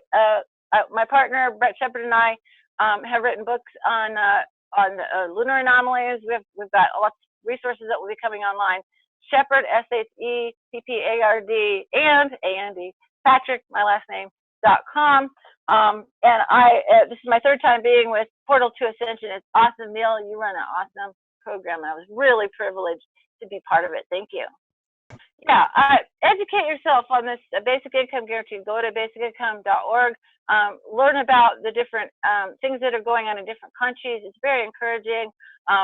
There is a talk in the economic circles of something called helicopter money, because they know they need to capitalize the demand side. Kind of derogatory. You're going to fly a helicopter and throw money out the window and stimulate the economy. But we need a sustainable program, not something piecemeal. That's basically they've been trying. So that's just what I want to say. Thank you. Awesome, Karen. Thank you so much for sharing your awareness and wisdom and just being a part of this movement to empowering everyone. Appreciate you a lot. Thanks a lot. Thanks a lot. Take care. You guys, yeah, keep going. Thank you. Bye. So we're going to segue into the next presenter now. And Karen actually created the foundation for the next person. I was going to take a little 10-minute break, but I think that we'll take the break after the next presentation. And the next person is Paul Hellyer.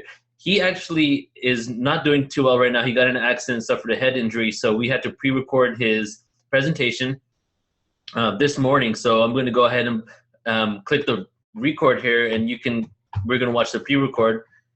And Paul, he's actually the ex-Minister of Defense from Canada. He's one of Canada's best known and most controversial politicians. He was first elected in 1949 as the youngest cabinet minister appointed to Lewis S. Lawrence government 8 years later. He subsequently held senior posts in the governments of Lester B. Pearson and Trudeau. In 1969, he was designated as acting prime minister. He subsequently resigned from the Trudeau campaign on the question of principle related to housing. And although he's known for the unification of the Canadian Armed Forces for his 1968 chairmanship of the Task Force on Housing and Urban Development, he has maintained a lifelong interest in macroeconomics. So Paul is actually a huge proponent of UFO disclosure and the awareness of extraterrestrials and their visitations to our planet now and in the past. He was at the citizens' hearing on disclosure with Steve Bassett in the Paradigm Research Group that took place a couple of years ago, where he was testifying to ex-Congress members, U.S. Congress members, about the fact that extraterrestrials exist and different world governments have different agreements with them. So he's also tapped into the awareness of the banking elite and what has been going on with the global financial fraud. So his presentation is going to be a trajectory of the history of what's been happening for the last year, starting from Nazi Germany up until now. So just give me a moment. I'm going to go ahead and screen share him here. It's a real pleasure for me to be part of this full disclosure summit, and especially in company with such a gifted and well-informed group of presenters. Day one is dedicated to the banking elite and free energy, and I will be speaking to both of these subjects, but in the context of what has been going on in the world for the last 3/4 of a century. As early as October 1940, the Council on Foreign Relations, with its headquarters in New York City and a branch in Washington, decided that Hitler was going to lose the war and that they should start making preparations for a new empire, an American empire, which would encompass the territory that Hitler coveted, and also all of North America, and also a number of South Asian countries. So they've been working at it ever since. And they got a big boost right after the war when the US military decided that they would like to get some of the Nazi scientists to help them with a lot of people, including some pretty hardcore Nazis. And they gave them new identities. They erased their old identities, and they gave them new identities and new names, and then made them US citizens and appointed them to, in some cases, quite important jobs in the US civil and military realms, and in some cases in the CIA as well. So the rationale was probably to fight communism. But this was the beginning of what President Eisenhower called the military-industrial complex. And he warned us about it. But like most prophets, we didn't pay any attention to him.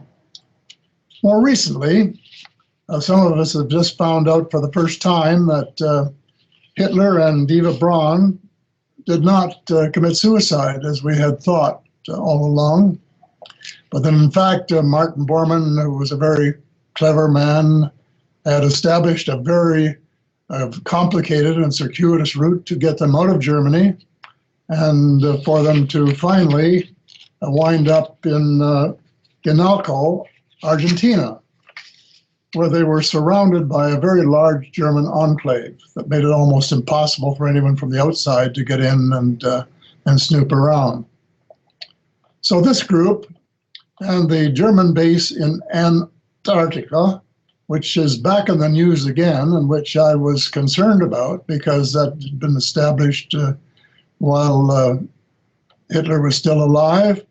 And after the war, Admiral Byrd had launched an expedition against it and had failed to take over the base because they'd been driven back by presumably anti-gravity machines, flying saucers. So together, the Nazi stronghold there and in the United States has to be considered in the context of the power elite, of the 0.1% that I and many others have labeled as the cabal. Well, the cabal comprises, first of all, the Council on Foreign Relations that began the Big Empire Project in the 1940s, and then the secretive group called the Bilderbergers. They started out after the war, and they had some noble aspirations, such as uniting Europe so that there wouldn't be more wars breaking out in Europe between friends there. And eventually, however, they changed in nature and they became self-serving for some of the richest, most powerful people in the world and most secretive. And some say that this group is allied with the Bavarian Illuminati. Later, the less secretive Trilateral Commission joined the group. Brzezinski had decided that Japan should be brought into the loop. So he and David Rockefeller took that idea to the Bilderberger meeting, and it was decided there was a good thing to do, so they established it.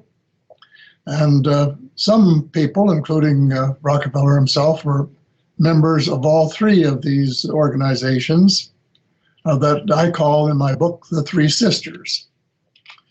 Well, the power elite, also known as the cabal, comprises not only the Three Sisters, but also the banking cartel, which is at its very apex. That's where the money is. And it gives the whole organization its power over money, which really talks in a very real way.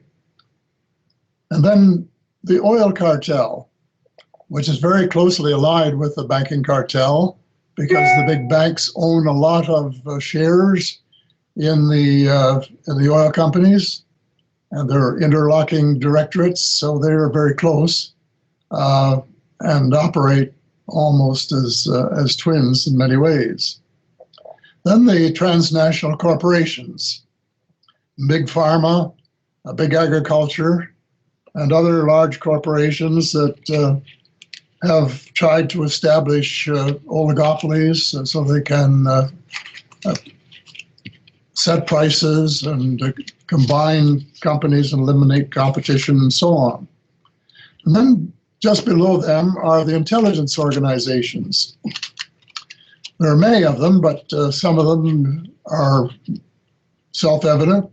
The CIA, of course, the FBI, the NSA, the National Security Agency, which is big brother to us all, and then the British MI6 and the Israeli Mossad are all part of the organization.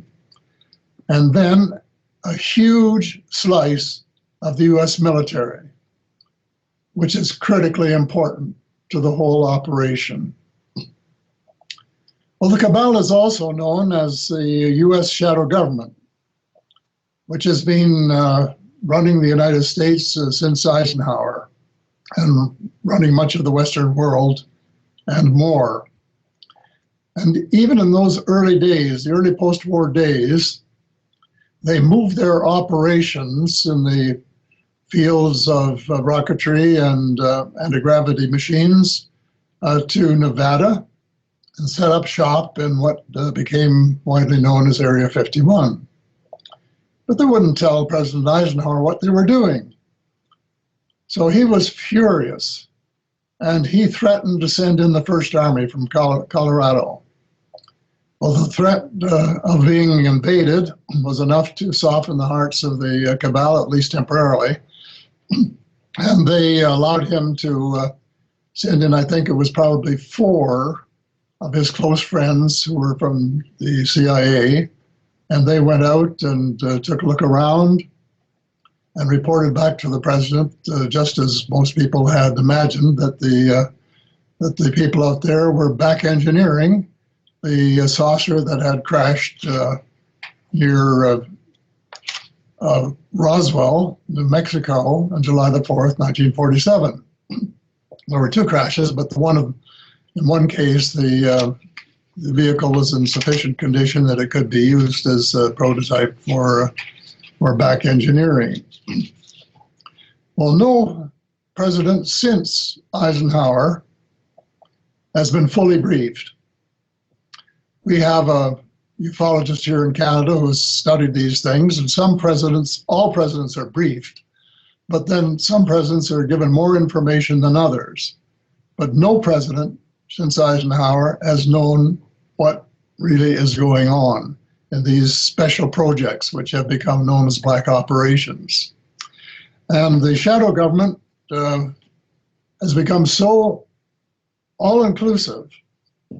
Its power is recognized by insiders, and as the late Senator Daniel K. Inouye of Hawaii described it, and I will quote him, "There exists a shadowy government with its own Air Force, its own Navy, its own fundraising mechanism, and the ability to pursue its own ideas of the national interest, and free from all checks and balances, and free from the law itself." Somehow they use the National Security Act to be able to circumvent the law and to take it into their own hands. Later, somehow the senator was compromised. He, I don't know if he had his arm twisted or what happened, but when people would raise this question with him, he would say, "Oh, well, that's a matter of national security, and we can't talk about that." Sometime later, when Sarah McClendon, a veteran White House reporter, asked President Clinton why he didn't make public more information about UFOs and the extraterrestrial presence, he replied, and I quote him, "Sarah, there is a government within the government, and I don't control it." Imagine the President of the United States, the most powerful man in the world, the man in charge of the U.S. forces, at least on paper, and the man with his finger on the atomic button, and he doesn't know what some of his forces are doing.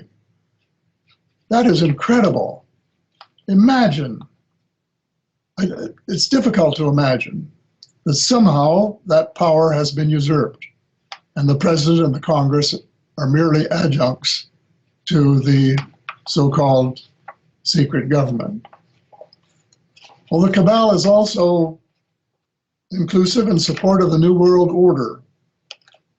And that means a dictatorship controlled of and by and for them. Recently, there are more and more people who wonder if the New World Order isn't just a cover story for the Fourth Reich. Either way, they're being very clever about it. And they've learned some lessons from Hitler and not repeating some of his mistakes. The most important one is that they decided not to go off and start trying to take over one country at a time by military force, as he did, with the result that the rest of the world ganged up on him, and he lost the war ultimately. So instead, they realized that the pen and the printing press are mightier than the sword. With the exception of 3 or 4 countries, they decided to try and take over the countries without a war. So they're using trade agreements, for example. And these trade agreements are called free trade agreements, but they're not free trade agreements. They're really investment agreements, and agreements that have mechanisms that make it possible to transfer power from the people to the transnational corporations, and through them to the banking cartel.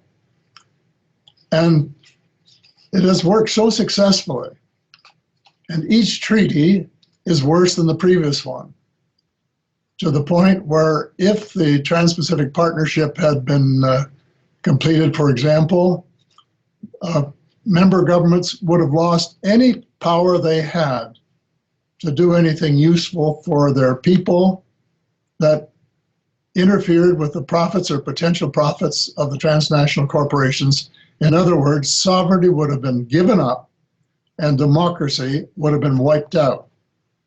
It's a process that's been going on, and it's well toward completion, but thank goodness there's been a small interruption, and whether the TPP will amount to anything or not, certainly less so without the United States participation.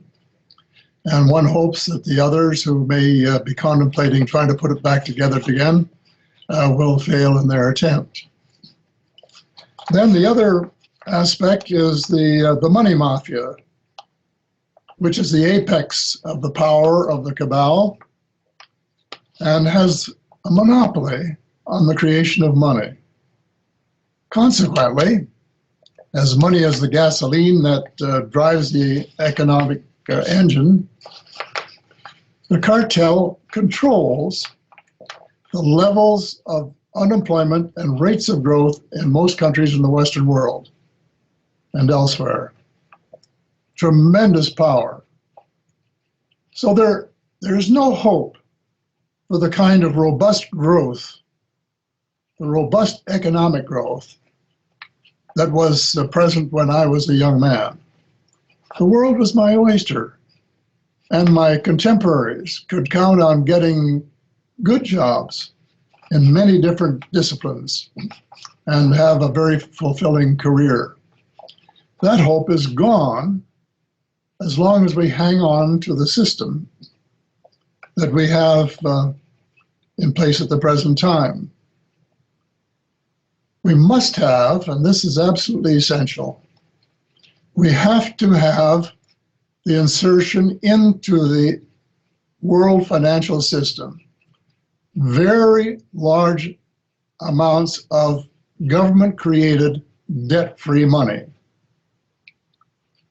We have to have that. Well, to understand what I'm talking about, a little history of what money is and where it comes from may be helpful. For most of our recorded history, coins were the principal means of exchange.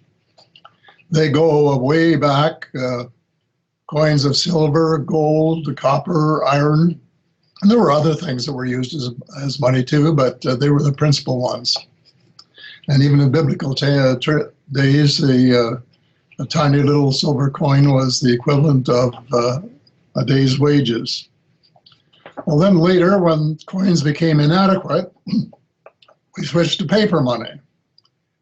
And from there to bank deposit money, which is really virtual money because it's not really money at all, not legal tender, but which is used as money, in which the politicians have agreed can be the substitute for money, and it now constitutes about 97% of all money is bank deposit money, just computer money. But it makes a lot of difference who owns the computer. If the banks own the computer, they get all of the profit. If the government owns the computer part-time at least, and the people would get some of the profit. But let's go back about 3 centuries and look at the evolution of this system that has turned out so poorly. In 1640, Charles I confiscated the wealth of his citizens, his subjects, in the Tower of London.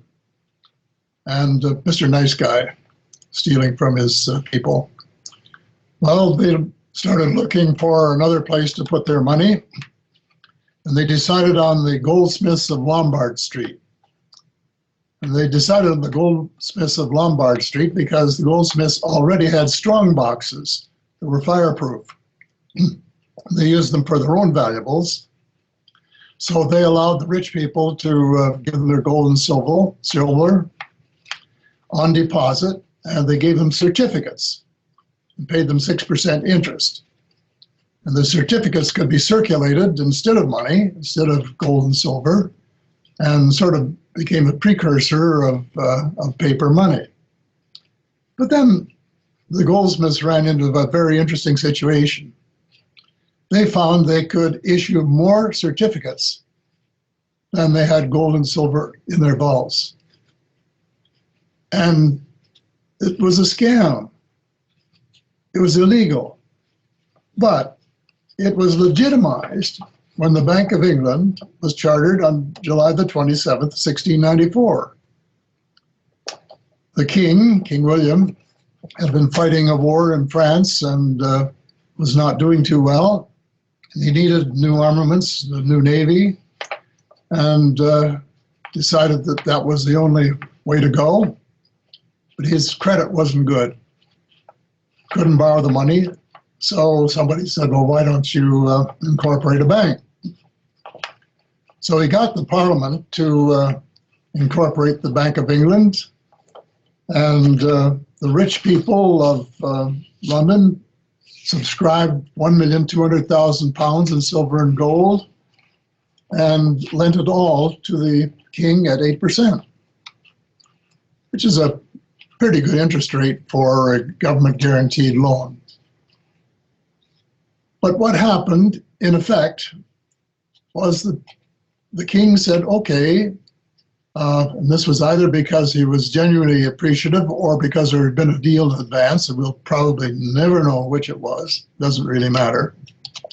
He said, you can print, P-R-I-N-T, £1,200,000 in banknotes and lend them to your friends at high interest rates, which is what they did. So in effect, the bank was lending the same money to the king and their friends and collecting interest from both. And this was the beginning, at least in recent times, of what was known as the partial reserve system of banking. A ratio of 2 to 1, same money lent twice.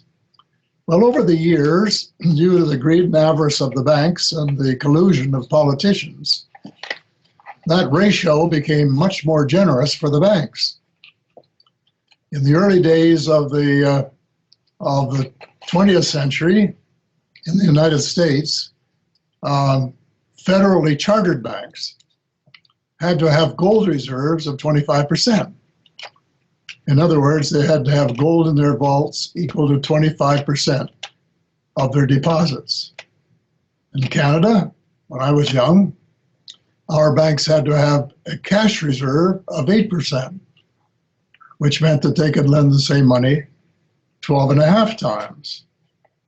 Well, then along comes Milton Friedman with his ideas of unregulated or deregulated banks, and the ratio goes way up for a while in the US to 30 or 35 times, but then it was sort of hauled back down to about 20, which is the standard worldwide at the present time, and which, in my opinion, is just grand larceny. Imagine if you or I could lend the same money to 20 people and collect interest from each one at the same time. We could become very, very rich. And that is exactly what the bankers have managed to do. And it's one reason my latest book I entitled The Money Mafia, A World in Crisis. We had a case recently in our country, Canada, where in our largest city there was an investigation that to find out if the Sicilian mafia had been taking 2 or 2.5% off the top of contracts for the city. And that has been known to happen in various cities. But the money mafia takes 95% off the top. They can invest $5 million in what I call blood, sweat, and tears money, and that's money that people have to work for to earn, and then can make loans equal to $100 million based on that $5 million capital. But the $100 million has to be repaid in blood, sweat, and tears money, plus interest. Well, you know, that's a big spread. And I was thinking of the students. In my day, tuition fees were low. As a matter of fact, I didn't pay tuition because I was a veteran. But today, most of the students I talk to have to borrow $50,000. I was talking to one young doctor who borrowed $100,000, but $50,000 is more or less the average for students. And the bank only has to have $2,500 in capital to lend $50,000 to the student, who then has to repay that money in blood, sweat, and tears money over the years, plus interest. That doesn't seem fair to me, and I don't think it is. Well, the way banks create money is interesting. If you need $35,000 for a car, for example, you can go and see your friendly banker and discuss with him or her what you want. They will ask you if you have any collateral. Do you have any stocks or bonds? And if it's no, do you have, could you give us a second mortgage on your house? And if it's still no, perhaps you have a rich relative that you could get to co-sign. And when they're satisfied with the collateral, they'll get you to sign a note for $35,000, a demand note for $35,000, repayable with interest at prime plus 2 or 3%, depending on circumstances. And as soon as they have that, then they go to their computer and tap a few buttons, and presto, $35,000 appears in your bank account that you can go out and spend to buy the car. Seconds earlier, that money did not exist.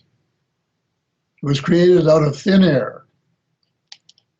The biggest myth in banking is that when you go to get a loan from the bank, that what they're lending you is money that I or somebody else deposited a week or a month earlier. Not so. The chances of that happening are infinitesimal. They're usually fully lent. So when you go to borrow money, and it isn't really money, it's their credit that they're lending you, they create it. And the way the system works to their advantage is they have a system of double bookkeeping where your note becomes an asset on their books, and the credit money that they create for you becomes a liability. And how they make their money is that if, for example, you've read in the paper that next year's cars are going to be better by quite a bit, and you decided to wait for 3 to 6 months to buy a newer model, and just left your money in the bank in the meantime, the bank would probably pay you 0 interest or maybe an 1/8 of 1%, something like that, while they were charging you prime plus 2 or 3% on your loan. And the difference between those, which is very large, is what they call the spread. And that's how they make their money. So they have an incentive to create money and to make more loans, because the more loans they make, the more money, more interest money they earn, and the greater their profits. Well, the present system is really insane. You don't need a PhD in economics. Anybody with grade 12 mathematics knows that the system is unstable and unsustainable. As long as private banks have a monopoly to create money and to create all of it as debt, which is the case, and all of it as debt which has to be repaid with interest, which is the case, but nobody creates any money with which to repay either principal or interest, the system is at a dead end. And that's where we are today and have been for the last 10 years or so. I wasn't just kidding when I said that the rich elite had been robbing the rest of us for centuries.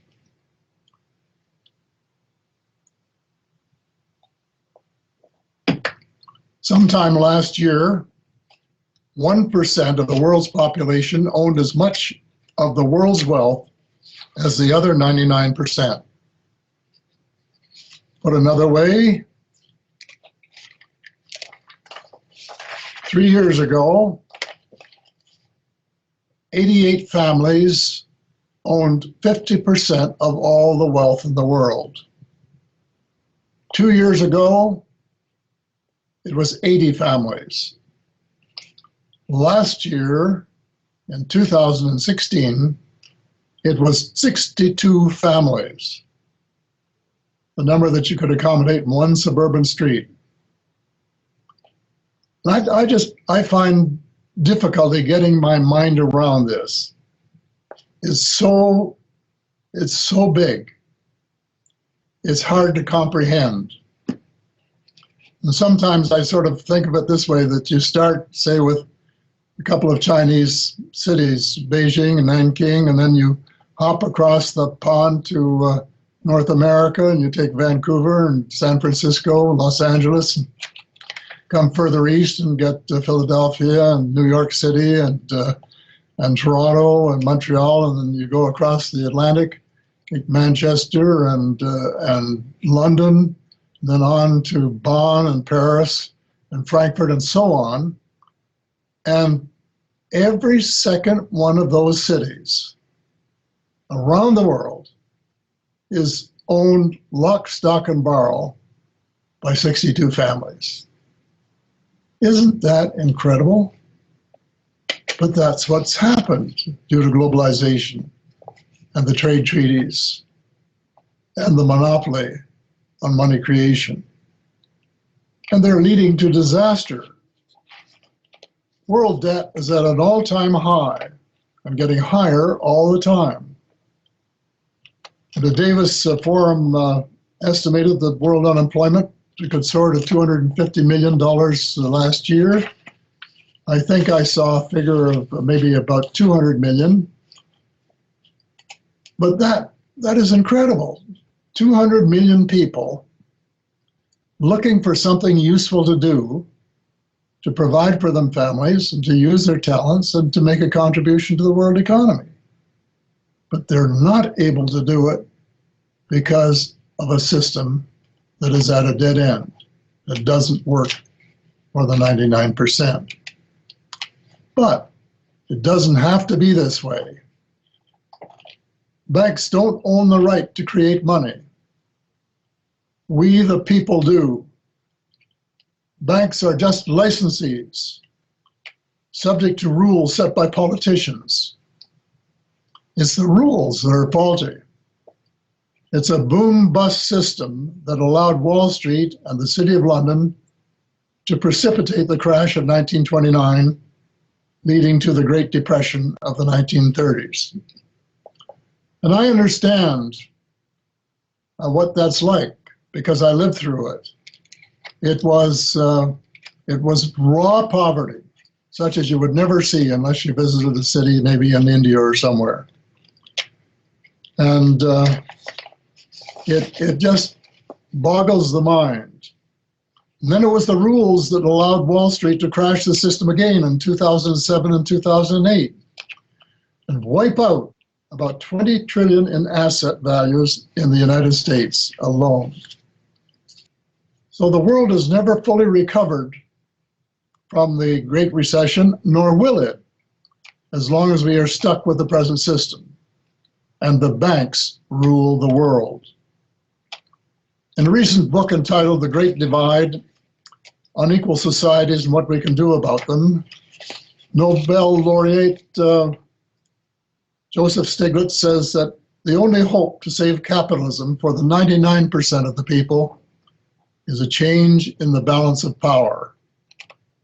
Warren Buffett, one of the world's richest men, said recently, there is a war between the rich and the poor, and we, the rich, are winning. That is the key. The Stiglitz proposals are less than convincing for me, a politician, because I don't think the politicians would put them into effect. But the principle is dead on. The private monopoly on money has to end, period, full stop.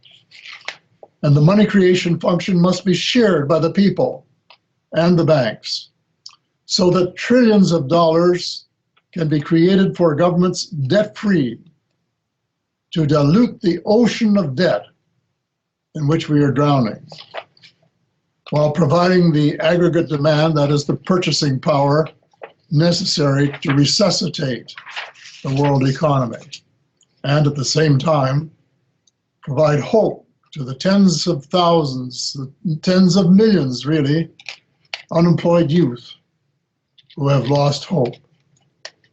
Well, theoretically, it's the United States that bears the responsibility for the present mess, that should take the initiative to set it right.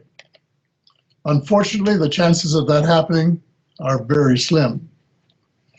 A little over 100 years ago, the US Congress handed over the right to create money to a handful of the richest bankers in the world when the Federal Reserve System was adopted. In my book, The Money Mafia, I call it the biggest heist in history.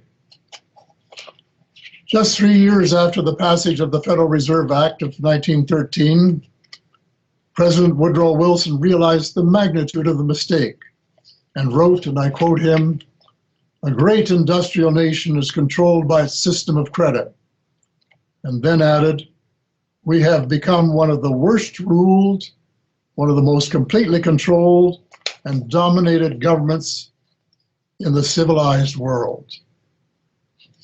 Can you imagine being irresponsible enough to hand over the people's right to create money to the world's richest bankers? But the bill was not repealed. Now, more than 100 years later, the sellout is still the law. Nor is it likely to be replaced as long as it is legal for financial institutions to contribute to election expenses. The best that can be hoped for is that someone else will take the lead and show the way. One success would create a political climate for action around the world. Of all the countries in the G20, Canada is in the best position to act.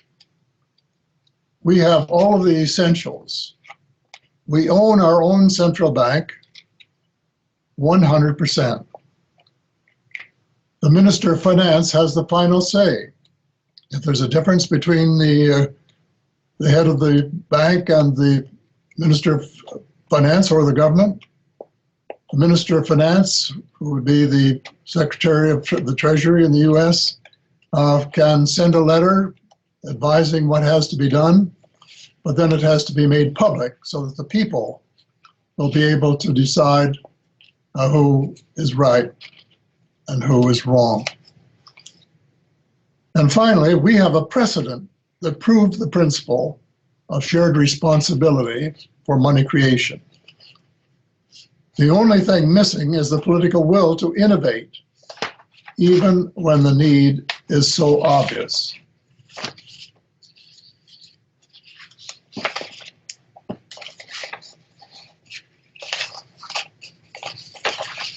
This distresses me greatly because I have seen the system work.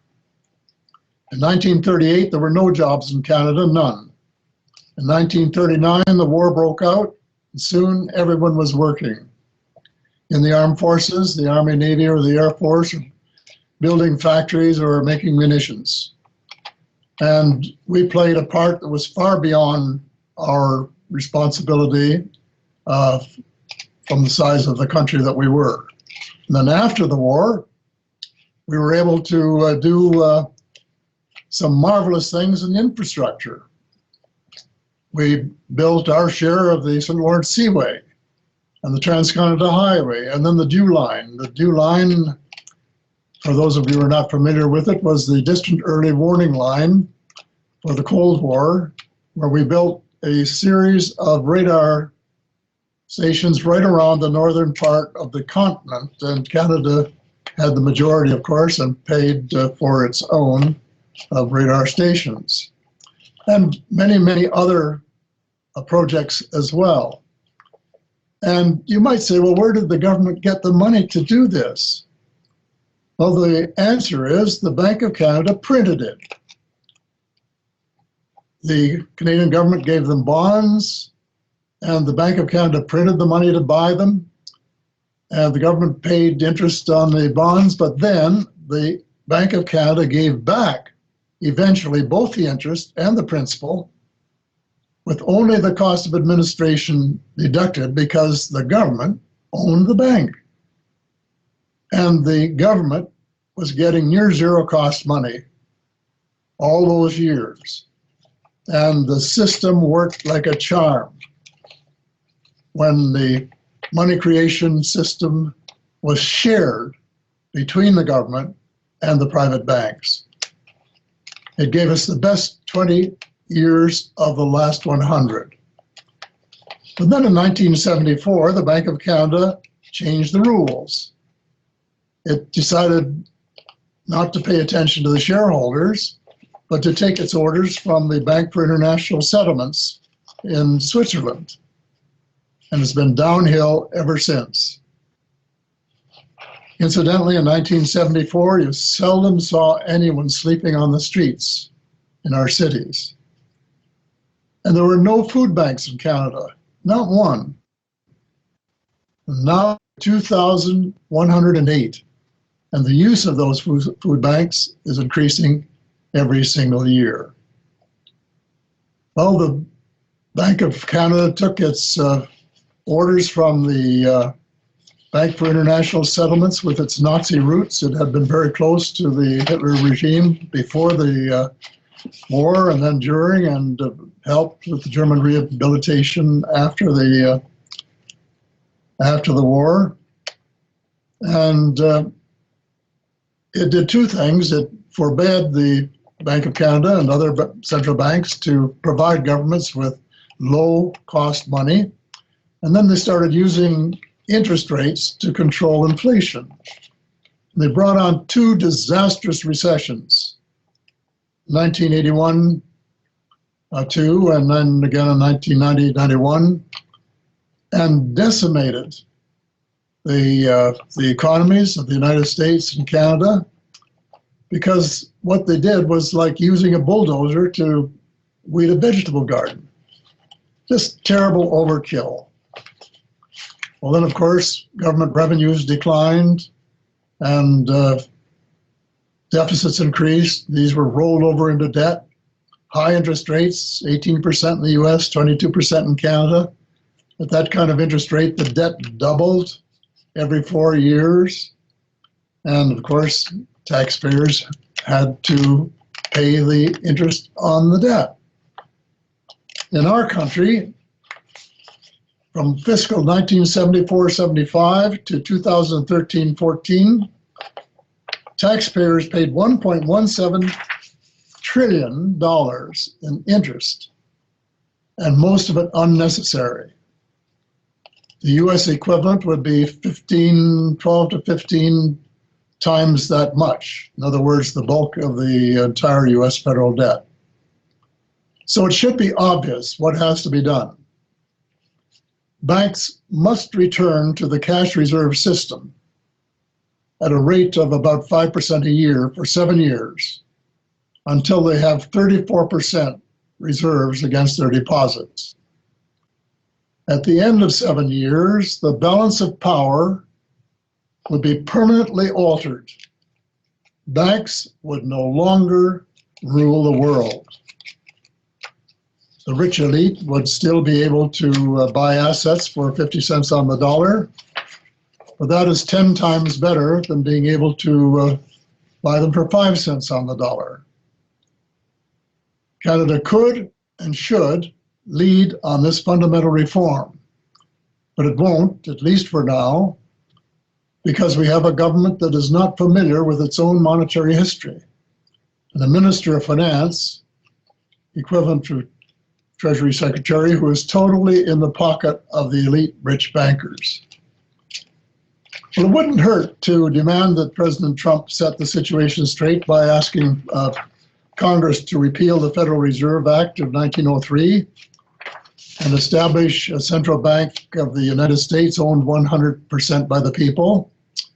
But as I said earlier, the odds of success are very, very poor, as long as the Treasury Secretary is a former Goldman Sachs partner.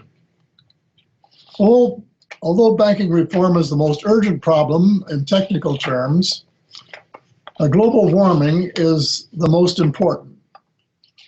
It has become politically correct to refer to it as climate change rather than global warming, because that sounds better.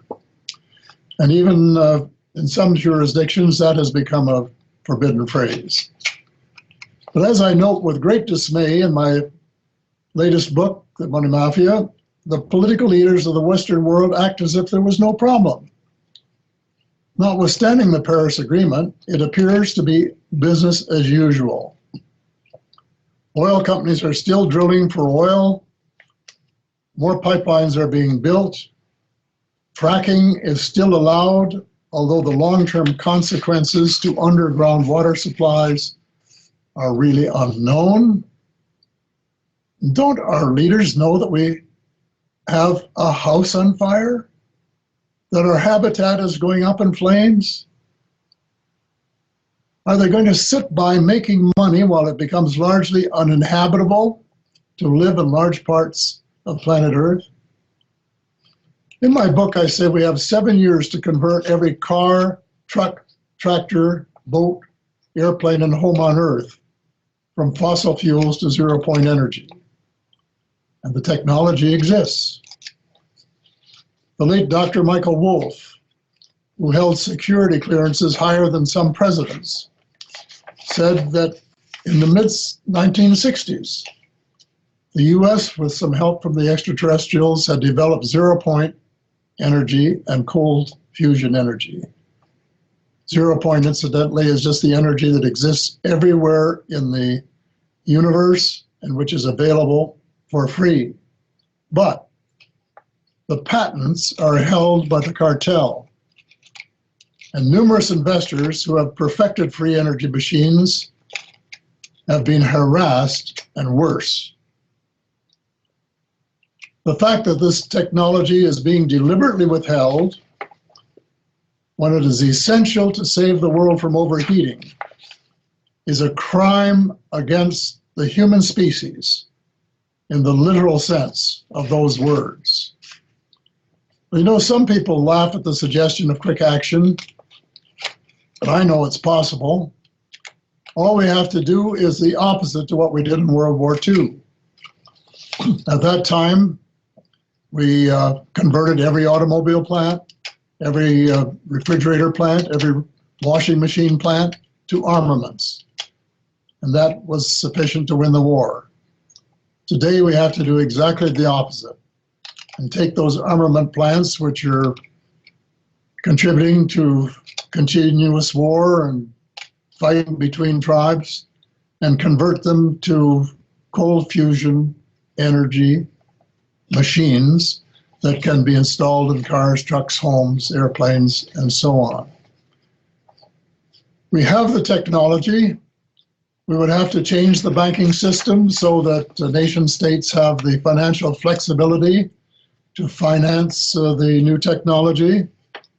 And we would have to persuade our leaders to take the needs of the ordinary citizens, the ordinary people, and their habitat seriously. If they did, a miracle would occur.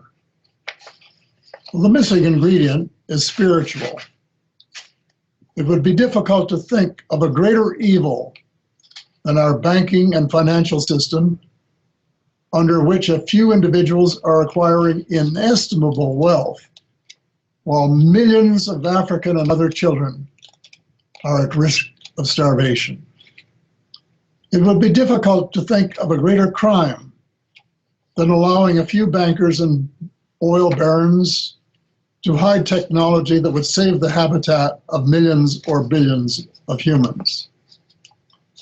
And can you imagine any greater sin than for the US Navy, Air Force, and the CIA constantly spraying us with nanoparticles of heavy metals, their chemtrails poisoning the air we breathe, the water we drink, and the soil where we grow our food? The project may be military, but there is no military project on Earth that would justify such a heinous attack on the human species. Well, there is no greater misallocation of resources possible than the major powers making plans for a third world war that might result in the extinction of the human species.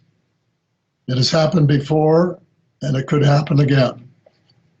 Put another way, can you imagine what a wonderful world it would be if instead of that we cooperated in building the kingdom of God on earth?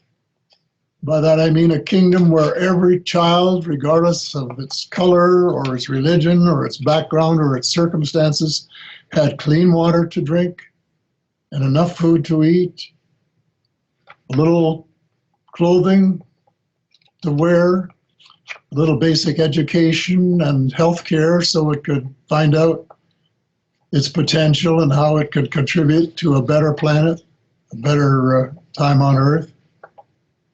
Our problem is that we have lost our connection with the Creator. And for those of you with a Christian background, Jesus said, you cannot serve God and mammon. In my second last book, entitled Light at the End of the Tunnel, A Survival Plan for the Human Species, I have a chapter entitled Mammon Rules the World. Our preoccupations have been power and greed. And it doesn't matter which religious persuasion you have been raised in, or none at all. All 9 major religions have one tenet in common, and that is some variety of the golden rule, that we treat others as we would want them to treat us if the roles were reversed, if we stood in their shoes and they stood in ours. But we don't practice it. There isn't a problem in the world that couldn't be solved if we really all practiced the golden rule. So the only hope of the world is that thousands of us, tens of thousands of us as individuals, go all out to practice the golden rule. That would reestablish our connection with the Creator. It is the only hope for light at the end of the tunnel. And I thank you very much. It's been a pleasure. All right. I love Paul Hellyer. It's such a beautiful person and great perspective that he brings. And it's really amazing to bring someone that has these credentials, if you can call it that, the world or people have collectively voted him in to represent them. And so he's actually been behind the scenes, and he was a linear individual, went through the political scene, became the Minister of Defense in Canada, and he came through all this awareness that we're sharing today and throughout the next 5 days, all through his understanding of the extraterrestrial connection, zero-point energy and free energy, and the central banking system. One thing's for sure, is this system is extremely distorted. Everything that it seems like every action that is taken on a foreign level has something to do with the central banking system and a true agenda that we don't even know about. For example, the countries that we've invaded included Afghanistan, Iraq, Iran, who we have not technically invaded, but we've been threatening, are all countries that don't have a central banking system. North Korea doesn't have a central banking system. So it's very interesting to note that the people that we're at war with happen to be these individuals that aren't buying into what the U.S. is pushing. And just like he said, it used to be war, and now it's kind of they're using media and putting pen to paper and pushing the agenda through diplomatic means, but slowly trying to take over and have the rest of the world fear those countries, and then using terrorism in order to even further that. So he also mentioned about the monetary system and the history of where it came from. And Michael Tellinger, which a lot of you are probably familiar with, and we've done a few webinars with him, he actually says that the monetary system was imposed. It did not evolve. The elite want us to think that we naturally as humans evolved into having an exchange of money. But what he says is that we had this whole entire system that was contributionism and also based on bartering and trade. And monetary system was imposed on us as a structure that we had to accept. We didn't evolve into it. But if we feel like we evolved into it, we're more readily accepting it rather than seeing that it was actually put there for a means of control. It was entirely designed for control. So Paul Hellier's website, by the way, everyone, is paulhellierweb.com. So please check him out and check out his books. So he mentioned 0-point energy. And in regards to 0-point energy, this brings the two topics for today: global financial fraud and 0-point energy. And if we were to have any type of free energy, whether 0-point energy or something else, that will automatically assist us in eliminating poverty, eliminating starvation, and eliminating the income inequality that we currently face on the planet. The elite have been using for quite some time now divide and conquer, and kept us in competition with each other when really we shouldn't be competing with each other. We should be collectively joining forces and uniting so that we can take our power back from the ones that have imposed this on us. And like Leo said in the beginning, they've had this agenda for decades, even before some of us are born. I'm 33 years old, and this was happening and decided even before I was here on this planet. I was born into it. So right now is pretty awesome time to be living in, because as you guys have noticed, the political scene for the last year and has become anti-establishment, it seems like, across the whole entire planet. So this awareness and the global financial fraud is really the beginning to people understanding the extent of the corruption and the manipulation, and then ultimately leading into the empowerment phase.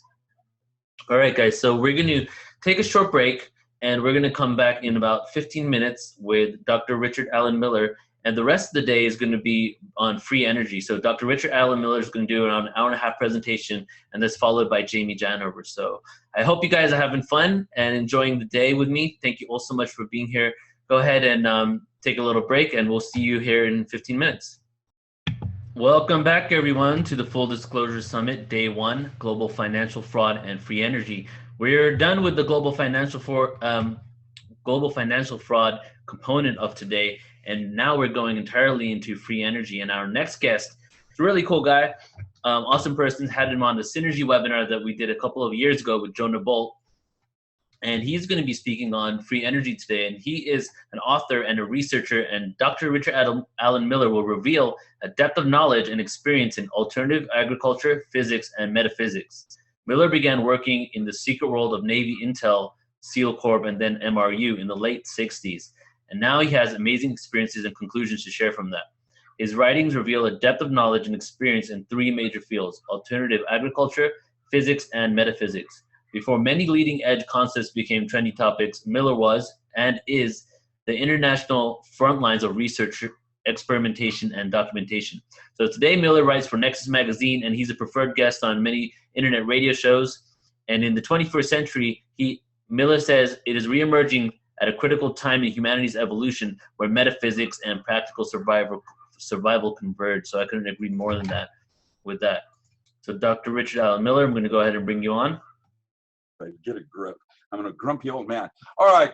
So I did a bunch of work trying to prepare this thing. And look at this site here, guys. I want everybody to look at this site. This says free energy info. And this man has laid out the laws of conservation of energy, and he talks about the different kinds of free energy there are. Let's say there's magnetic power, the moving pulse system, and on and on and on. It's a beautiful summary of free energy. Now, I'm writing a book called The Non-Local Mind in a Holographic Universe, How to Change This Movie. And chapter 6 of 8 chapters is the one I'm going to do today, called the Omega Principle, because it is a foundation. The 7th chapter, which is already written, is called Adventures. It's called Time Travel and the True Nature of Cavitation. And I've spoken about this on previous radio, and recently in the last week, I started writing the 8th chapter to finish this book called Rock the Casimir, or Adventures, plural, in Time Travel. Now, time travel and free energy are not what we think they are. And what's happening is that there is a need now for a whole new way of thinking to understand what free energy is. For example, in a wave in the ocean, there's your free energy. It's cold fusion happening in the sense that the leading tip edge of that wave is moving faster than the wave itself. And it's right there in nature. We see it with what we call exclusion zone water, or the 4th state of matter. Jerry Pollack, by the way, was my lead in anesthesiology when I was working military and at the University of Washington. I didn't work under him. I didn't work for him. I worked under him. That means he was my lead. I was around the corner in a security area that he was not able to go into, but he would be there to get a Bridgeport mill if I needed to make a jig or something like that. And that's what Jerry was back in 1970. And he discovered the concepts of exclusion zone water when he was interested in why muscles seemed to have a memory, and that when you had a muscle loss, that it would go right back to the original state it was. How does that work? And he discovered that it was the memory was held in the structure of water. I have recently, in the time travel article, chapter, talked about the soul being a structured water in a microtubule. And that's Sir Roger Penrose, my mentor from Princeton. Now, I feel that the paper I'm going to give today is essential for all the preceding people that will be speaking about free energy, because it is going to require an understanding of what the Omega Principle is all about. So, with that, I will now, just goes on and on. I just thought I'd show you this little paper here. And anybody that wants this, it's just a beautiful set of papers and references, and there's just all kinds of places you can go. It's just, and that's not even, I haven't even, we're just going to scroll down. That goes on and on and on and on and on and on and on and on and on. And it's an interesting paper. That's, wait, do I want to keep that? And we are now down to the Omega Principle. The energy, which patterns randomness. Now, often, this is a paper that I wrote in 1974, and then rewrote it for the Non-Local Mind book as a critical part of what free energy is. So we're going to go to part 1 on the nature of metaphysics. And I'm going to read that within the field of parapsychology, there exists a growing belief that we are all now on the verge of discovering a new force of nature. We call this psi energy, and it's associated with extrasensory perception. And you can read what I wrote about it based on my debriefings with Dr. Milan Riesel and being at Mission Control in 1971 for Edgar Mitchell. And we did the famous ESP studies that allowed me to develop some theorems on how psychic energy works and what it is not. It's been called many names: animal magnetism, orgone, mana, prana. It's got names all through history. But today, we need to get a better definition of what we are. So the first thing we do is we start with physical theory. One of man's most persistent and revealing preoccupations has been to attempt to, fashion for himself an adequate concept of the model of our universe. We've even tried to presume that we can have a toe. Theory of everything. Good luck. We can, I don't know of any law in physics that's actually lasted longer than 20. A theory of everything isn't going to last very long either, I don't think. Because isn't it interesting? It says my internet connection is unstable. Is that a bad thing to say? Probably. Physical theory is usually built on observables and measurable phenomena.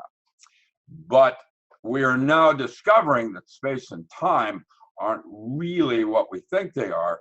And so now we have to rethink what kinds of measurements we want to make to be more accurate. For example, psi energy is independent of time and space. So how does that work? We generally start with Plato.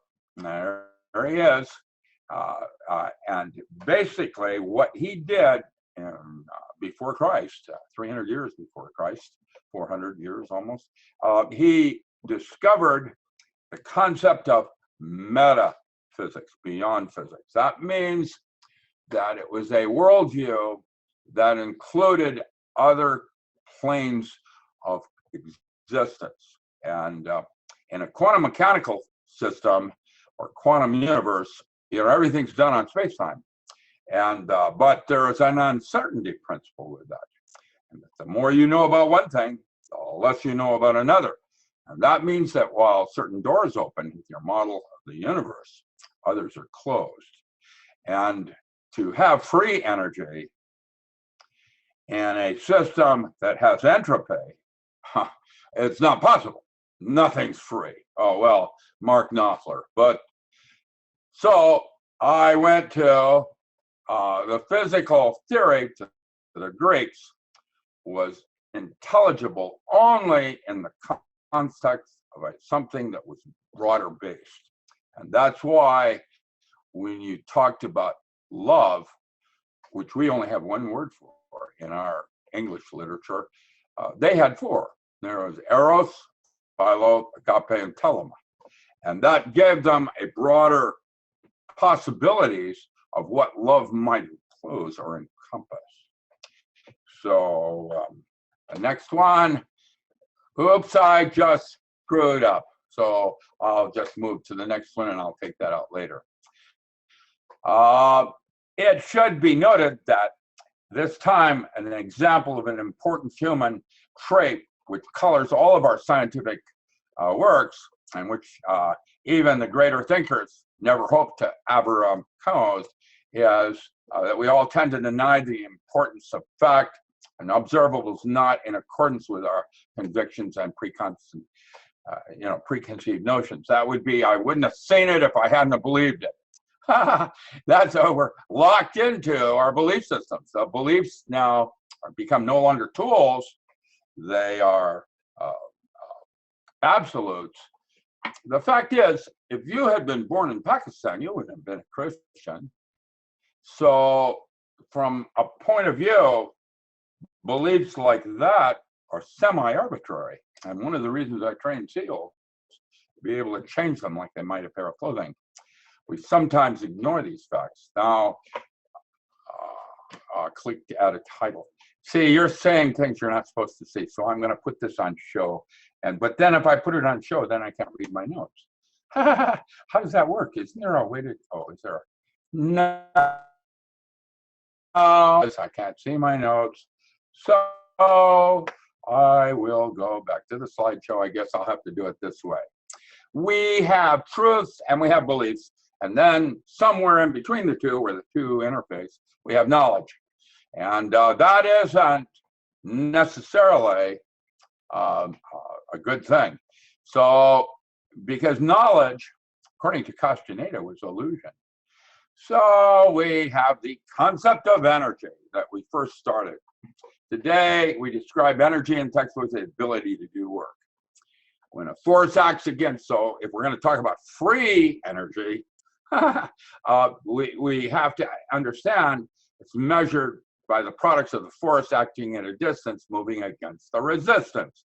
And to complete this mess, a definition of force is also now needed. Force is usually now described as that which changes the state of rest or motion of matter. And by the rate of change of momentum, you know, the bigger they are, the harder they fall. But we have a problem here with the concepts of our energy and force when we start to look at the ocean and this water that is up against H2O. It's H3O2, by the way, which means it's a hydrogen peroxide with an extra hydrogen molecule, atom, excuse me. And this sets up what we call an exclusion zone of layering of the different waters. And I've written about this on water in another chapter on the structure of water. And that is chapter 6, and what is structured water and memory. And the problem is that water now is becoming a very interesting study for us, because we have discovered that because of this dipole that it has, when it touches something, it changes itself, like gallium and arsenic when we form a computer chip with what we call a forbidden zone.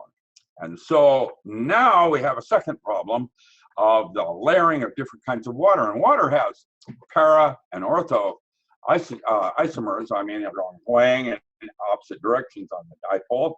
And so this is para, and that's ortho water. And then you have isotopes, you know, like deuterium and tritium. And now you have other kinds of water with Terry Reams and other people described when, you know, a waterfall, and the water is stripping against itself. And what you have now is clustering of water, where it has H709 with a free radical ion. And now have all these different forms of water, and they're setting up layers predicated on whatever they're touching. And that would suggest Rustum Roy's work at Penn State, where you have a pool of water, you drop a single piece of, I don't know, baking soda into it. Just that single piece, homeopathy, completely changes the entire structure of the water inside, just because of that single drop. The whole water surrounding it starts to layer up with information. And if the substance is different, it layers differently. And that would suggest that for water, there will be many, many different periodic charts in the way it responds. And that would be, that's just the simplest molecule of a dipole moment. Imagine more complex sugars and other things that would allow the process of understanding this is beyond even me at this point. I'm getting the picture that there's something way more going on here than any of us imagined. And so next place I went was toward the end of the 19th century. There was the discovery of X-rays.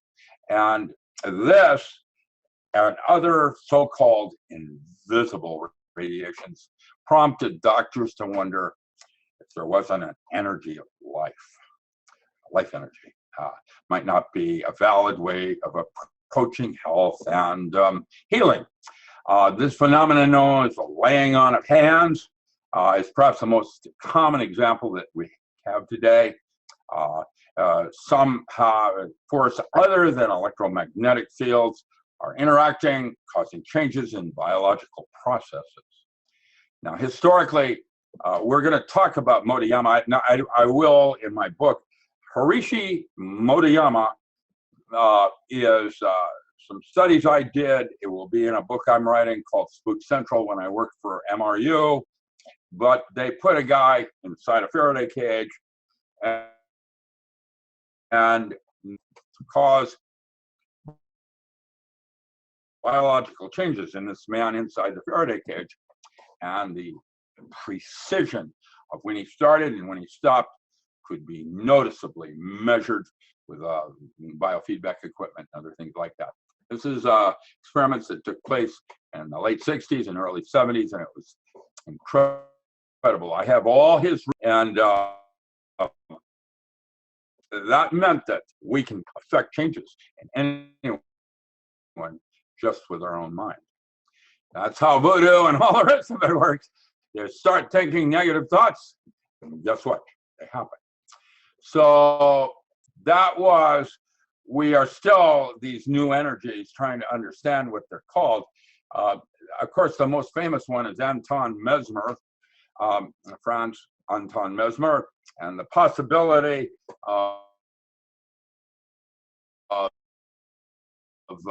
where he drew freely on magnetic fields. That's why it was called animal magnetism, and his original books on maxims of animal magnetism says I'm unstable again. He was preceded then with 2 centuries such as Paracelsus had a similar concept, and Helmont and Robert Flood.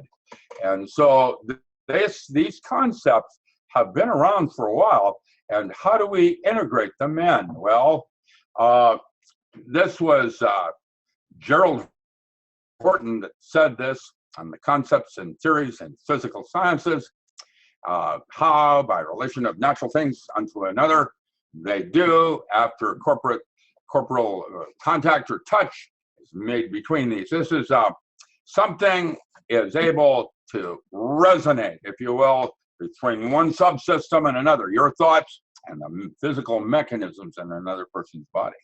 There's some kind of dialogue going on here. Now, that's now referred to as information theory, and that's why the holographic systems, models of reality are now being used, because holography is basically an abbreviation of, like direct notation, of putting n dimensions of information into n-1 dimensions. And that was a paper I wrote in 1972, and basically was a direct response from when I got to meet Gabor in the laboratory in Wilmington, Delaware in 1967. I saw a 3-dimensional color TV in operation. 3-dimensional color TV, 1967. I saw it.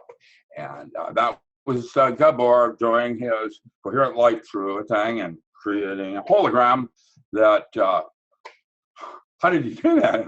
Where is it today? I don't see it in the marketplace. Interesting. But there it was. And led me to generalize that concept of taking a 2-dimensional film strip and creating a 3-dimensional image using coherent laser light and the interference pattern it created. And so I wrote a holographic concept of reality, which later, for the next 10 years, was the lead technical paper in parapsychology, and why I went to Spook Central. Now, part 2 is religion and faith healers, and where we started with the concepts. This is all important foundation material for understanding our relationship as a subsystem. Isn't it interesting that if you looked at the human body, it's less than 10% human. The rest of it is molds, yeast, bacteria, viruses, and transport processes for water. So you're kind of like a microcosmos in a galaxy, which is habitat. And that's one of the reasons why in previous PowerPoints I've said we are no longer what we eat, we are whom we feed. Because, you eat sugars and you can smell it. You can smell the candida. You can smell it. So you know that there's these different subsets of information, passing information from one subset to the next. And why I've been stressed the importance of the gut and how it is your intuitions or a future timeline talking to your moment or the present. And the nice part is, because it's a closed system, a cavitation ball, into the out of kind of thing, you now will realize that what you have is something more going on here, where somehow if you listen to the future, it will literally change your past. And that's how the first steps toward understanding how to change this movie. Now, I'm not going to give away the whole story today, but I'm going to talk about Polynesian cultures and spiritual powers. Mana was considered invisible. It was imponderable, and yet it was very powerful. Mana. Mana is derived from divine ancestors and enters to some degree into all of us beings.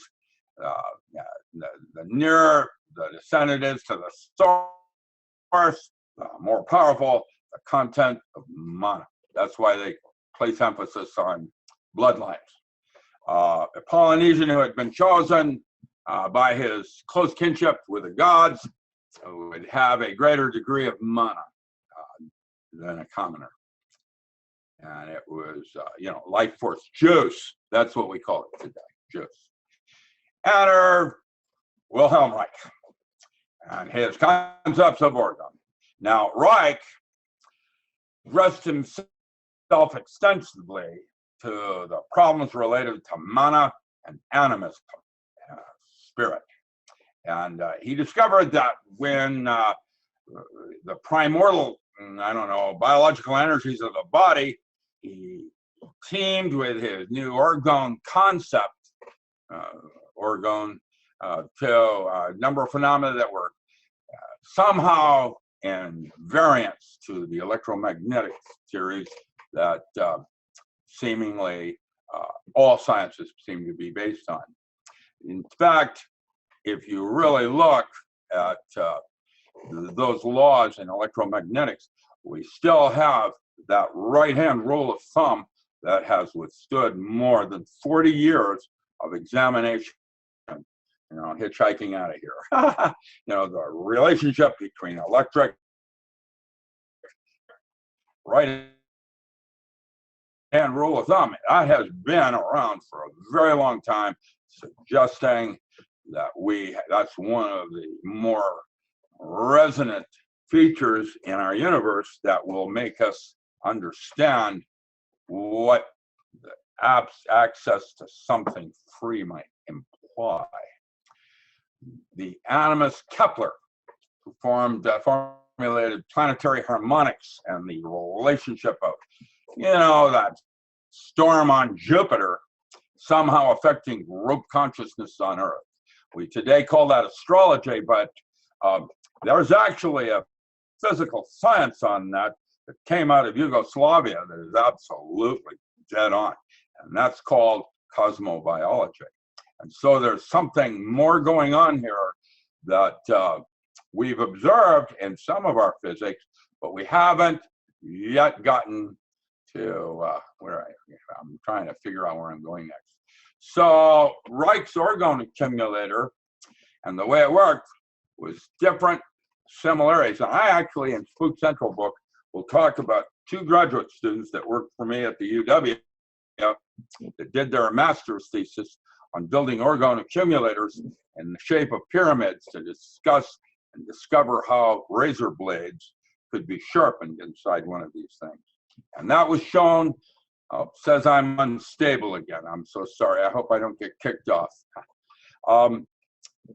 These graduate students duplicated Flanagan's work, and we discovered that when you put food inside an orgone accumulator, the rotting and bacterial access was 5 times less.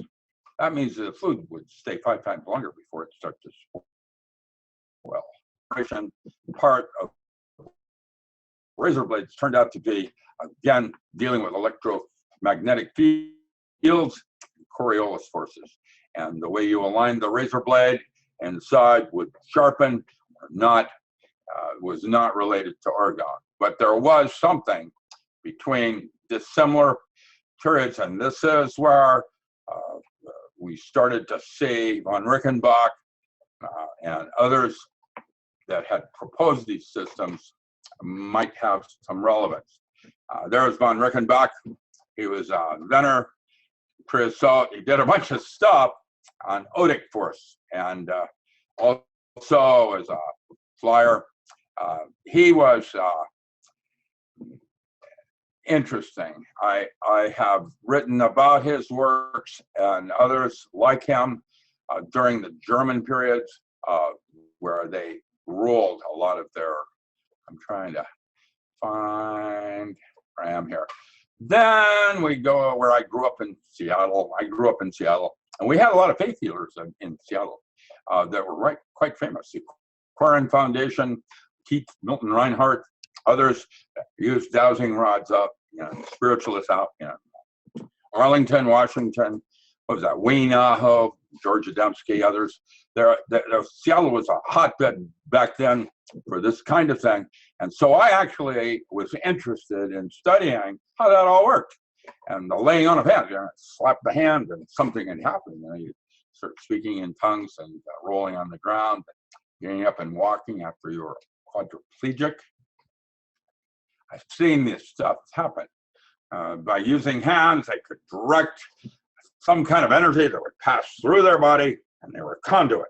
And something was happening here that I did not understand, and I was very interested in trying to isolate variables so I could test it. Firewalking was one that we did. This guy that I studied had a pendulum, and he could use a pendulum. Now, we call that an extrasensory perception. That's radiesthesia. That means you're using an external device to communicate information to yourself that you already have, like a tarot cards, throwing of the bones, or the runes, whatever. You in the way they fall, you interpret a reading that you already had access to, but consciousness did not. And that was where they started using external devices for dowsing to find water witching and things of that nature. In fact, there were a bunch of water witches in Seattle that could do some very simple things. What kind of time am I looking at here? I'm at 3, okay? 3:30, I got 3/4 of an hour, good. So we had, that was in Seattle, let's see, I did this. So then we had this ability to somehow, with our hands, move to another universe where we were able to tap into something that was more than what we had on a physical plane called energy. And what is starting to emerge from my mind was holographic, where there were resolutions of information. And so the way I try to explain it today is that if you have your physical plane, then just above it is the emotional plane, and why we call IQ. It's how you feel about the physical plane. In other words, the physical plane is here, and you have feelings about it, which is emotional plane. And above the emotional plane would be the next resolution, which I would call intellectual, like Plato and his concepts of basic form, where you have a couch that is quite different than a chair, and yet they do the same thing. And so you have later, Bohm, others will write about that as the implicate order, and different similarities and similar differences.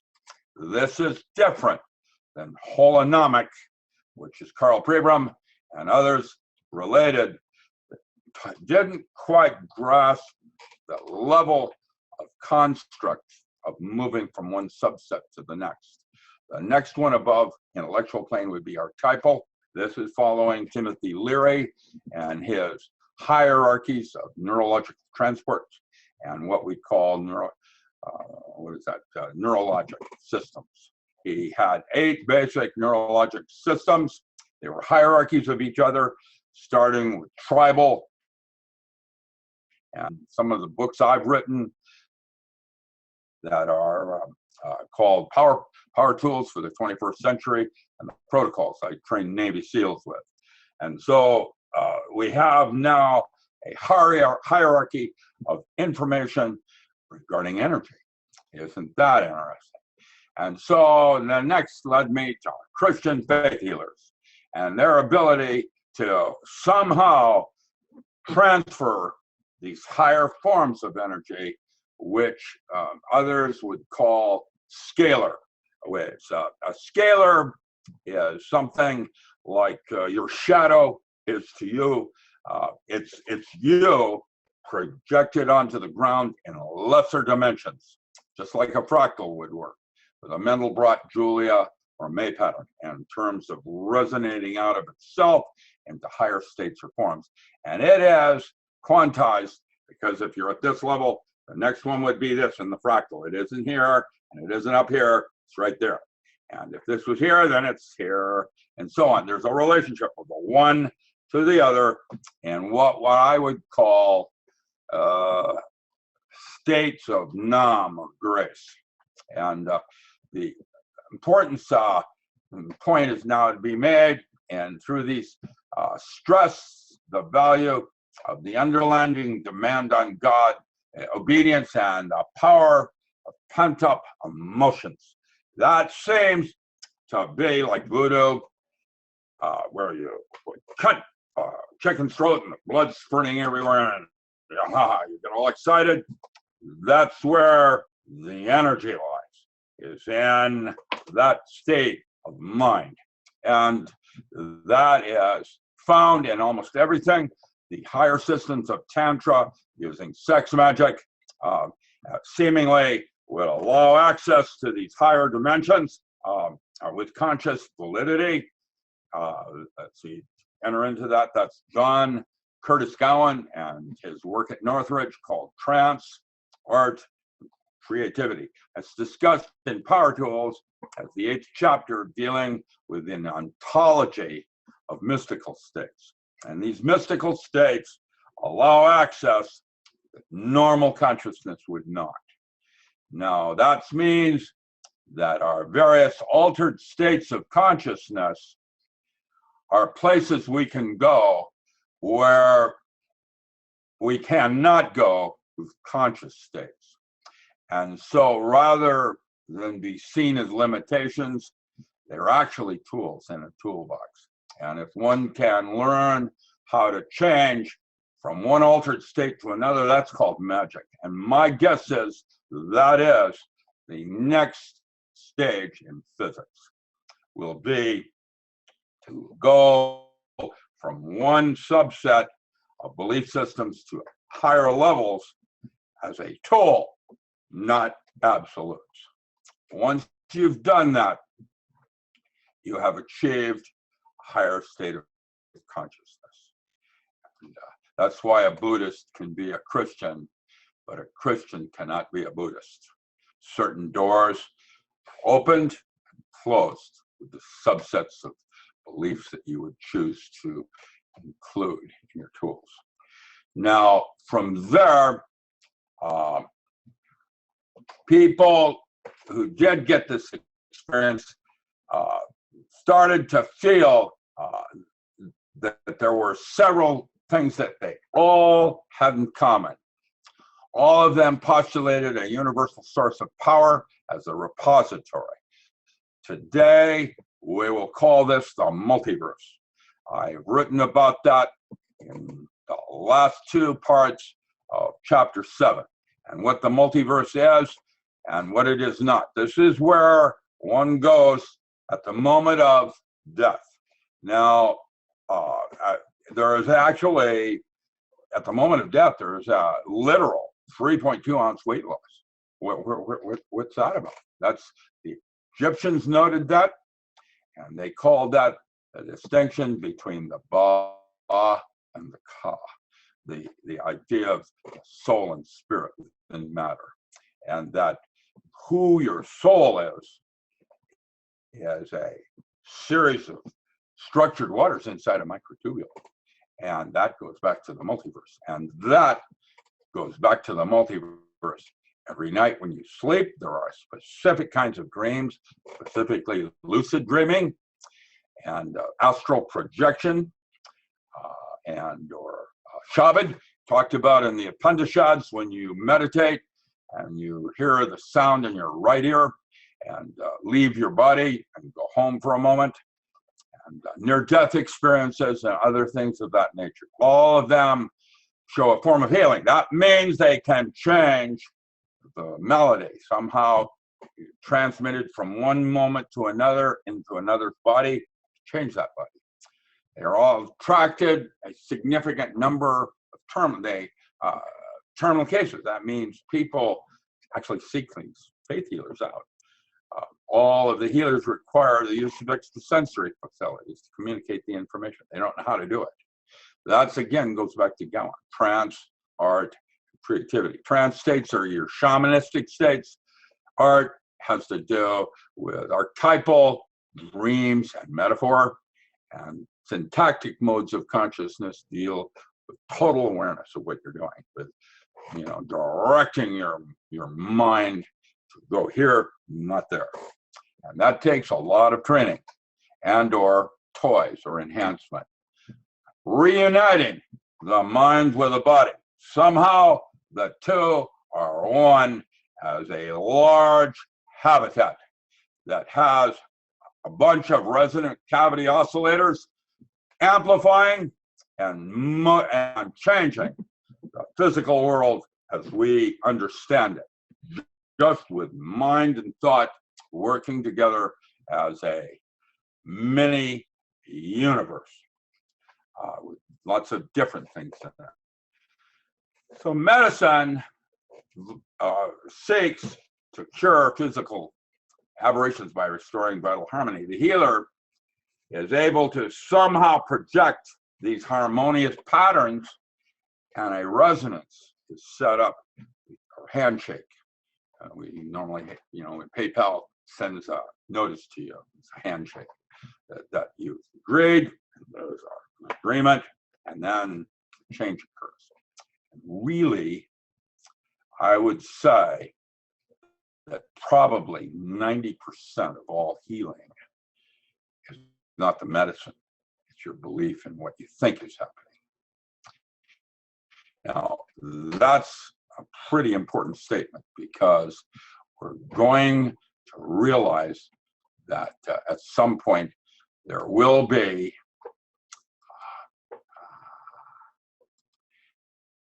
well, there it is. Move the mind and the body will follow. Now, the mind is normally associated with your upper brain, but one has to be very careful, because this upper brain is here to make all your beliefs true. So, yeah, you got to be really careful how you're using that upper brain as a tool. And we have not even begun meditating and training that mind. And so there it is. It's an unruly little child that's uneducated. You need to direct it.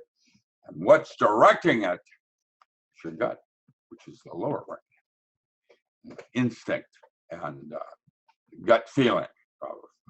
That's your future timeline, talking to the moment.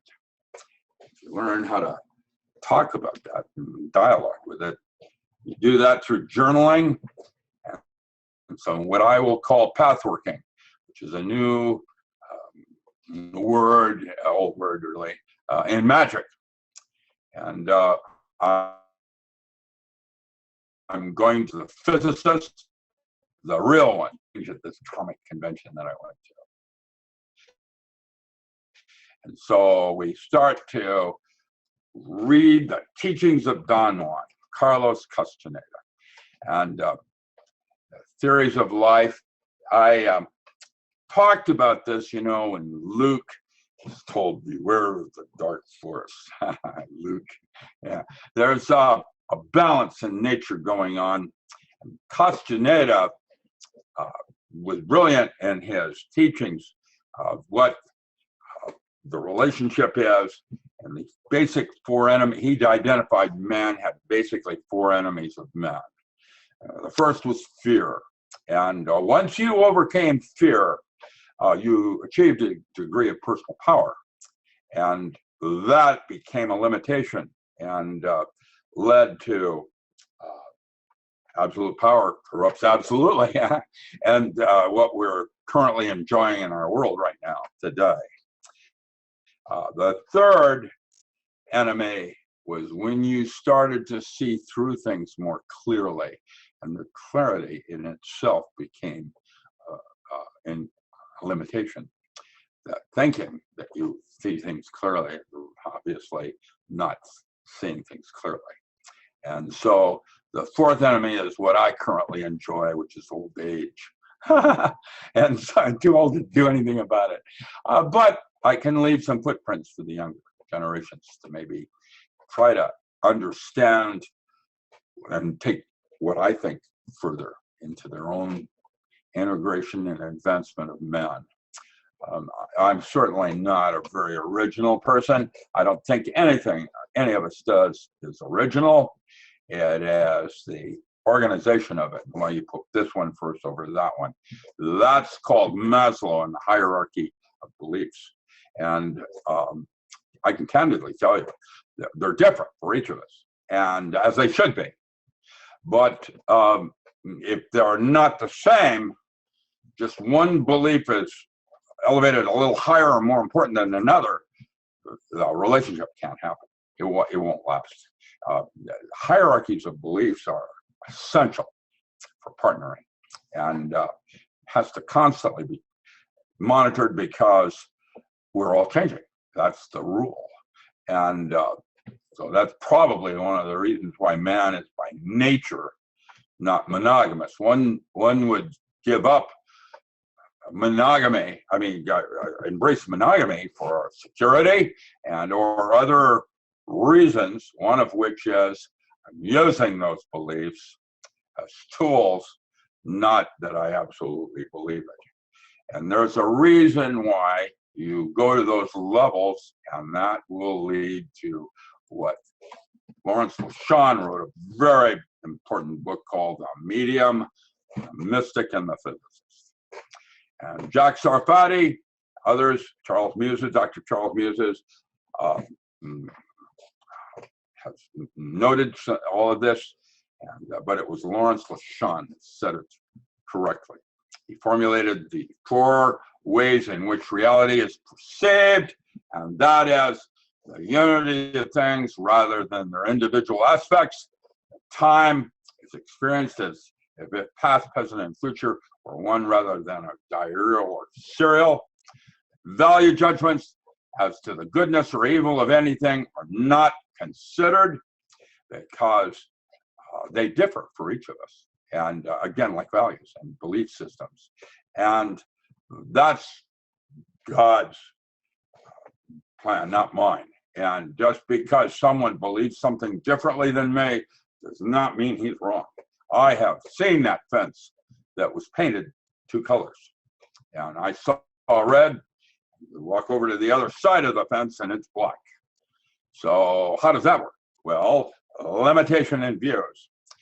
Information is gained not by seeking, but by knowing one's unity in all things.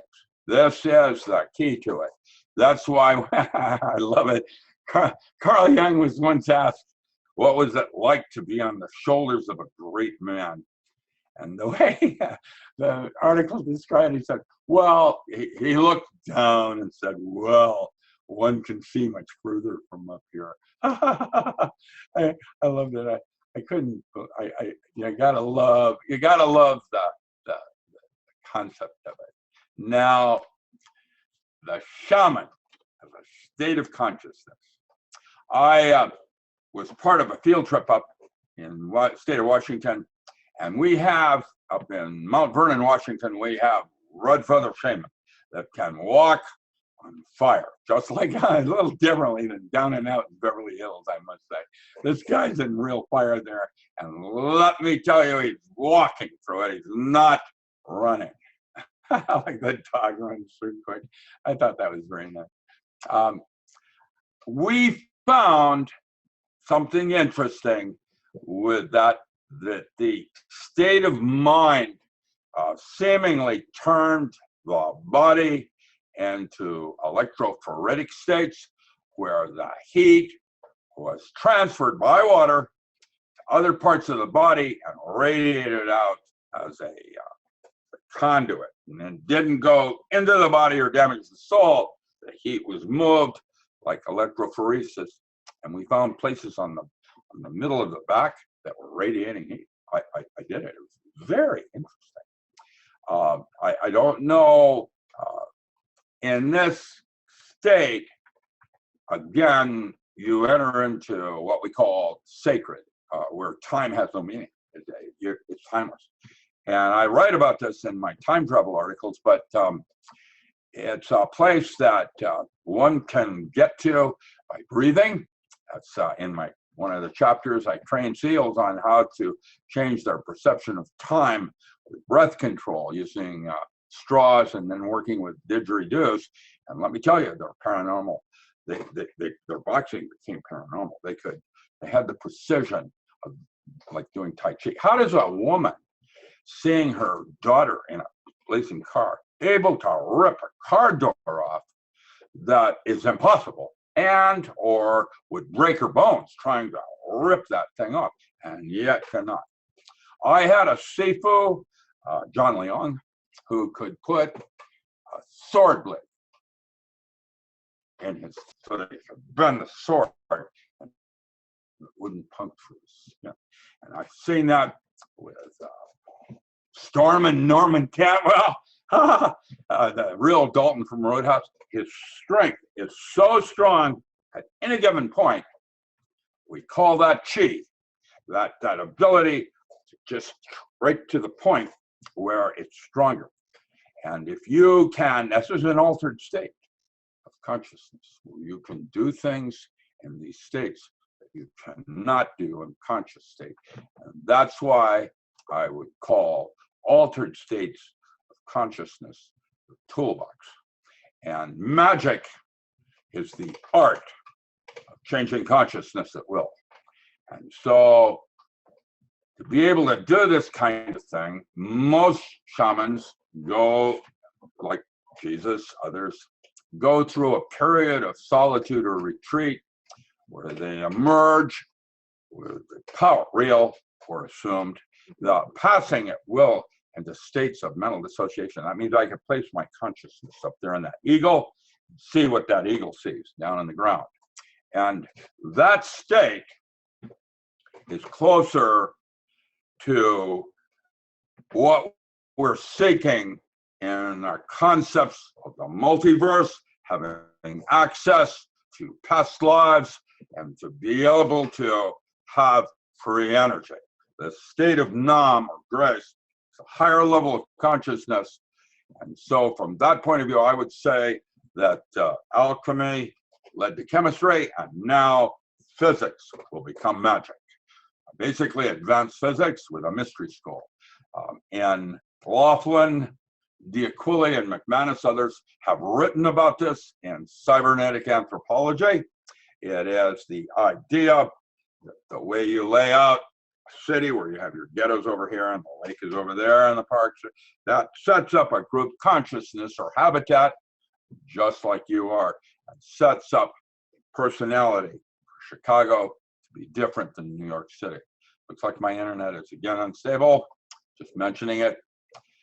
So there we move back into the idea of the world of Don Juan, where this man is able to pass into universes that are not here, and yet they're parallel universes, like timelessness, like when you're making love.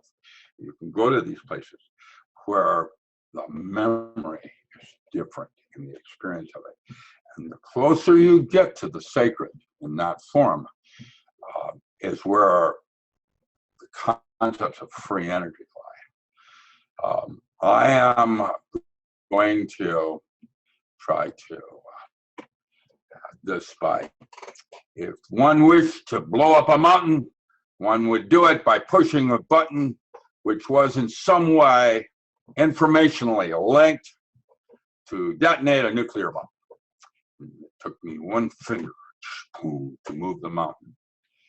That is a concept. The energy is released. That was an act of information, or directed as a control when, where, and how the bomb went off. Therefore, the act of pushing the button, the act of it, is somehow linked with a nuclear energy on an information level. We're starting to get close to where we want to go with that. With that said, we go into part 4 and on the nature of chaos. And we talk about, try to explain chaos like that. Entropy is a term used in physics to describe the usability of energy. Just because you have a bunch of potential there doesn't mean you can actually get access to it. In fact, our normal light bulbs that we have been burning for 60 years, actually 90% of that energy is lost as heat.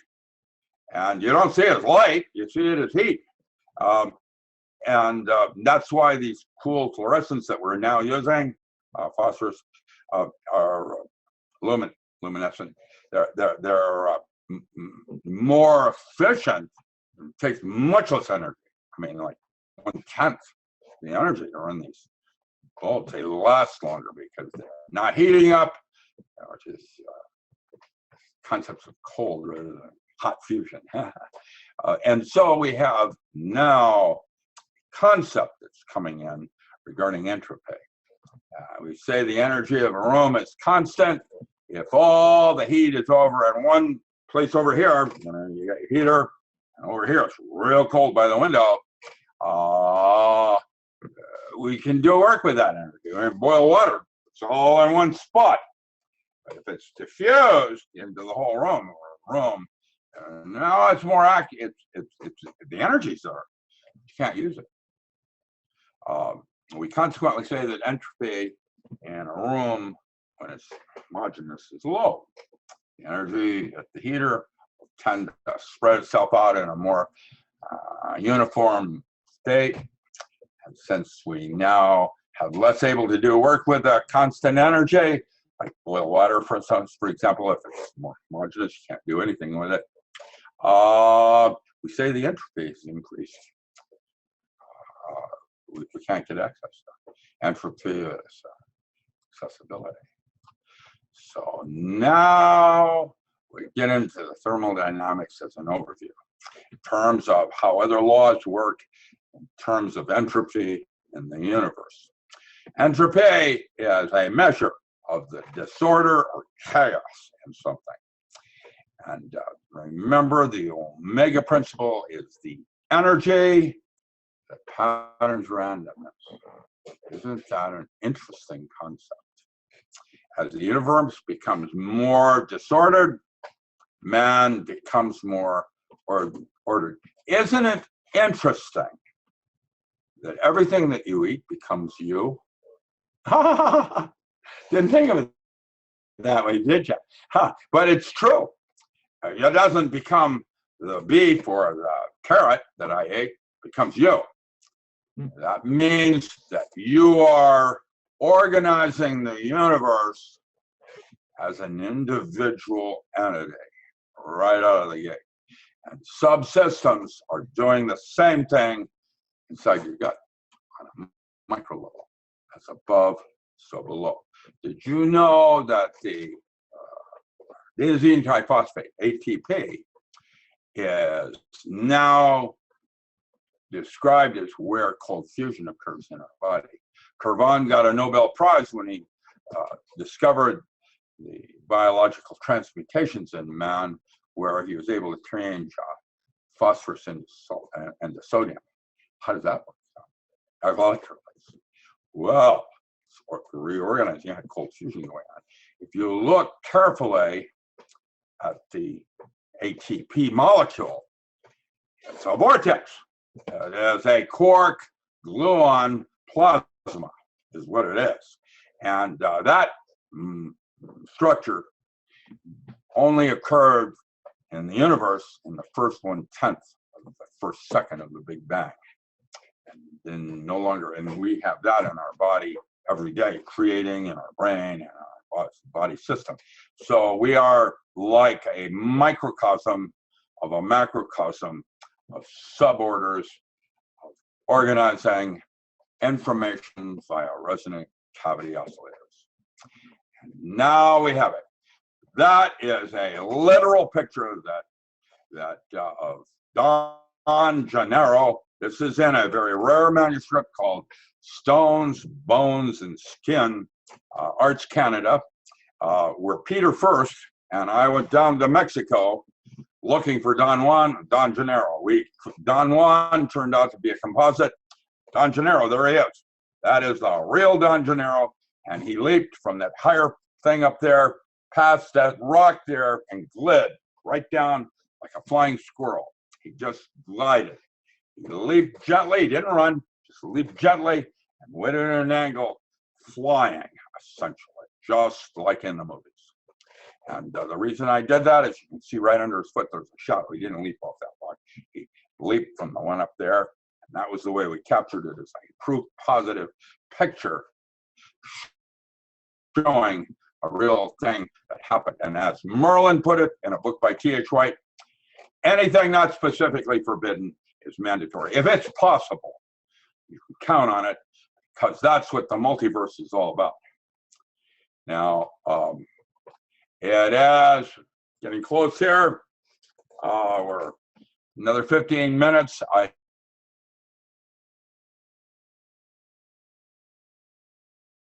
don't.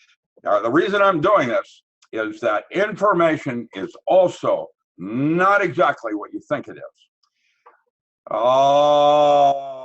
Basically, if you have enough information to ask a coherent question, you have enough information to answer it. It is in the structure of how the question is asked. Once you understand that concept, now information becomes a measurable quantity in terms of which subsystem you're at. This is the basic laws that I described later in writing the ESP book almost 25 years later. ESP induction through forms of self-hypnosis. The way the first SEAL units were chosen, it's based on instinct and intuition. We measured their ESP and then took them further than that. And once you've learned how to change a belief, like you would a pair of clothing, well, now you make your mission your purpose on Earth, and you won't fail by definition. These laws have been expanded since I did it. These were the basic ones in information theory when I studied under Dr. Charles Muses at MIT. I have to say that we are now having a different relationship to information than we used to, and that I think that it's like space-time. It's not absolute, and that this model, the holographic model, will probably be replaced in like 20 years, like everything else is, probably. But is useful because it opens doors that were not previously open to us. And so I always loved that when Crowley said, "Do what thou wilt shall be the whole of the law. Love is the law, love under will." And basically that's the new force in nature. And this is a table that relates all the different, through history, from the Sufis on down to Wilhelm Reich.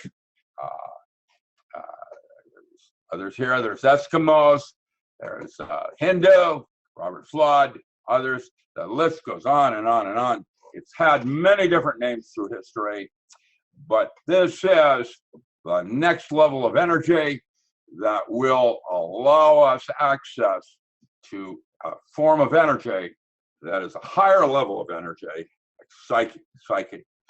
We call it psi energy, PSI. Psi energy is ESP works and other things of that nature. We use that as a model, and that model allows us to have a certain kind of reality. When I first wrote on the holographic concept of reality, I wrote a second paper called Embryonic Holography. And that paper suggested that DNA was a three-dimensional hologram of force space. It was who you were, who you are, and who you will be, had a time element added to it. Today, I'm going to suggest that the brain, the upper brain, the one that makes all your beliefs true, that is a four-dimensional hologram of five space, because it's amorphous semicons, constantly changing. Liquid crystal phases are constantly changing.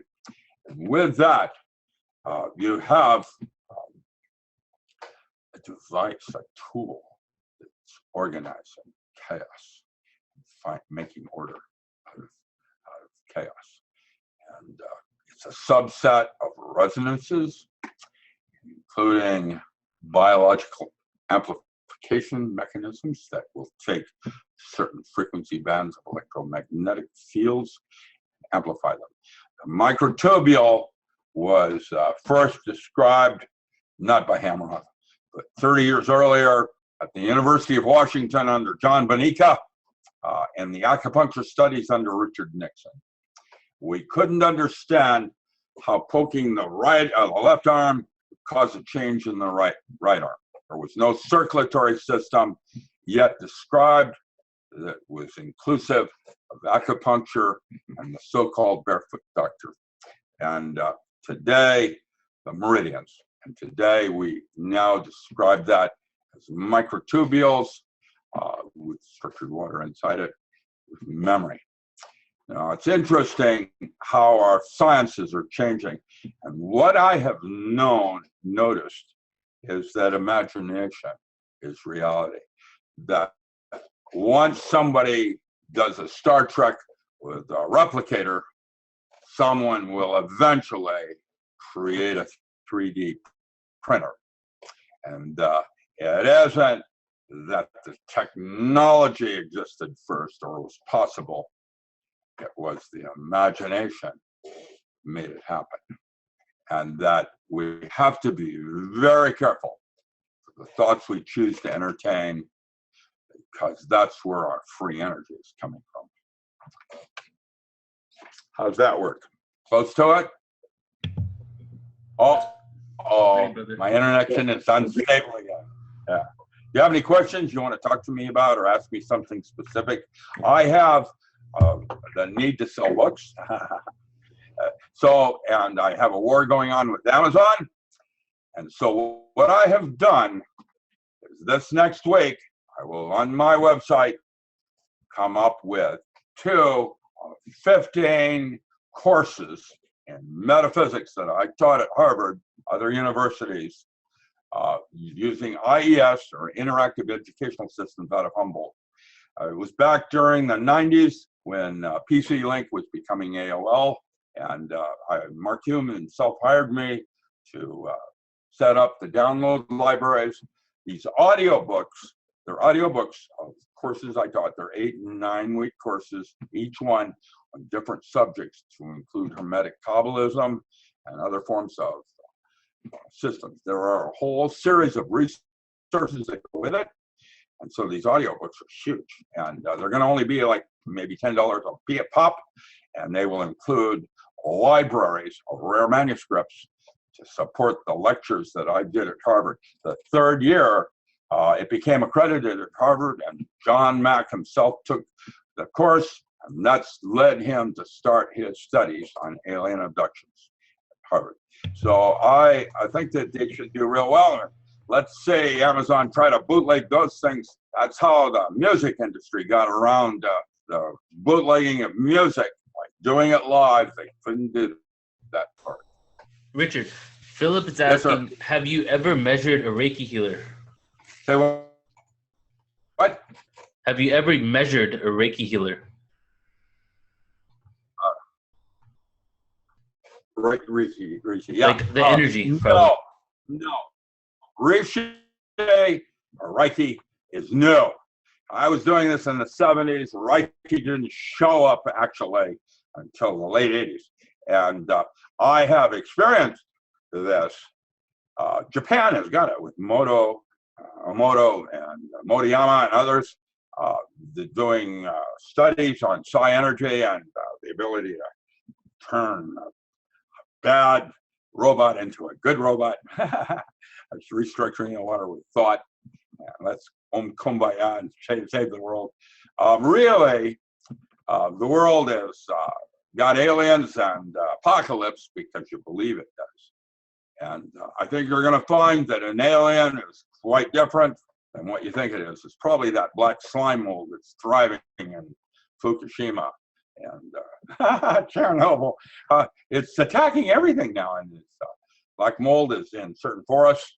It's loves radiation, high end. So it's probably life form from galactic center. Anything more, or are we good? Can you hear me? Yeah, we have one more question. Can you elaborate on the 4D brain? On the 4D brain. Well, if the brain is a four-dimensional hologram, and it is because it's changing with time, every moment is going on, it's changing every moment. That means it's a four-dimensional hologram, 5 space. Now that would suggest as a possible imaginary solution that if you went to a different place in the brain, it could change the movie. And to navigate going from one place in the cerebral cortex to another is part of what magic is about in alternate states. And now we're not talking about the visual cortex now and the things, but going to just from this place here and we're going to go over there. There is a study that's interesting called the Mars Project that has to do with the Wernicke correction, which is a place in the brain, and the fact that when you use hypnosis cross-culturally with anyone from Africa, China, wherever, we all have memory working on Mars for the US government. How does that work? Now, it's interesting. I don't know what's really going on. I'm just trying to piece it together with what limited physics I have. And unfortunately, now I'm an old man, which means I'm an armchair physicist. I don't have any toys. But when I did, boy, was I crazy. I could go into and really, sometimes break new fields, because I have a preference for spotting isolating variables. It's difficult when you don't know what you're trying to do with new kinds of things. And so mostly even back then, we were A-team. Even we didn't figure out. We caught a lot of flies, though, with our mouth open in disbelief. I have seen things that I have no idea what they really mean. In fact, I'm now believing that some things are not knowable, like God. You have to only experience it. You can't know it. What you can know is yourself. Beautiful. Thank you, brother. So if you could share your website with everybody and where we can find more information about you. Well, let's go back to the original title. There they are. Nice. Oakpublishing.com and richardallenmiller.com. And I would like to add a third one. Boing. We're going to do that right now. And now, can I do that? Am I going to be able to do that? No, it won't show. Well, maybe unless I take that's down here. Oh, I see. Well, I don't know how to do that, so we'll go back to that. If you go to docram.com, that's my Facebook, and it'll either take you to my website or Oak Publishing, oak-publishing.com. And Metaphysics 1, it'll be Meta 1, and Meta 2 will be available. They're huge. I'm going to do them as an audio book from my home, rather than download them. because we're talking about, even from a Dropbox point of view, they're going to be huge. I have, just in Meta One, I have Manly Palmer Hall's Secret Teachings, a bunch of other books. Just nice. Right off. Cool, man. Thank you so much, Yeah, Dr. Richard, for everything you do, and I appreciate you being a part of this. We'll be in touch soon. My pleasure. Thank you. Thank nice you. Talking to you. Okay, have a good day. You know how to get me out of here? Yep, I got I don't you. know how to get out of here. All right, so thank you again, Dr. Richard, and please check out his websites. I put them in the chat room. So we're going to get into the last presentation for today, but before we do that, I'm going to bring on a friend of mine, really good friend of mine, Jonah Bolt from Starseed Radio, and he's actually going to be the MC for tomorrow. He was supposed to be the MC for today, but something came up. So we're going to just bring him on, and I want him to introduce himself and just say hi to you, and then he'll come on at the end of the event as well to talk about tomorrow. So bringing him on now. Jonah, are you there? I am here. Can you hear me? Yes, sir. All right. Awesome. Hey, what's going on, brother? Wow, doing good. Doing good. Rick's presentation was great. I like Rick and how he presents and his outlook on everything, always being like the devil's advocate. So he always comes from really good perspectives. So I really enjoyed that. That was excellent. Thanks for having me on. For sure, brother. Thank you. How you been, man? Doing good. Yeah, we just got back from Costa Rica, and we were down there for a few days and went down to meet with the health minister and working on some things down there. So all is well, which was why we had some interruption today. But I'm really excited about tomorrow, and we'll talk more about it at the end of the webinar. And we're going to be broadcasting live from Miami. It's going to be all about plant medicines, which has been really big part of my life this last year on some new information that I've discovered, and we'll be getting into that tomorrow. And we're going to have some special guests. So it's going to be a really interesting and exciting show tomorrow out of Miami. So why don't you tell us just like who you are and what Starseed International is?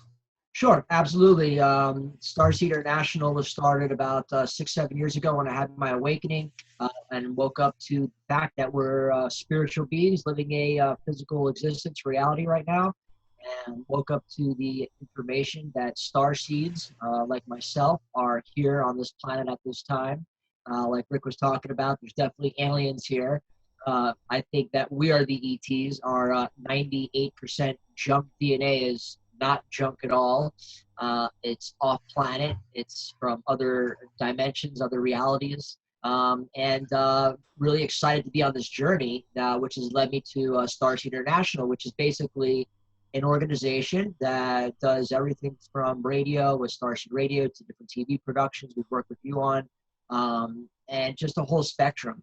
This last year has been really dialed into plant medicines, actually, working with hemp, cannabis, some cannabinoids, CBD, and genetically designed for the human body. It's been really exciting information.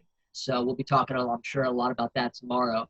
But Starseed International is just an organization of just people like us that are just getting the word out and spreading the information. I mean, at the end of the day, education is the biggest thing we could do. And that's what this webinar is about, bringing the greatest minds, the greatest people together to get out as much information as we can to educate people with the history that's been erased, lost, changed, stolen from humanity. You know, the Library of Alexander, you know, as an example, it's bringing that information forward. So what an amazing 5 days we have here. You know, one of the largest gatherings ever of these types of doctors, speakers, lecturers from all over the world. So these next 4 days, including the rest of today, is going to be just exciting information. So let's do it, brother. Yeah. So I'll bring you on. I'll bring you on after the next presenter, and then we'll talk about the actual speakers for tomorrow. Okay? Excellent. Sounds good. Looking forward to the next presenter. Okay, love you. Talk to you a bit. Love you too. Blessings. All right. So, all right. Our next presenter is Jamie Janover, and Jamie's actually done a few events with us in the past. We've done one on the unified field theory of Nassim Haramein, which is what he's going to be doing today and beyond. So Jamie doesn't only incorporate what he learns as the lead emissary of Nassim Haramein, where he goes around the world spreading the awareness of the Resonance Science Foundation and the unified field theory, but he also, very much like Nassim Haramein, incorporates full circle awareness, where there's extraterrestrials, ancient civilizations, research from archaeologists. So his presentation is really full circle. We've also done events with him with crop circles and I believe he's been on the Sacred Geometry Conference too, and we've had him on there. So he's a wealth of information and an incredible person. So we're going to go ahead and bring him on here. Hello. Nice. Welcome. Thanks for having me again. It's awesome to be on this. It's great that you got such a huge crew together for this one. I know. I love it. It's like this has really been the catch-all event for all these organizations to come together in one collaboratory force. So it's exciting. There's 31 presenters over the next 8 days. So it's a huge feat just to coordinate all those people into one gathering, you know? I can imagine. Good work, man. That's really awesome that you're going next level here. It's definitely like fractal expansion. This is obviously what we need to be doing. So I agree. Yeah, good work. All yours, brother. Well, so yeah, I guess my job is to try to encapsulate everything in the entire universe in 86 minutes. And so obviously you have to choose what part of infinity you're going to cover when you're trying to talk about infinity, because unified field theory of the universe is basically the set of information that connects everything, the thread, if you will, that makes everything the way it is. And specifically what I am going to try to focus here on is the underlying physics that makes this thing that we've known as free energy possible. We've heard this term used, right, a lot, free energy. Like, what does that mean? What do you mean free energy? Is there such a thing as not free energy? I mean, I know there's like the energy you have to pay for from the utility company, but where is this energy coming from? Like, why are we buying it, you know? To break it down and cut right to the chase, if you will, the fact that we are made of these little things that we call atoms and that they're spinning near the speed of light and they don't slow down and they never stop. We don't have to pay anybody to keep those things going. That's free energy right there. We're made of free energy. So I just kind of went right for the end of the presentation. Basically, that's the whole deal, is that yeah, over unity and free energy is possible, because show me something that's not over unity, free energy, like the sun, the planets, our bodies, atoms, all this stuff just keeps spinning and spinning, and it's going and going, and you don't have to like refuel and carry the water back up to the lake so it'll go down through the stream and hit your turbine to make your, you know, power stations run. Nature does that for you, right? So the point is, if we could figure out how nature works and where all this stuff comes from, then maybe we can start to, you know, modify our behavior and our technology to be in alignment with what the universe is doing. Then we really can learn how to have free energy, quote unquote, and not have to pay some company to spoon feed us little bits of energized molecules that we pay money for. And so that's where we need to head for many reasons. And so let me see here. I got to share my screen. You're looking at my whole screen, so I guess if I just start playing my thing. Great. Can you guys, is that good? You guys can see my, we can't see your screen yet. Is that what you're saying? And you can still see me? All I see is my screen, so. Still see you. Okay, good. So this is what we've been looking at for a long time, right? Since ancient times, when consciousness first evolved, and you know, our early ancestors were looking up at the sky, and eventually Homo sapiens were looking into the sky. This is what we're looking at, and we're wondering, where does this come from? What is this? Where are we? Who are we? You know, the big questions. And so physics came along after a long period of time of us understanding how things worked in a spiritual and religious sense. And then scientific method was invented. Okay, let's try to collect some data and compare it to our hypothesis, that whole scientific method thing that you're familiar with. And then we got to the point where we thought we understood what was going on, and individual humans like Einstein would come along and say, yeah, I know you all think it's like this, but check this out. Space and time might actually be one continuous fabric, at which point many people were very confused because we thought space and time were separate. And now we understand a much deeper level of how the universe is working. And that process has been speeding up and speeding up. And as you've been hearing, I'm sure, all day today, some of the research that's been happening just in the last decade is totally mind-blowing and continues to get stranger and stranger. The more we look into things, the stranger they seem to get. Scientists just recently created a new type of mass that is negative mass that flows backwards. And so we're starting to get into some quantum weirdness, if you will, in the macro scale. And things are looking stranger and stranger. But this is the important thing to understand, is that there are all kinds of levels to our reality that are underlying the understanding that we have now, that we are just starting to scratch the surface of, that's going to reveal the fact that we live in a very abundant universe, that there is no shortage of energy, that we are going to learn to tap into things like the gravitational fields that are all around us, and change our technologies to be based on our new understandings. So let's just review, shall we, really quickly, the stories that we were told when we were in high school. Jimmy, we don't pictures see like this. Okay, so as I was saying about these gravitational fields, when we were in high school, we got shown this picture that gravity is like a surface of a trampoline, right? And that mass creates curvature in space-time. And so we learned about space-time being a continuous field of information, if you will, or a fabric. But here's the thing. There's no such thing as flat space-time, and we're showing it as a flat surface. That's not really how gravity works. That's a very simplified picture, to say the least. And so we were led to believe that, you know, oh yeah, according to Einstein's math, there's a place that, what if space-time were to do that curvature thing to infinity?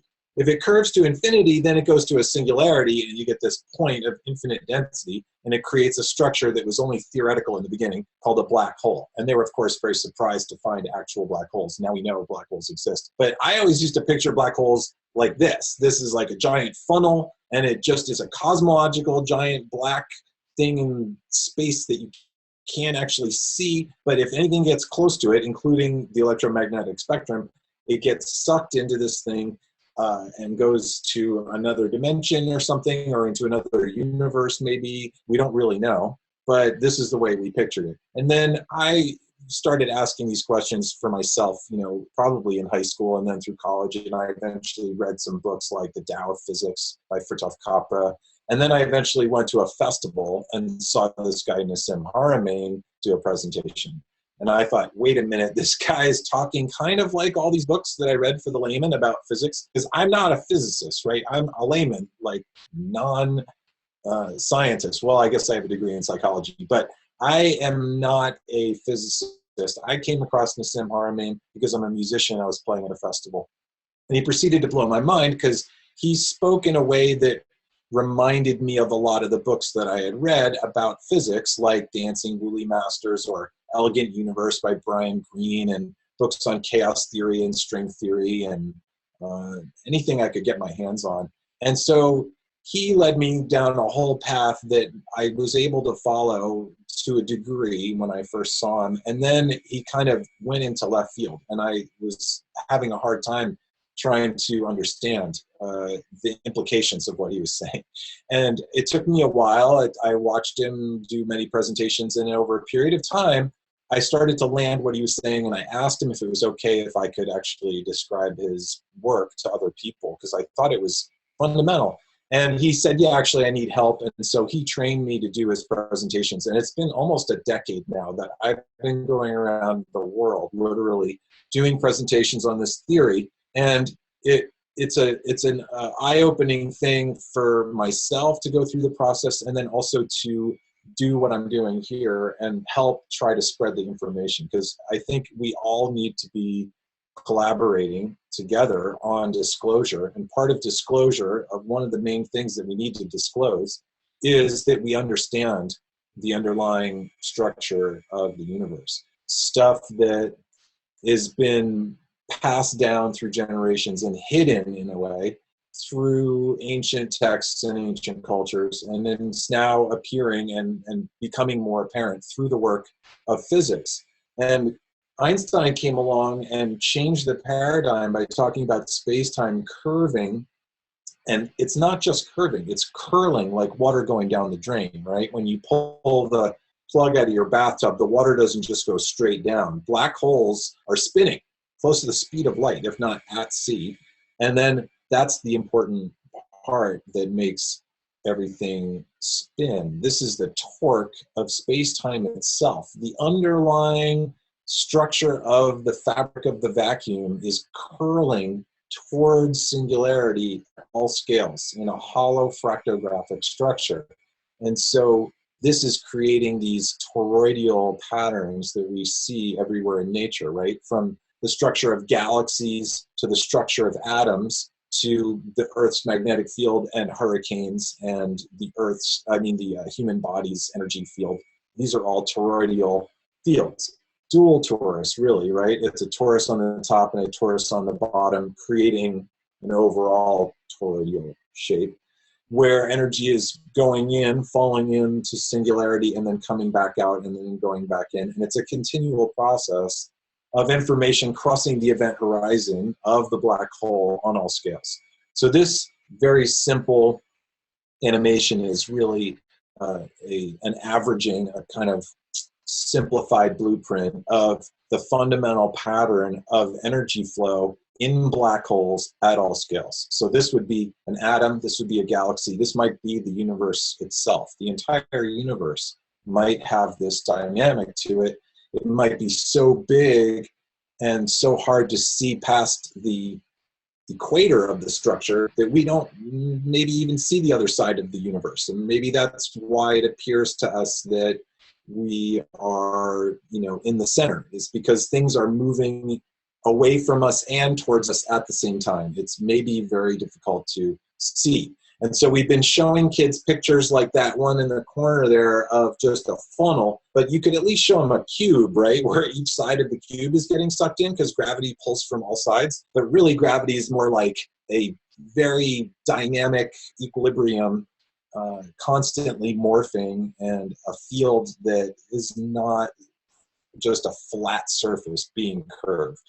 And so you could look at this dual torus structure and imagine that this is basically how every structure in the universe works, from galaxies and stars and planets to the human heart and cells and atoms. It's basically fractally embedded structures of boundary condition inside a boundary condition inside a boundary condition, basically scalar dimensions. Maybe a dimension isn't an orientation in space, and then time being the fourth dimension, and you've heard people talk about the fifth dimension and the sixth dimension, and people talk about 7-dimensional beings, and then there's string theory that says there's 11 dimensions, right? 10 dimensions plus time, 11 dimensions, Kabayao space, right? Space-time curled up so tight. These dimensions are all coiled up so small you can't even perceive them. And then you're just like, well, wait a minute, what are you guys talking about? What is a dimension, right? We don't even necessarily know what a dimension is in the first place. We consider 0D to be a singularity, the infinitely small point in space inside of one of those little toruses. And then we consider 1D, this imaginary dimension that doesn't exist, a line, right, which is a bunch of dots or points put together. And a 2D space could be 3 lines put together making a triangle, and you call that flat space, but we really have never seen the universe make anything that's flat. Like, everything has thickness, right? Even graphene, right? It's 1 atom thick of carbon molecules, or carbon atoms, has thickness. There's no infinitely thin flat planes. And so yet we're led to believe that you can take 4 infinitely thin flat planes and put them together to make a tetrahedron, or take 6 and put them together and make a cube. And by doing that, you've enclosed space, right? And that's the 3rd dimension. That's where we are now. That does exist. But that doesn't make much sense. If you're taking non-existent dimensions to get to your existence, it's not very solid logic in my mind in the scientific method of things. So what is a dimension in the first place? Maybe a dimension is more like a scale or a size that you're at, and it's infinite scalar dimensions. In other words, the universe is a tiny little dot inside of a much bigger structure. I mean, that's what we can observe so far. We know that the Earth is this little dot that's spinning around a little dot. Then you get a bunch of little dots, and they make something that seems kind of flat, like the accretion disk of the galaxy, but it's made of little spheres that are then a little dot in this local group of dots known as galaxies to create these clusters of galaxies like the Virgo cluster. And then those make larger structures like the local supercluster that we're in, Laniakea, and the large-scale structure, which is multiple superstructures put together. And then you get to the universe. And it's very likely, it seems to me, that the universe is inside of something else. And there's a visible, observable universe that we can see to. And then beyond that, we can't see because light can't get to us because it's expanding so fast away from us. And so it's a mystery. What's outside the universe? We don't know. You could ask Stephen Hawking, you could ask the Pope. They're going to have different opinions on that answer, but the honest answer is we don't know. So, so far we can see from, down to the Planck scale, sub-quantum scale, all the way to the large scale structures that we are looking at basically boundary condition inside a boundary condition inside a boundary condition, fractally dividing to infinitely big, down to infinitely small. Now we know that that You Are Here t-shirt needs to be upgraded, where the dot is no longer, the sun in the Milky Way galaxy. It's now the Milky Way galaxy inside of Laniakea, which is a super cluster of galaxies. Laniakea means immeasurable heaven in Hawaiian. And now we know that we are part of a large mass of galaxies all moving towards the Great Attractor, which sounds to me like a supermassive black hole pulling all the little baby black holes, right, towards it. That seems to be like where we're heading, hollow fractographic structure. So imagine Nassim Haramein as a young, hippie kid, practically, right? He was probably 20-something years old when Foster Gamble, the guy who made Thrive movie, got him a gig speaking at Georgia Tech, and he went in there with Gravitation, which is this book by Wheeler, Thorne, and Meisner, written in the 70s. It's kind of the Bible of Einstein's field equations. And he said, check this out.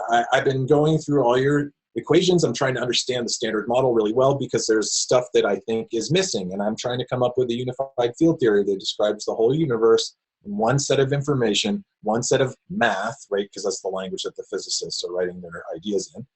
And so he busts out this book, and on page 719, this is the model for the known universe that is still pretty much holds true, right? It's the Big Bang. We all have heard about the Big Bang, right? There was nothing somehow. There was nothing? What do you mean there was nothing? And then all of a sudden there was a singularity, okay? And then the singularity blows up, and somebody sarcastically called it the Big Bang because they thought it was such a ridiculous theory, and that name stuck. And so that is our technical term for the most advanced theory that we have for the origin of our universe, the Big Bang. And it's a guy blowing up a balloon, basically, right? There was nothing, and then this balloon known as space all of a sudden started forming. So there was no space, and then there was a singularity, and then it exploded, and then space started expanding super duper fast in the beginning, like maybe faster than the speed of light. And then it slowed down, and then it started speeding up again. And now we've made measurements that show that that expansion of the universe is increasing faster and faster. It's called inflation, like a guy inflating a balloon, right? So they show you a picture in Gravitation by Wheeler, Thorne, and Meisner on page 719 of a guy blowing up a balloon with pennies glued to it. And the pennies represent galaxies. And as the universe expands, the pennies are moving farther away from each other. And so you wonder, oh, okay, that must mean that the galaxies are expanding too. But get this, in the standard model of physics, which is the agreed upon model of physics in the known universe right now, they say that the universe is only expanding down to galactic scale, that beyond that, it's not expanding. How is that possible, I wonder? It's probably because if they had to account for the expansion of the universe in every single experiment that you did, like, well, let's see, that experiment took 10 minutes, so we have to account for the fact. In other words, if the universe is expanding, then a meter isn't a static thing. A meter is slowly getting bigger as the universe is getting bigger. But physicists just say, no, that's not a, don't worry about that, because it's only expanding to the galactic scale. But that's a whole nother story. But when Nassim goes in there and he's like, what I want to know, I've been looking for this equation everywhere. I just can't, who is this guy? I don't understand. Who's this guy blowing up the balloon? And those guys were not happy, right? Because all of a sudden it seems like you've got a physicist that's going to start talking about God. And man, That is where we went wrong a long time ago. Remember Descartes?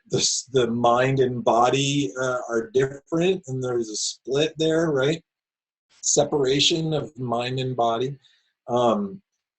It's worse than that. It's the separation of religion and science. This is what happens is the scientists come along and then they start finding out, whoa, stuff looks really organized. It's maybe not random, right? It looks like that there might be some serious organization. And then the religious people can say, aha, see, that's proof that there's a God. And then the physicists say, no, we don't want to be religious people. We want to study science. We want to go in like the opposite direction. So we're just going to say that everything's random. That it was just, the universe is just a bunch of particles. It blew up into a giant balloon, and it was just like a soup of particles, and then things started to cohere, and then galaxies and stars and planets, and eventually molecules arranged themselves. And boy, are we lucky that there was that lightning bolt that hit the primordial soup on the surface of our planet. Remember this story when you were a kid? There was the primordial soup, and then a storm comes and lightning hits the surface of the soup and energizes it. And lucky for us, RNA and DNA formed. Which is so unbelievable, that story, because anytime you go deep into understanding how DNA and RNA work in biology, the chance that that was random, that just molecules and atoms that were flying around willy-nilly happened to organize themselves into human beings that could webinar themselves on MacBook Pros and shoot electrons across the earth so you guys can all see me, that is not due to randomness. I'll tell you that. I mean, you couldn't even order a Rubik's Cube, moving your hands once per second randomly since the Big Bang, right? Because there's quintillions of iterations of that cube. Talk about complexity.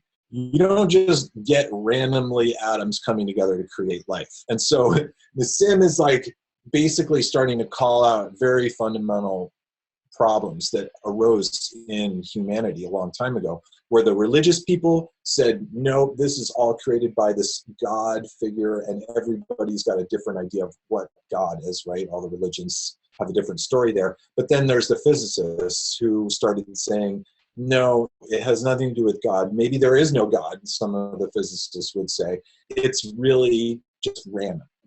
Now we know beyond reasonable doubt that it's not random. And so there's a merging, finally, a coming back together of these two very different camps, the philosophical, religious, intuitive camp, if you want to call it all those things put together, and the straight scientific method, give me some data and facts, logic people, don't give me any religious, new age, blah, blah, blah stuff. I don't want to do that. But now, hey, you can show them, guess what? Science and spirit are saying the same thing, and here's how it goes, right? Like you just saw in the last presenter, right? It was called many things over a long time. It turns out this energy that creates all the things that everything emerges from is something that has been described in many different ways for a very long time. And it's time to bring these camps together. In other words, everybody can be on board with it because everybody's expressing the same fundamental field in a different way. So who is this guy? It's not a guy, right? They're missing half the equation, right?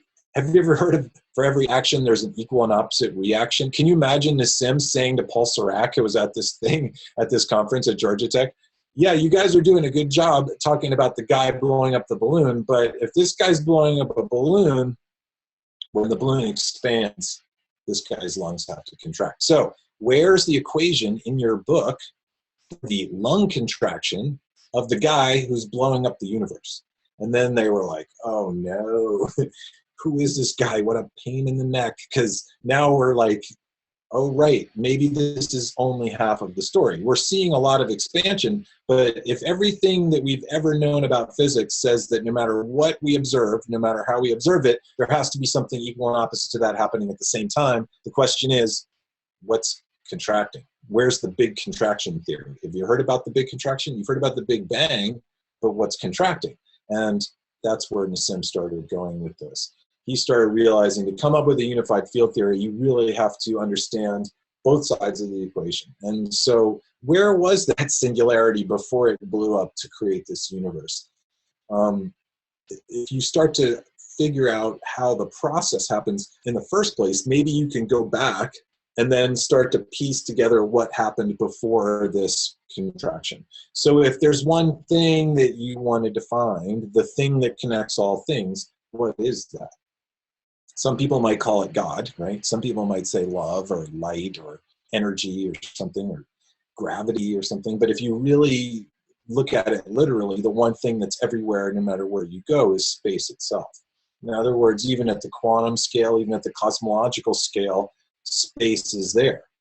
Even all the atoms, like the computer that I'm using to stream this to you right now, and your own body, are made of atoms. And atoms, what are they? We don't really even know exactly what an atom is. You can't really call it solid anything, because atoms themselves, in the entire cloud of what you would call the atom, all the way to the outside of the electron shell, the last shell, depending on how many electrons you have, it's 99.999999% space and only 0.000001% stuff, which isn't really hardly even stuff. Protons, neutrons, and electrons. A proton is a region in space where we say, oh, there's a little bit more charge there. It's a little bit more energetic. It's not a little billiard ball or anything like that.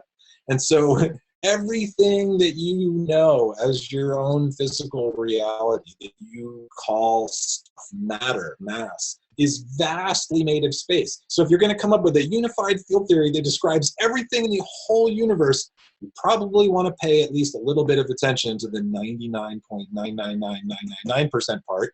And maybe you could pay a little bit less attention to the 0.00001% part.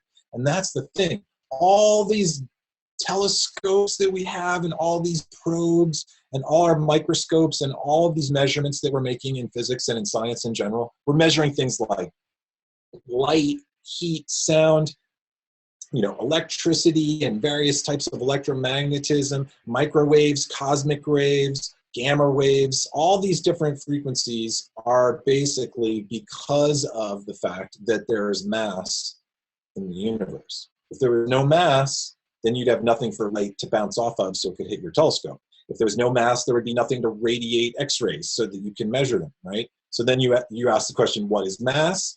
Mass is made of atoms. We haven't ever found any mass that's not made of these little dots that we call atoms. And then what are the atoms? They're mostly space. And so that's the thing, is that everything in the universe is this field known as space. So then you're like, okay, well, what's up with space? If you're going to come up with a unified field theory, you need to know everything there is to know about space. Is it empty or is it full? Does it have energy in it? Is it random? Does it have structure? Does it have an energy density? These are all the things that needed to be figured out.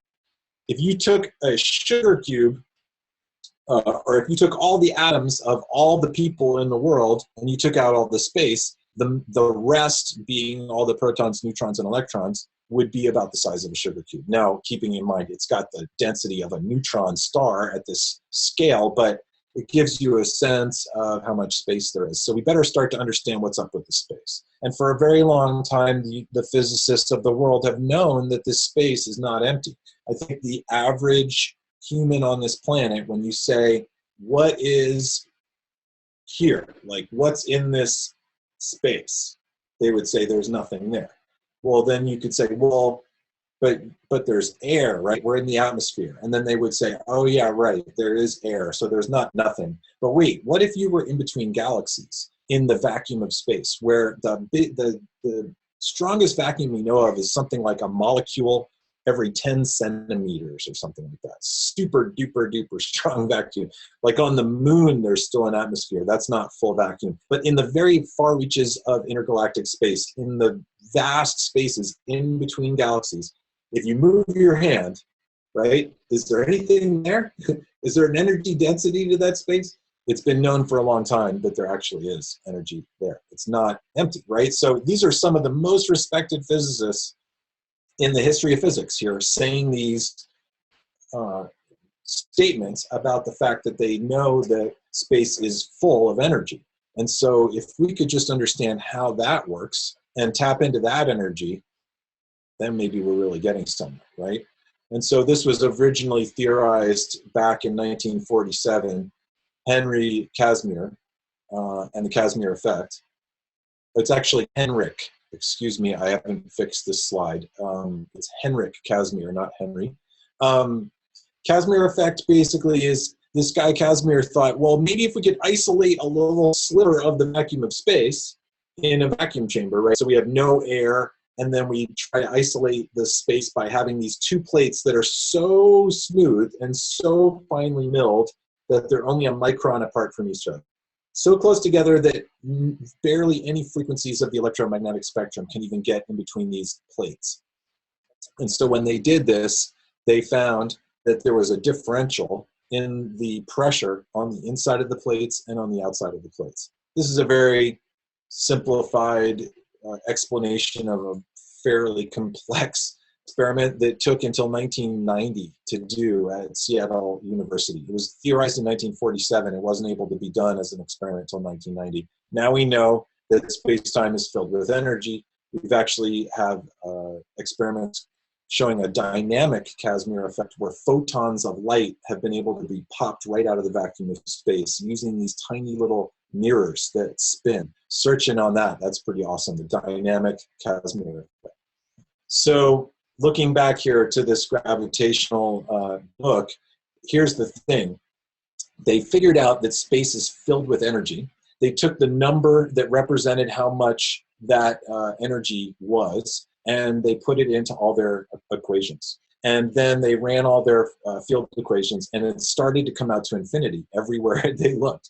They would run all the numbers, and it was like, oh, comes to infinity. And then they're thinking, wait, I'm a physicist. I can't just start talking about everything's infinite, or infinity times infinity is infinity. I'm going to sound like a mystic or something. They needed to do real, serious physics. They need finite numbers. They can't just go around working with infinite numbers.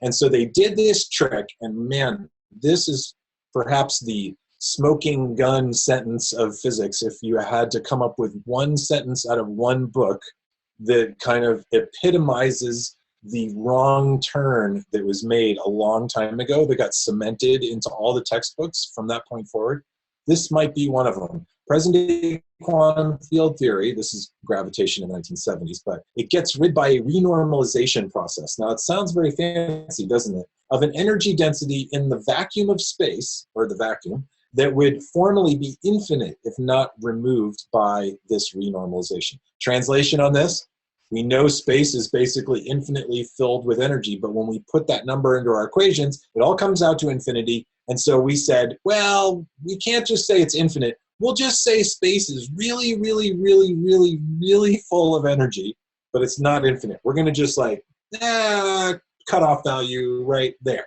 And that little cutoff value, if you're going a cutoff value from something that was infinite to something that's not infinite, that's an infinite fudge factor. That's what I like to call the infinite fudge factor, which makes standard model physics in deep trouble right now. And if you start looking into what's going on in physics right now, you'll know that the standard model is in trouble. Every day, there's a new discovery, a new observation that pokes a hole in the standard model, and they have to patch it with some mathematical fix, and then it gets patched and patched and patched. They've been patching it so much that we're up to 11 dimensions, right? To try to unify the math of the big and the math of the small. We have the math for Einstein's cosmological sized objects, and then we applied Einstein's math down to subquantum structures, right? And it didn't work out. And we had to come up with a whole other set of math, quantum field theory. Now quantum field theory is saying, don't worry about the infinite energy in the space. It's just a background thing. It's kind of like saying, don't worry about the water in biology. That's just a background substrate that the biology is living in.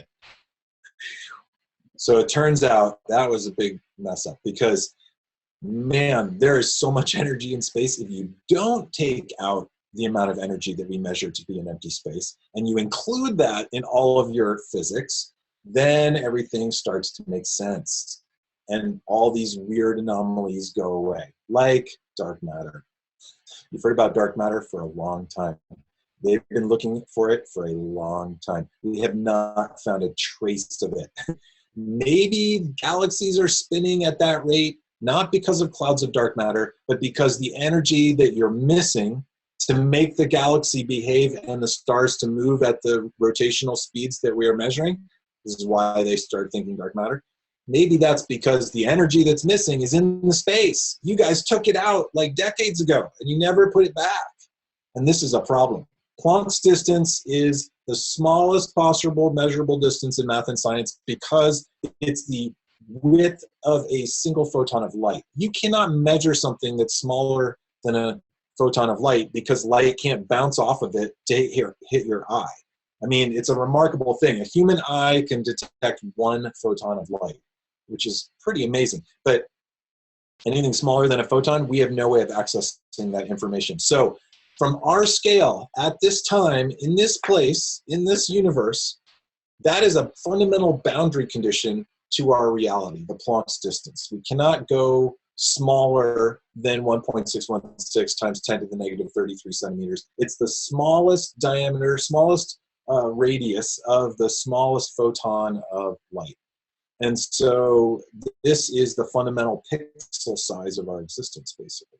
And Nassim Haramein took these calculations and figured out if you took the tiny 10 to the negative 33 centimeter cubes, and they're using cubes in the standard model, which is a problem, which we're going to get to in a second. They looked and said, how many of these little tiny vibrations can fit into a cubic centimeter? Then we can get a measurement of the vacuum density of space-time itself. And the short answer, which is a very long number, 10 to the 93 grams per cubic centimeter. That is a number that you can't really even, perceive because it's 93 zeros after a 1. You know, when you have like 5 zeros on your bank account, if somebody says, I'm going to start adding more zeros, it goes up pretty fast, right? You add 1 more zero, you're doing pretty well. Start adding zeros when you're up in the 70s and 80s and 90s. It's like another universe. There's 10 more universes and 10 more universes, exponential. As a matter of fact, if you squashed all the regular matter, all the mass that we measure in the universe into a cubic centimeter, it would only be 10 to the 55 grams. Now that's regular mass density. And so here's the thing is when you're talking about the vacuum fluctuations of space-time, quantum vacuum fluctuations, these are energy fields. It's not like you're talking about a substance like lead that, is really dense with atoms. It's more of an energy, like thank you Einstein, right? E equals mc squared. Energy is mass times the speed of light squared, which when you think about it, it's something we don't really know what it is because we don't really know what mass is, equals energy, we don't know what it is, equals mass, which we don't know what it is, times the speed of light, which we know what it is roughly, but we don't know why it's that speed squared. So it's I don't know equals I don't know times the speed of light squared. But we know that that relationship is there. That we're pretty sure about.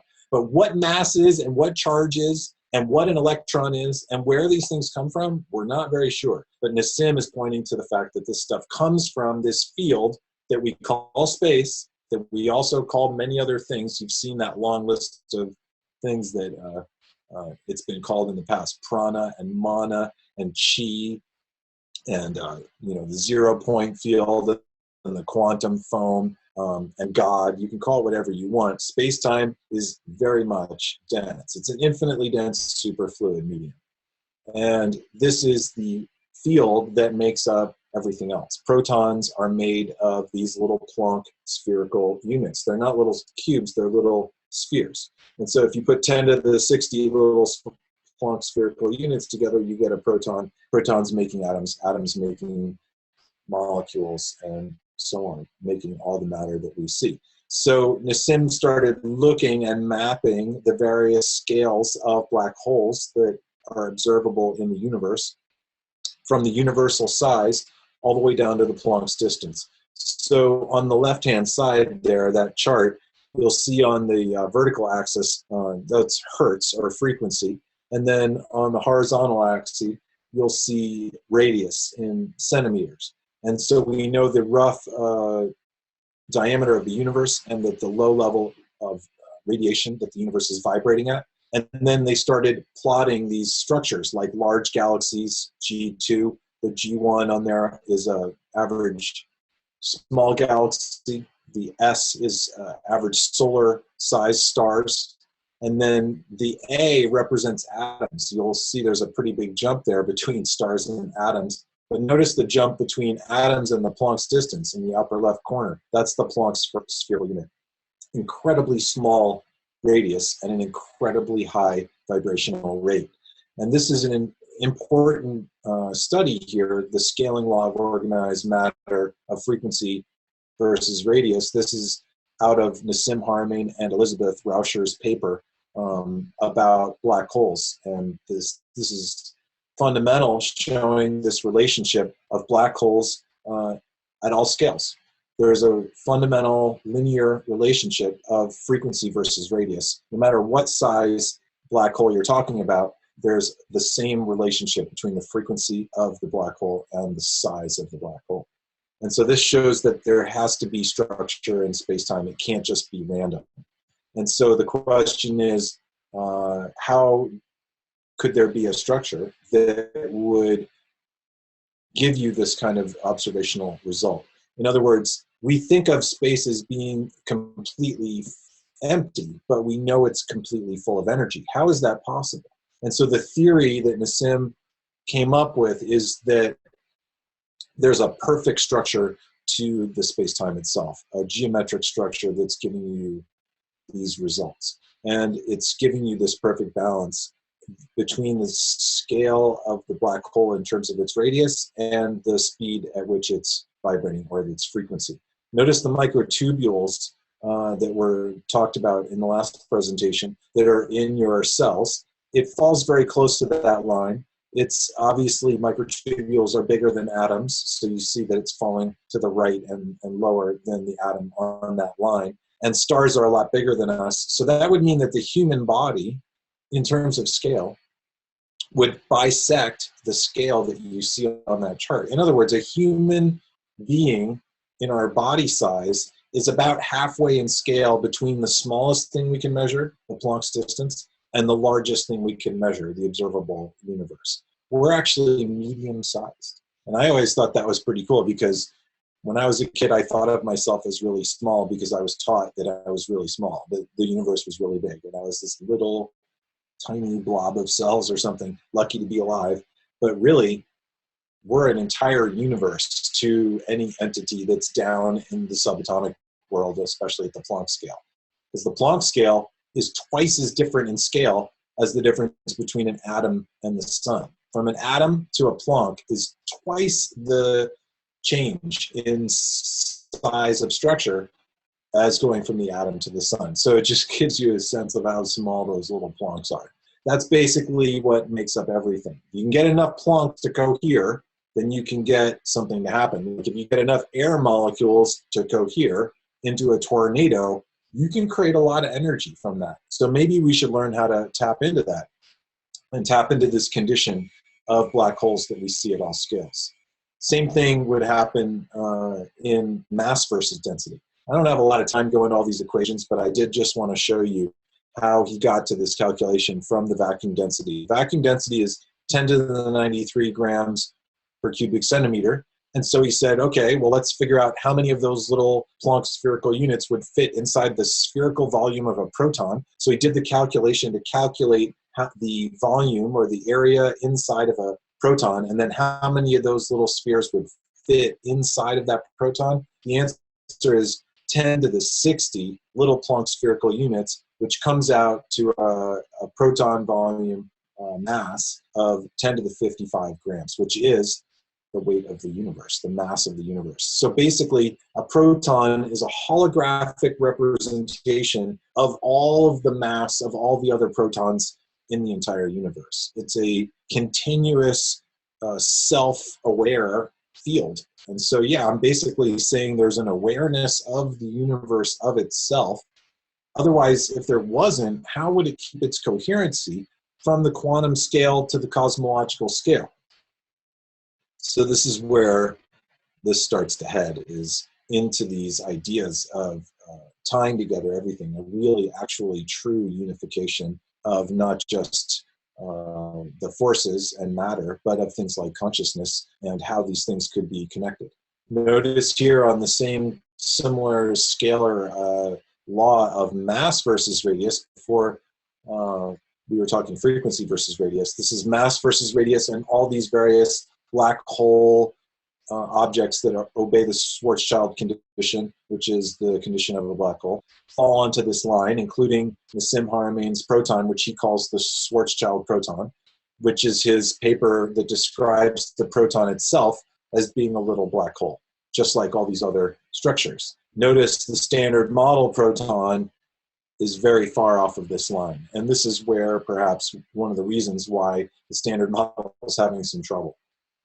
So now, here we go. Wait a minute. How are we going to go from the scaling law of organized matter to Chichen Itza? Well, the answer is that when Nassim Haramein was trying to figure out what is the structure of the space that would account for the fact that it's infinitely filled with energy, but we perceive it as completely empty. And his answer was, it has to be geometry, because geometry is the study of structure in space. So it has to be a very specific geometry that's going to give you a perfectly balanced, perfectly equalized structure, so that no matter what scale you're at, all forces cancel out, and it just seems like it's nothing, that it's empty. But really, it's everything. It's just in perfect balance, and it seems to you to be like there's nothing there. Empty space is full, but the structure of the space itself is a perfect fractal, scalar, balanced equilibrium. And so he was in Mexico thinking about these ideas, seeing Chichen Itza, and just thought, whoever built this was really good at geometry. And so maybe I should look into the geometry of ancient civilizations for a clue as to the structure of the fabric of the vacuum. So you'll notice this is this picture is taken at a time of day. It happens to be on the equinox at 5:41 p.m. and the sun is going down, casts a shadow onto the staircase, making it look like a serpent. Whoever built this knew that this was going to happen and had to build this from stone one so that it would sit just like this. To be able to do that, you had to know where you were on the surface of the sphere. You had to know about precession. You had to know about the angle of the sun and the seasons. It's very complex calculations to be able to make this thing this accurate. So he started asking these questions about the ancient cultures of the planet that left us this very obvious geometric information encoded in stone, which lasts a very long time. And the more he looked into ancient cultures, the deeper he realized they had an understanding of the geometry of the universe. Because when he started to hone in on this through the ancient cultures, when he got to the end and figured out what the geometry potentially could be, it turns out that it's perfectly being mapped by multiple ancient cultures all around the planet. So this is Teotihuacan in Mexico. It's about 100 kilometers from Mexico City. It's where the Pyramid of the Sun and the Pyramid of the Moon are. And these structures and their relationships to each other are encoding the relationship between a sphere and a tetrahedron. And a sphere is pretty much the most primary structure that the universe is making at all scales. If you had to ask a physicist, what is the universe doing? They might just say, it's making spheres, right? We're talking clusters of galaxies. Laniakea is almost spherical. It actually looks like a human heart almost. All the way down to atoms. These are energy fields. So there's a special relationship when you put a tetrahedron inside of a sphere. It intersects at the equator, and then it also hits the other 3 points at a latitude of 19.47 degrees. This is north or south, depending on the orientation of your tetrahedron. And this is what the Mexicans and the Mayans and the cultures of Central and South America were encoding with their structures. This is Peter Tompkins' research. If you put a tetrahedron inside of the Earth, it would hit at 19.47. And what's at that latitude? That city, Teotihuacan in Mexico, is exactly at 19.47. So they knew where they were on the surface of the planet. How did they know that? That's a good question.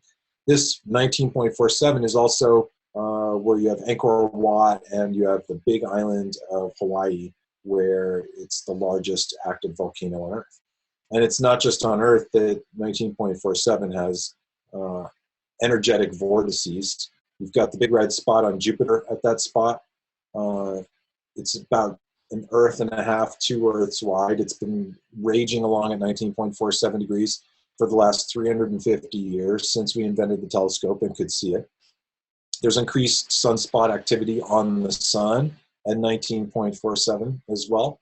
And you've got the Vial vortices, those vortices where, you know, anomalies happen and ships and airplanes disappear.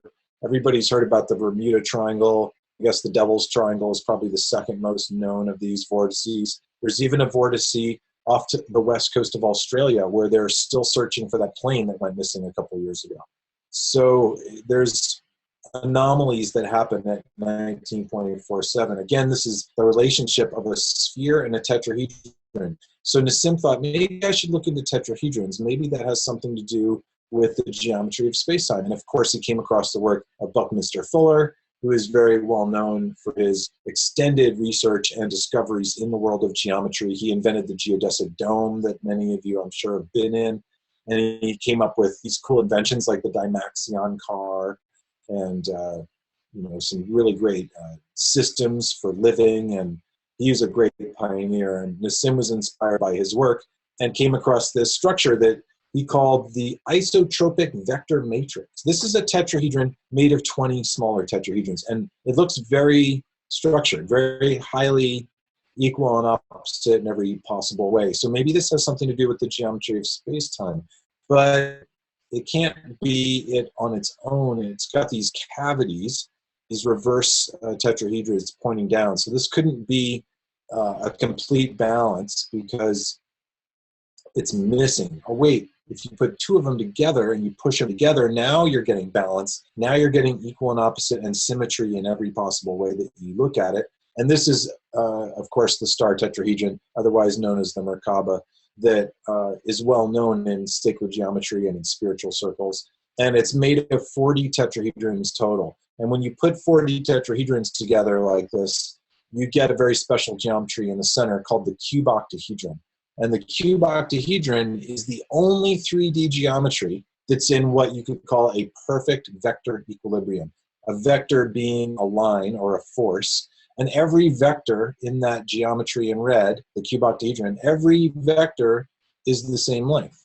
All the edges are the same length, as well as all the vectors that go from the center out to the edge. It's a single point with 12 radial vectors. All of those radial vectors are all the same length as all the edge vectors. And this is the kind of geometry you'd be looking for if you're trying to come up with a theorized geometry for the geometry of the fabric of the vacuum, a geometry that could scale infinitely bigger and infinitely smaller and encompass space from infinitely large to infinitely small and account for the fact that space is completely filled with energy, but we perceive it as nothing because it's sitting in this perfectly balanced geometry. So wait a minute. What does that mean? That the universe is one gigantic cube octahedron? It's got to be able to be scalar, right? It's got to be a fractal. So wait, what if we put more tetrahedrons on the outside of the 40 that we already have? If you put 4 more tetrahedra on the outside of each of those 6 points, you get to a total of 64 tetrahedrons. And at 64 tetrahedrons, you get a cube octahedron inside of a cube octahedron. Now you've got perfectly balanced geometry inside of perfectly balanced geometry. And if you did that again, you'd get another octave of perfectly balanced geometry, and you could just keep going and going, scalar fractal, and there it is, the geometry of space-time. 64 tetrahedrons is the fewest number that you need just to begin to start to see this infinite fractal division of the geometry of space-time. You could think of it as like 8 star tetrahedrons coming together, because these are 3-dimensional structures, obviously. It's like 1, 2, 3, 4, 5, 6, and then it forms the 7th, and then there's another one behind that, a total of 64. So I have a model of it here. It's a 3-dimensional thing, right? And then, of course, it's spinning because everything is spinning, and so it's very dynamic. It's not as simple as, oh, look, there's, you know, geometry to the structure of space. Somebody asked me once, what are those lines made of? And the answer is there are no lines. The universe is not tetrahedrons like this in the structure of space. It's the underlying fabric. It's like looking at a shell, a nautilus shell, and seeing the Fibonacci or phi spiral going to the center, right? And you could draw the phi triangles, the angles that would give rise to that curve, but nature is not making the angles, not making the triangles. It's just showing you the curve. And so that's where we're headed, is this is the underlying structure, and it's also about the spheres. It's about the tetrahedrons and the spheres put together. So this is the underlying geometry, and it scales it up like in music, right? You have a note, and you go up 8 notes, you get to the octave of the note you started, and the pattern repeats. This is a similar, analogous change of scale in structure of space, in the very similar way that you would see the change of scale and structure in frequency and vibration in music. So you're seeing 8 tetrahedrons pointing in gives you a cube octahedron. 8 tetrahedrons pointing out gives you a star tetrahedron. And so you multiply by 7 each time, and you add the structure that you had. So you're going to go 8, 64, 512, 1026, and it just goes up to infinity. So you can see the visualization of the 512 there, and it just keeps going from there. Scalar octaves of cube octahedron. This is what Buckminster Fuller called the vector equilibrium. And this is the foundational geometry of space-time that accounts for this plenum, this ether, this zero-point field, quantum foam, source field, prana, mana, chi, God, whatever you want to call it, from being able to create everything, and everything emerges from it. You have a tetrahedral array that's the underlying geometry of space-time, giving you the geometry of both expansion and contraction in this one lattice. And then you start looking around at ancient cultures, and you notice the flower of life symbol is actually a perfect representation of a 64 tetrahedron grid. If you took a sphere and you put a sphere around each one of the tetrahedrons in a 64 tetrahedron grid, you would get a 3D flower of life structure. So the flower of life is not a 2-dimensional symbol. It's a 3-dimensional structure being conveyed by a 2-dimensional symbol. And the flower of life, this Egyptian symbol that we see here, is actually encoded. It's not the whole thing. You notice there's a double line around it, and you need 3 circles to come out from the center to the edge to complete the whole thing, and then you get Metatron's cube, and you can get all the platonic solids out of it. It's been encoded. The information has been somewhat hidden from us for a very long time, and it made it into secret societies, and I don't have time to go into all that, but boy, is that an interesting can of worms to go into, of how this information has been encoded and secretly handed down through secret societies. And it goes deep, right? That goes into all sorts of stuff about the government and monetary system. I mean, you could just quickly, check out that movie Thrive, right? Where it starts with Nassim and it goes all the way into those various aspects of free energy and people getting squashed by the powers that be. You could also, of course, check out Zeitgeist and Zeitgeist Addendum and all that kind of stuff. But the physics of the universe is really what underpins all this stuff. If you understand how these little Planck spherical units pack together, and you can get them to do a little dance together and create a little vortex in space-time, then you could start getting some serious energy out of it. And so this is where the ancient cultures and evidence of ancient technology starts to merge with our new understanding in physics. It actually shows us that the ancient cultures around the planet had an awareness of the geometry of space-time because they encoded it in everything they did, from large-scale monuments to their documents to their, practices and religious, rituals and things like this. So you can think of a proton as a bunch of little spheres of these Planck spherical units, 10 to the 60 of them, not at this scale. This is just a visualization. And that they all have communication through quantum wormholes coming off of the proton. We know quantum wormholes exist. It sounds like science fiction, but we know wormholes are a real thing. This is where space-time is basically curved. You, instead of traveling the whole distance all the way from one point to another, you do a shortcut through an Einstein-Rosen bridge otherwise known as a wormhole. And there's wormholes coming off of each one of these Planck spherical units that is visible on the event horizon of the black hole. So if this is a little proton black hole, there's 10 to the 60 Planck spherical units inside the volume of the proton, and 10 to the 40 Planck spherical units that are sheared off in a flower of light tiling pattern on the outside of the proton, each one having a little quantum wormhole that connects to all the other protons around it. And this is the quantum wormhole network of the lattice of space-time, the kind of thing that you see on a larger scale in the threads that connect galaxies. It's the same structure. It's the same structure as the web of energy that is existing inside of your neocortex in your brain. It's like the map of the internet. It's like the roots of a rhododendron plant. It's like a mycelial network under the ground in a forest. These are all analogous structures, self-organizing lattice structures that are forming off of the fundamental structure of the vacuum of space-time itself. And this is where it's foundational. If you understand how the vacuum works, if you understand the dynamics that exist, then you can start tapping into that and creating devices that work in resonance with this fundamental pattern. And that's why Nassim Haramein's foundation is called the Resonance Science Foundation. It's science based on the idea of resonance, which is if you can get something vibrating and you have the right conditions around the vibration, you can have sympathetic harmonics happen that will amplify that vibration and create new resonances, like the sitar strings that are underneath that you don't actually pluck very often, that will vibrate in sympathetic resonance with the fundamental tone of the instrument.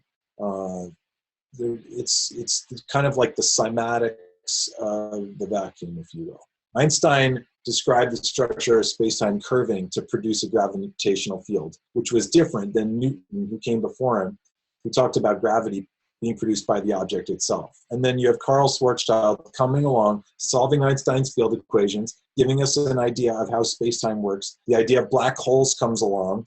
And then you have people like Kerr and Newman who tried to incorporate spin into black hole theory, but they kind of fudged it. They just counted how many times the black hole spun and attached the observer to the thing that was spinning and said that they accounted for spin. But Nassim Haramein really properly accounts for spin in Einstein's field equations in his physics, and by doing so, solves for the black hole being a dual torus spinning like this. So basically what we need to do is do what nature has been doing all along. If we could create this in the lab, like a star in a can kind of thing, if we had a little star in our house, we could power our house for a really long time, because the sun is doing just fine. The sun is not about to run out of its nuclear fuel anytime soon. We were told that the sun has a certain amount of stuff and it's going to use it up and burn it up and then it'll be done, right? Stars have a cycle, a life cycle, just like every other structure in the universe. But the sun is not just burning up the material that's on the inside of the sun. The sun is a black hole. We're just on the outside of the event horizon of it. There is a lot of plasma around a event horizon that might be around 18 kilometers in diameter. And eventually the fuel starts burning and burning, and the center of the star becomes so dense that it starts to collapse in on itself, and it goes supernova. And then it blows out all of that plasma, and then astrophysicists say, see, look, it made a black hole. And Nassim is like, no, the black hole was there the whole time. You just couldn't see it because it had all that plasma, and then it shed the plasma. And so it's a different model, and it's starting to come around. There's a lot of new studies coming out showing that this is starting to go in the direction of Nassim Haramein's work. So Nassim is one of many, many, many people, many physicists and inventors around the world that are fully aware of this dynamic now and trying to make devices that tap into this. You may have heard of the EM drive. It's probably one of the more well-known, documented devices that's out there because it was brought up and developed by a NASA scientist who's, of course, tapped into the mainstream of physics and, you know, can get his work into mainstream journals. And so when he said, oh, I have this new drive called the EM drive that is basically a conical, you know, cone that basically bounces microwaves back and forth. And because there's a differential, right, it's going to like start pushing, and it creates a very small amount of thrust, you know, micronewtons of thrust, but more than a solar sail produces. And they tested it for years. And finally, only in the last few months, did it come out that NASA's saying, well, okay, we're willing to say this works. We are not willing to say why it works, because it shouldn't work, because they'll say it violates Newton's second law. In other words, if something is going to propel, then some propellant needs to come out of the other side. And this has no propellant. Nothing's coming out of it. And the explanation of why this would work is that those microwaves are pushing off the Planck spherical units. They're pushing off the structure of space itself. So if you can start to move a ship with a little bit of thrust, right, with no propellant, that means you could start it going with some, you know, maybe give it a nice push in the beginning, and then it can start to speed up and speed up and speed up over years and just keep speeding up. And you don't have to worry about refueling it, which means we're not that far away from exploring the galaxy. We've barely gotten out of our solar system, right? It took a long time to get Voyager probes to the edge of our solar system. Now we're starting to understand that we can actually use this field to our advantage. If we could just spin the field like a little vortex in space, a little hurricane, a little black hole in a can, then we can really start to get some stuff going. So that's the key, is to tap into the toroidal field of things. And this is where the physics is heading, is we're going to see this. I think that there's multiple people that have already, you know, created devices around the world that are called free energy devices. But because of the situation that we're still in, like our whole socioeconomic system being based on oil and the Federal Reserve in the United States and all the federal banks around, it's just not an easy time to bust out a device that, if it propagated, would take down OPEC and all the rest of the social structures that we base all of our systems on. So it's painstakingly slow in some ways, but in other ways it's actually happening super fast, right? I mean, just in our short lifetime, the internet got invented, that we can do stuff like we're doing right now, and people like myself that didn't know anything about any of this a while ago could be like, I'm going to look into that. And then I think I'm going to tell my friends. I think we all need to do what we're doing right now. In other words, we are all Disclosure Summit. It should be, you know, global. Anybody who learns about anything having to do with energy that is beyond what we were told in school, you know, that the powers that be wanted to tell us, I feel like we all have a moral responsibility to share this information. Once you know that something is not correct and not resonant, you should stop teaching kids that. And I think we're still teaching the kids that there's limited resources, that that it's good to like fight to get ahead, and, you know, to kind of like save up your resources, right? I mean, that's what we're doing. We're basically saying, okay, we're going to go take over your oil in this country so that we know we have enough in reserve so we can run our society. But if you don't need to run your society on a limited resource that you dig out of the ground, then you could transform your society from one of scarcity consciousness to one of abundance consciousness in a very short amount of time. And that's what we're about to see happen. And I think our role here in this is not to say, see, I told you guys. It's to have empathy for the people that are going to have a really hard time with this change, because the change is going to have crazy implications and applications. If you start understanding these energy processes and the fundamental dynamics that exist within your own body, from your blood cells to your heart to the earth itself to the galaxy, if you start tapping into that, it makes you question stuff. And organized religion and the fundamentalists, if you will, of all the religions that are like, this is definitely how it is. And if you don't think it's like this, I'm bummed. I might be so bummed, I might get violent on you. And that's happening all over the place. My book says this, and your book says that. So yeah, we're going to start fighting.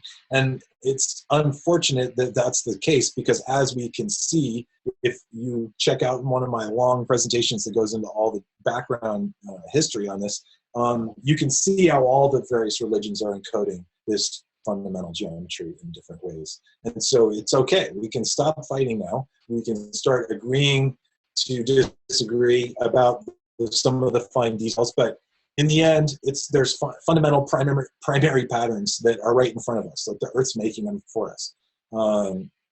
We just look at the dynamics of our own system and see if we can mimic nature and put it into devices. And so we're starting to do that, and it's really going to change the dynamics and change the fundamentals of how we operate on this planet. Hopefully we're going to see, I think, a transformation of society. And it's up to us to have empathy for the people that are going to be rather upset when it comes out that, you know, there's beings that have been using this technology for a really long time. And I'm not really even going to go into anything about extraterrestrials in this talk, but man, if it comes out that the extraterrestrials are there, they make themselves known, there's going to be a lot of upset people, understandably. If you were imagining your whole worldview in a certain way and it gets flipped upside down all of a sudden, it can be very emotionally destabilizing. But if you get a beautiful, perfectly constructed, resonant understanding that, you know, replaces your previous construct, then it can help. Then that's us, is to be like, no, it's okay. Check this out. This is how this works. You don't have to freak out. Everything's going to be fine, and here's why it's going to be fine. And if you explain that stuff, then, you know, you can really help people to feel better. And that's where I feel like we have a moral obligation to do what we're doing. If you know something's correct, you know that people are being spoon-fed stuff that is totally dissonant and not good for them, like, you know, GMOs or, you know, pesticides. I mean, thank you, science, right? We're starting to figure out stuff very quickly and starting to make people feel better that we're sick and that have diseases happening, and we're starting to learn how to grow crops without having to poison them. I mean, we've been doing a lot of weird stuff. We got to stop doing it. We don't have much time left. We got to stop teaching kids things that just we know aren't true anymore. Like, we teach kids that the earth goes around the sun in a circle. And so you imagine, oh, I'm 10 years old. I've gone 10 times spinning around the sun. It's like, wait a minute. How come it took Nassim Haramein to pay an animator 10 or 15 years ago to make one of these very early animations showing the sun moving, because the sun isn't sitting still, which means that all the planets are making a helix. They're not making a circle. There's one simple example, right? I have a feeling that they still have those models in the school down the street right now with the sun in the middle and all the planets doing circles. And it's just like, no, the solar system isn't flat. The earth isn't flat. Boy, is that another, don't even open up that can of worms, but there's no such thing as flat anything. Everything is moving. Everything is spinning. It's spin within spin within spin, fractal, holographic dimensions of black holes embedded inside of each other, right? Now we've got more advanced animations that have been made thanks to folks being inspired by some of these early ideas being animated. And so this is a little bit more accurate, but still, you know, the planets are at a 60-degree angle, not a 90-degree angle to the motion. But the funny thing is, we've been able to make that movie Avatar, but we don't have a simple animation that we show every kid on the planet. Like, here's the basic, you know, relative motion of your local environment. Thought you might want to know. You know, it does an amazing thing. Over 8 years, Earth and Venus make this incredible geometry. I mean, this is the mean orbit. It's been averaged. They're not, you know, obviously being depicted as the elliptical orbits that they are. But man, this is all around us. And if you tap into these fundamental, deeper understandings, then you start to get to the physics underlying this that make free energy possible. So this is the kind of overview, if you will, of where we are in our understanding. Only just recently, for example, did we come out with the idea that we have these giant torus structure blobs or emissions of gamma rays and X-rays coming out of the black hole in the center of our galaxy. Isn't that awesome? It's like our red blood cells on the right have the same kind of dynamic and geometry as the entire galaxy. It's like your baby picture and the galaxy are the same, right? We were all one sphere, and then a little vector came and crossed the event horizon of that sphere and went to the center, and that sphere became 2. And that was us. We were 2 cells old. We were a dual torus. And then we divide and we divide and divide, and we became 64 cells. We were basically a little flower of life at one point when we were 64 cells old. So we are basically the universe learning more about itself and looking back at itself. And so it's up to us to take it in the right direction, the direction we want to go, and point our attention towards creating this new paradigm. Like Buckminster Fuller said, you don't change an existing reality by fighting the powers that be. It's much better to just simply build the new reality, build the new paradigm, and make it so awesome and so resonant that everybody goes, oh, okay, see an old way of doing things, I'm going this way.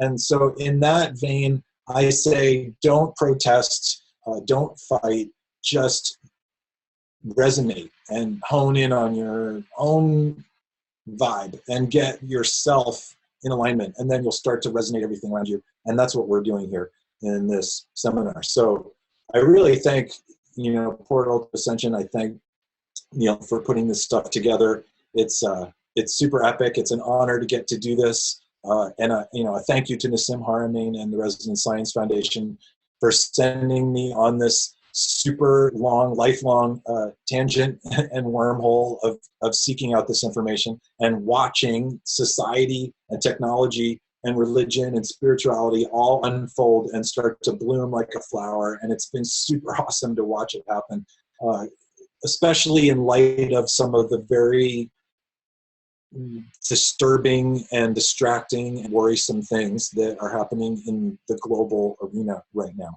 Because despite all the craziness that you see on the news, underneath all this stuff, just know that the field of information that exists and the people that are tapping into it are getting more and more revved up, and, more dialed in, more activated, and more positive than they've ever been.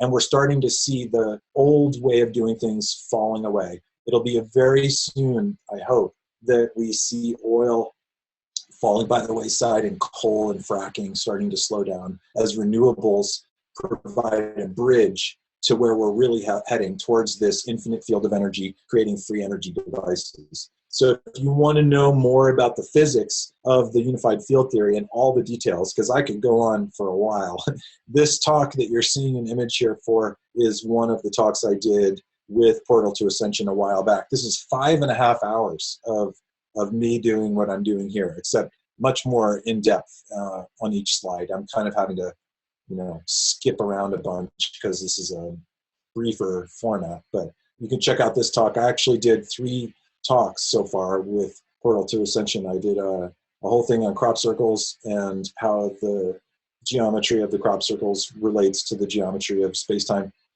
a whole talk on the hidden origin of civilization and prehistory related to this information, and then the one I just showed you, unified field theory. And then I just wanted to put in a little word on this event that I'm honored to be doing later this year. I'm going with Nassim Haramein and the rest of the Resonance Science Foundation and the Resonance Academy faculty to Egypt. Nassim taught these programs for many years. Then I did weekend programs called the Delegate Program. Now the Delegate Program is an online academy called the Resonance Academy. And it's a pretty in-depth college-level online course that you can take at your own pace through the Resonance Academy. It's resonance.is or academy.resonance.is. And we're doing what's going to be an annual gathering every year at a different really amazing spot on Earth. And the first place we're going is the Great Pyramid of Giza. So I'm helping to host this, and we're going to do a cruise down the Nile after a week-long gathering in Cairo. So check that out.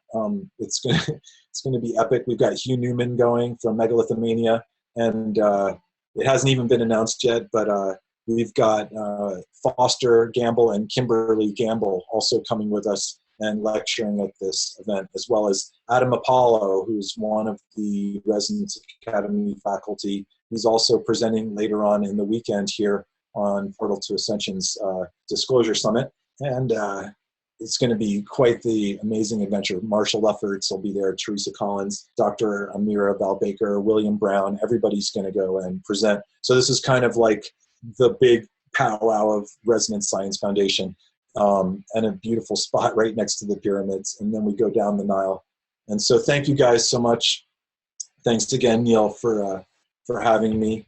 And I don't know if you have time or if you want to do a question or something like that, but. Yep, we do not have a question in the Q&A area, but I have a question.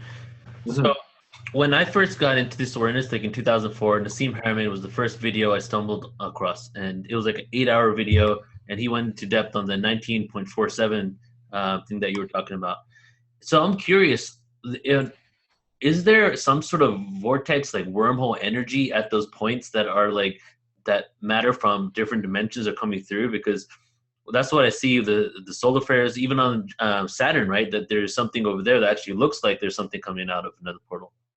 Yeah, I mean, I think that they are, certainly there's variation on the energetics of the field. It's like gravity is not totally uniform all around the sphere. There's points where it's naturally coming to like an eddy, a little vortex. And so, yeah, I would say that there's, at the very least, gravitational anomalies that happen there. Whether or not it's an actual quote-unquote portal and that you can go in and out of those, I'm not totally sure how that would work on the Earth. If anything, the evidence would point towards ships being seen more frequently around volcanoes, right? And Lake Titicaca and the trenches in the ocean where it goes really deep. Like you could go into the Earth physically, perhaps, in one of these spots where there's an actual opening to go in. Because without going into too much detail, the way you travel across our galaxy is to go into the black hole in the center of the planet, which connects you to the center of the sun, which connects you to the center of the galaxy, which connects you to the center of another star, and then the center of another planet, and then the surface of that planet. At least that's my understanding of the high technology of, you know, traveling through scalar wormholes, through the scalar dimensions of the universe. And it sounds super out and science fiction because we're living in the old days right now. It's kind of like, it's the dawn ages. It's an exciting time. We're in the super old school, old days right now, before we figured some stuff out. Like we're still discriminating against each other because of different colors of skin in the same species.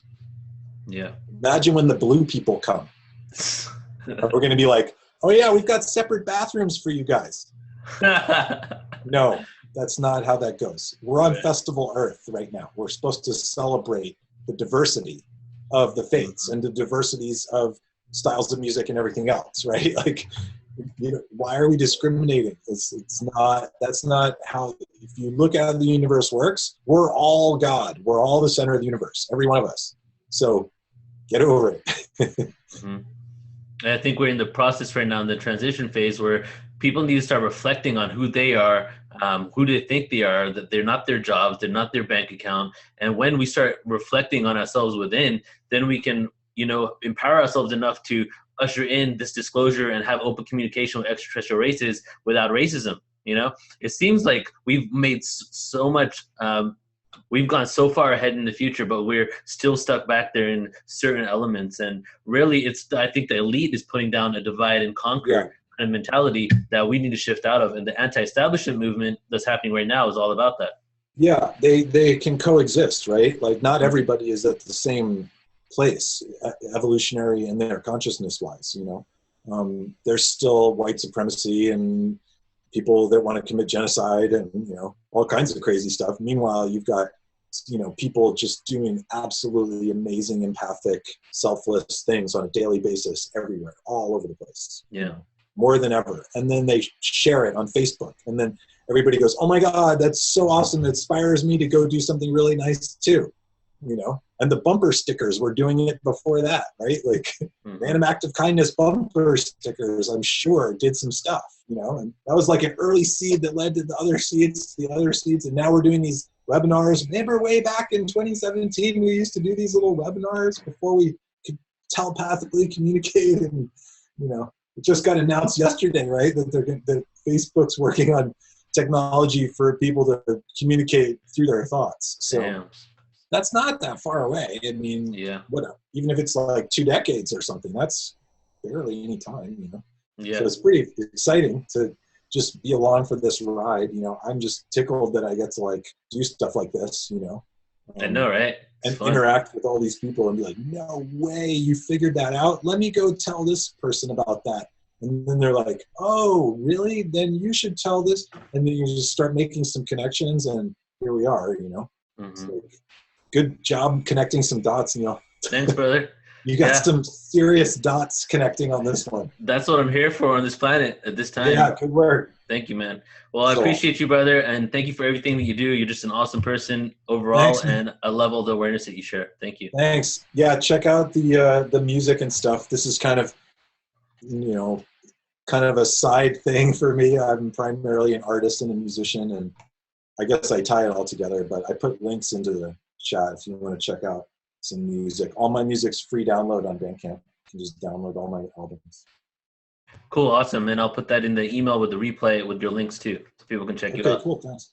All right, man. Thank you so much. Yeah, thank you. Keep it up. Thank you. We will. Much love. Take care. Okay, bye. All right. So thank you, everyone, for being here all day. And thank you, Jamie, for that amazing presentation. It was perfect to end the day with that awareness, grounding it in, and bringing it all full circle, incorporating everything that we spoke about today, really. And it's really interesting that all the speakers that we brought on, even though this day has been on global financial fraud and free energy, all of them have been bringing in aspects of creation, where we came from, who we are, our spiritual essence, extraterrestrials. So it's interesting that all these people that are experts in their own field are coming to the same awareness that individuals that are on the show Ancient Aliens have by themselves. So this is really the time for full disclosure, but full disclosure is more about full circle awareness, about having and incorporating all these different aspects of what's going on in the universe and the nature of reality into like one presentation, you know, even if it's on talking about the elite. So tomorrow is day 2, medical advancements and plant remedies. And I'm going to go ahead and bring Brother Jonah back on so that we can talk about that. And tomorrow we're going to start at 10 a.m. Jonah, you there? I am here. All right, man. Go ahead and start your webcam. Right. We're live. There we go. Nice. Good to be back. Jamie, awesome presentation as always. Cool, man. So I wanted to just talk to you about what you think about tomorrow. We're starting tomorrow off with CBDs and marijuana, right? Really to bring it home and ground the information of some relevant topics that's going on right now. And I know that you've dedicated full time right now to the awareness of CBDs and cannabis and all that. So can you tell us a little bit about that and what you want to bring forward to the event tomorrow? Sure, absolutely. I think we're going to hear about, you know, the medicinal magical plant kingdom. I've done my own experiencing with San Pedro, ayahuasca, talking about cannabis, you know, marijuana, these amazing plant medicines that are here really to work synergistically with us. This last year, I've been really focusing my time personally, as you can see here in the office, with CBDs and all of full spectrum cannabinoids. There's 113 known cannabinoids of the cannabis plant. And mostly what we've been working with is the hemp plant, not the marijuana plant. Marijuana and extraction of CBDs technically right now is in the gray area and illegal. So we only deal with overseas hemp. Most of our hemp comes from UK, Netherlands, Switzerland, and other countries like that that are growing organic industrial hemp. And the products that they produce are like ones like Charlotte's Web. There's a great documentary you can check out on the girl Charlotte. And what science is now discovering, and this was just first discovered in 1992, I believe, by an Israeli scientist, is that the human body has an endocannabinoid system, is what they call it, meaning we are genetically designed for the cannabis plant. And we'll go into more of that tomorrow, but that's so huge and exciting of a statement, because what the endocannabinoid system controls is your CB1 and CB2 receptors, which is your immune system, your nervous system, and brain functions. Now, I always ask people, do you remember the first time you had CBD, Neil? And you'll probably may say, oh, I've never had it, or maybe I tried some of my friends, but we've all had it if you were breastfed, because mother's breast milk contains cannabinoids and CBD, being 40% the strongest medicinal cannabinoid. THC is about 5 to 7% medicinally popular as a medicine, even though it's more popular than CBD, because everyone knows about THC. So we'll focus on that tomorrow and really plug into what these cannabinoids do to us once we take them. And it's amazing. It's just been nonstop, like learning about mother's breast milk has cannabinoids in it. That's what you're feeding the baby. The immune system, the nervous system, the brain functions. So it's just been an amazing, exciting year learning the information about this, because it is so powerful. And as you know, Neil, with Starseed Radio, I've been doing for the last 6 years. In 2012, 50 scientists were murdered doing studies on CBD. And that's only here in the US. Just last week, one was murdered in Poland, went on TV, talked about CBD. Next day, he was dead. So very, very potent topic. It's very, very hush-hush. It's very, big pharma, corporations don't want this information out. So tomorrow is going to be a download of lots of exciting, groundbreaking information, not just on cannabis and CBDs, but on ayahuasca, San Pedro, iboga, all these other plant medicines that allow us to expand our awareness and consciousness to understand things from a different perspective, is how I like to put it, to simplify for people. But to me, the most exciting thing has been the CBD development, our endocannabinoid system, the entourage effect, what that does. And I'll talk about that tomorrow. But it's going to be exciting. We'll be live down in Miami. We're going to be live at an event downtown Miami, hosted by House of Roots. We're going to have hopefully some special guests. I know Red Light, the reggae singers down there. The 4 Marley brothers are going to be down there. Maybe we might be able to grab a Marley and get them on. We'll see. But nonetheless, it will be a great download of information on the plant kingdom, medicinal benefits, and how synergistically we work together with them. So I'm really excited to be part of it, and really honored to be hosting live from the event out of Miami. So it's perfect timing on awesome. 420. So really good stuff. It's cool because we're connecting with a full-on other event that's going on at the same time. So we create that synergy between the two of us. But also, it's tomorrow we're going into the earth. We're talking about the earth. And it's connected so much more. And we go down the rabbit hole because it's really about sticking it up to big pharma tomorrow. Tomorrow is all day dedicated to that, because all of this stuff, it's will help you heal past lives. You can even sit down with your dad if you do ayahuasca and work out your father issues, it's that hardcore. But at the same time, cancer can be cured. All these illnesses can be cured. I saw a video of some guy with Parkinson's disease, stage 4 Parkinson's, shaking like hell. And all of a sudden he took CBD, and within minutes, complete stillness. Right? Yeah, great video. Yep. So it's really about saying wait a second, everybody, we're connected to the earth. Don't forget that we've devolved to a point where we think that we're so separate that we're just polluting ourselves and creating even more separation from it. But the earth already has all the medicine that we need to be perfectly healed.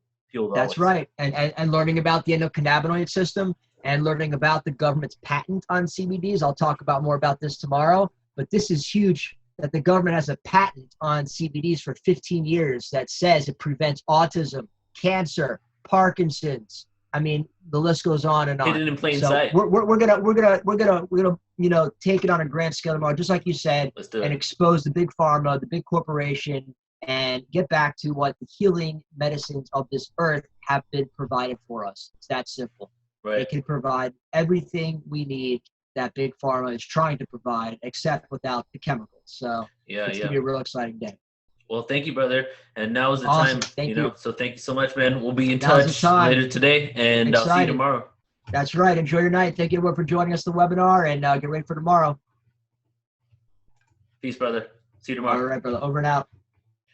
All right, everybody. So thank you all so much for spending your day with us. This webinar will be available for replay within 1 to 2 days. We'll go ahead and email it out to you.